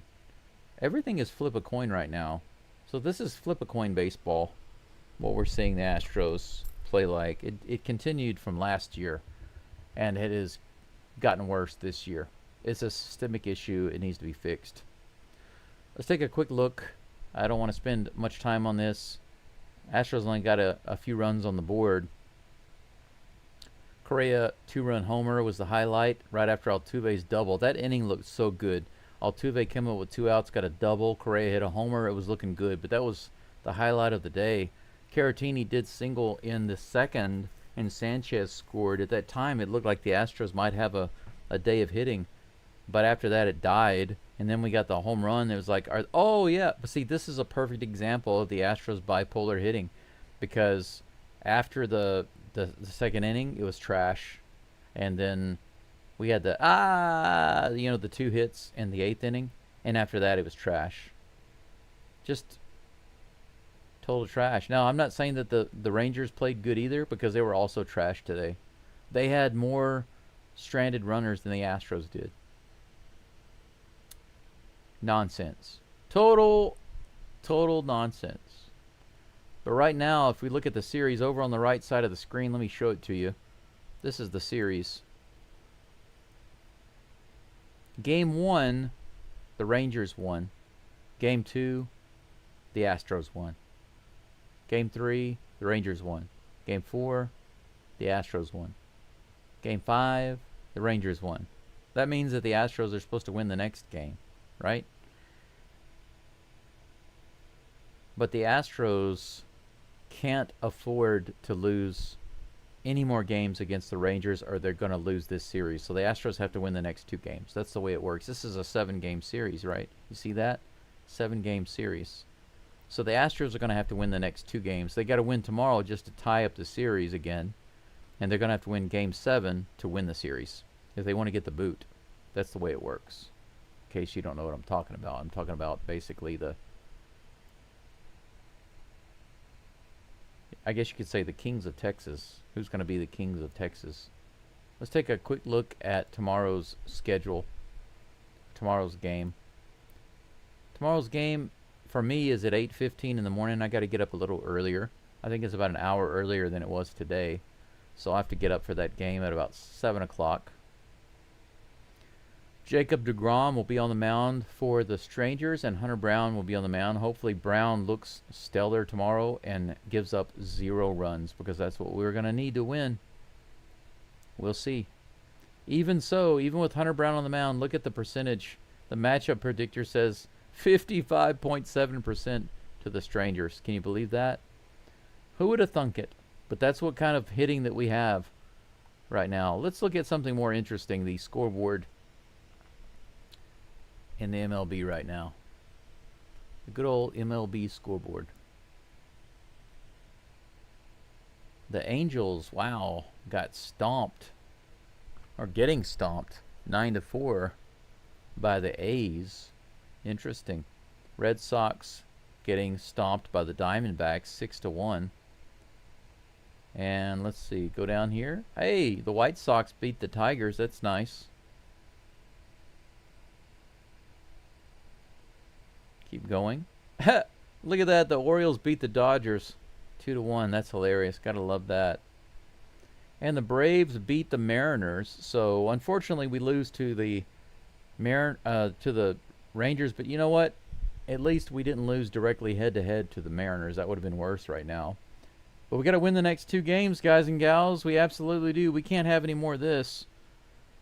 Terrible game on both sides of the ball, really.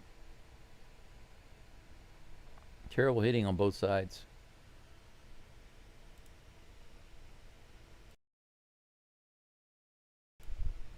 Take one last look at the live chat, and I'll be out of here. I really got to cook something. It's almost 1 o'clock p.m. I haven't eaten anything but a tiny piece of chocolate all day long. Anything interesting going on in the chat here before I head out? Yes, Landon, this is a 3-game series with the Rangers. We've got 2 more games to go. A-Rod and Jeter. I was born in 75, so I've seen a lot more baseball way before that, but I went through that era.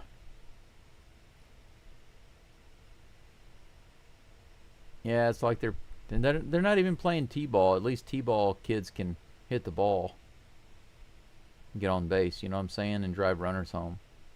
Sometimes they can't stop driving runners home. You got to call the game, right?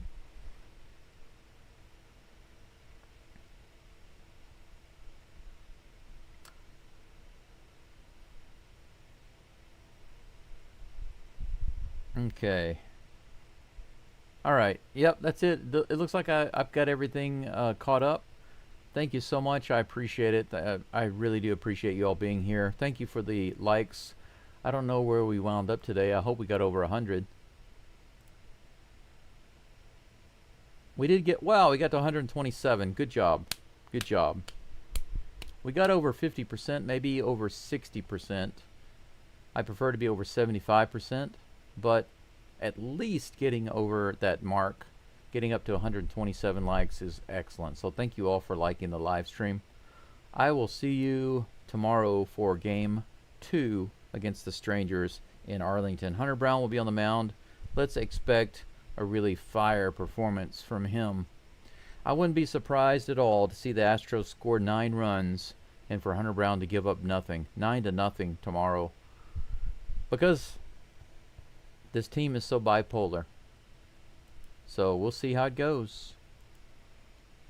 All I have to say now is Geaux Stros. Thank you again to my super chatters. Thanks to all of those who liked the live stream, who donated for even something as simple as showing up and letting the live stream play. The longer you listen and stick around, the better it is for the channel.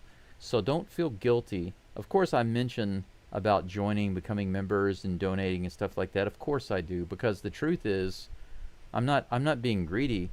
The truth is that it's not clear that I will be able to sustain the channel without some extra support, whether it comes from the community here or from some outside source. So yes, of course, because of that reason, I will continue to mention it. If you really don't have the ability to financially support the channel, please don't feel guilty about that. There are other ways to do that. Even if you can't listen to the live stream, if you can have it playing, right? Somewhere, if you can have it playing when it's on, that really helps. Because it's not just about viewing the live stream, it's about watch time. So if people are watching my live stream for 30 minutes, 1 hour, 2 hours, 3 hours, this tells YouTube, hey, this is really engaging content. People are very interested in this. And then they will expose it to more people who are interested in the Astros. You would think that YouTube would just, oh, this is a channel about Astros games, so we're just going to show it to everyone who's an Astros fan. But they don't do that. They only expose my channel to a certain amount of people that have the interests in baseball or the Astros. And they only expand that as my audience expands. So they put kind of a governor or a limiter on it. And the only way to break through those various filters or limiters is for various things to happen. Liking the live stream, commenting in the live chat, commenting on the video, subscribing to the channel, donating to the channel, watching for an extended period of time. So all of these are just different elements. It's just like baseball stats, right? When you look at a player and you look at his batting average. Batting average is nice. If you see a guy with a 300 batting average, that's very good. But it doesn't tell you everything you need to know about that guy. You have to look at more information than that in order to make a proper assessment. And that's what the YouTube algorithm does. It kind of takes all that stuff together.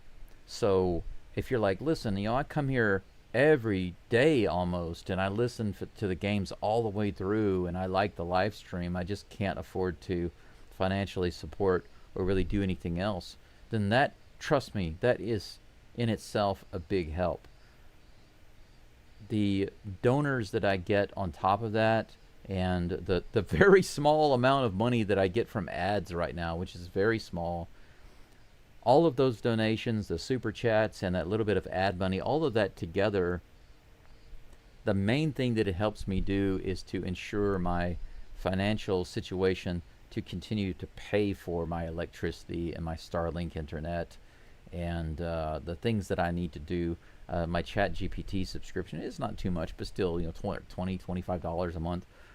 These are things that are really difficult for me to afford. So of course the supporters like you who've financially been able to contribute, of course those things help me to keep the channel going. But here's the thing. If you're a loyal listener and follower and you're constantly here, that helps my channel grow. And just by natural growth, my channel makes better money through ads, for example. And like I said, I don't get a lot of money through ads, but as the channel grows, that money increases. And as the channel grows, I also get more members. I also get more donations. So even if your contribution to my channel is, I'm gonna be here every freaking day, like what was said earlier, I'm gonna grab a pizza and some beer and listen to Geaux Stros. Well, just that alone is a huge help, because it helps expose the channel and get it to more people, and then by default, more support comes in, and it makes the channel more feasible to continue. So thank you to all of you. I hope I expressed that clearly. I never want you to think that I'm pushing anyone into or guilting anybody into donating. I would not do that. I just want to be clear that if something happens to my health, or if something happens to me financially, it might not be feasible for me to continue to do the channel. It just, there's no way to know the future. I just want you to know that I'm doing my best to be here. I've gotten such nice comments from so many users, and I feel an obligation to be here because a lot of you out there are struggling. You're having your own issues, some of them worse than my situation, some of them not as bad, but it doesn't matter. Everybody is under what they can handle, and sometimes it might feel like it's too much and I can't handle that much. It's too much for me. And I've had comments, either emails or comments in the live chat like I had today, or comments on my posts or whatever, where people share a little bit of their personal stuff with me, and I appreciate you being vulnerable and sharing that with me, because everybody has their own challenges and struggles. And I just want you to know that I hear you, I see you, and I'd like to keep our community going. It's not just for me, it's also for you, because to be honest, I feel so bad sometimes. I don't want to get up, and I don't want to be bothered with doing the live stream. It's not because I don't want to be here, because I don't enjoy it. It's just because I feel so bad. But then I seriously think about some of the comments I get from you guys and gals, about the struggles that you're going through and how much the channel means to you, and being here and being part of this community. Right now it's kind of small, right? We're right at 1,100. Either we might have passed 1,100 today, but it's a small community, but it's already a very strong core, right? And because of that, it does come into my mind. I really don't want anyone to think that this is just words. But seriously, when I don't feel good, and sometimes, like last week, even last night, I was feeling nauseated, and that's not a good sign when you have a kidney issue. But there are times where I just feel like, man, I'm not sure I'm going to be able to make it. Maybe I should just stop doing my live stream and just stay in bed or go to the hospital. Sometimes I feel like I'm one step away from hospice. It's that bad sometimes. But I'm not kidding. I think about some of the comments I get from you about how much the channel means to you, how much the community, the connection means to you, and when I'm in those down times, I remember that there are literal people out there, real people with real feelings and real challenges going through crap, okay, to put it lightly, that have connected with what we're doing here. And it reminds me that I need to be here for you. So that's all I wanted to say. And so, with all of that being said, it's difficult to say all of that and get it across during the live stream because we've got the game to focus on. But you are all very important to me, all of you, from those who are just creepers on the channel to those of you who are regular donors. Everybody is important and everybody is contributing, and I thank you for that. But yes, I see your comments about the Red Sox, Landon, and yes, Daryl, let's hope and expect a better day, right? And Mac, you're welcome. Thank you for being here. And thank you, Hammond Manor Plantation.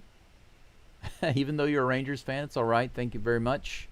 Daryl says, I'd rather listen to you than listen to the radio. Well, thank you. Thank you, sir. Thank you very much. Still Viper comes in with another nice super chat. Thank you so much. Still Viper says, whoops, let me read it.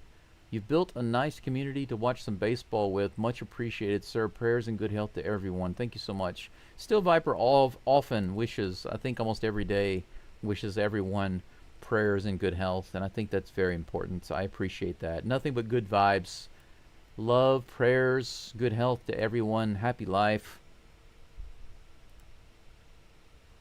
No matter what's going on, you know. Monty Python, look at the bright side of life.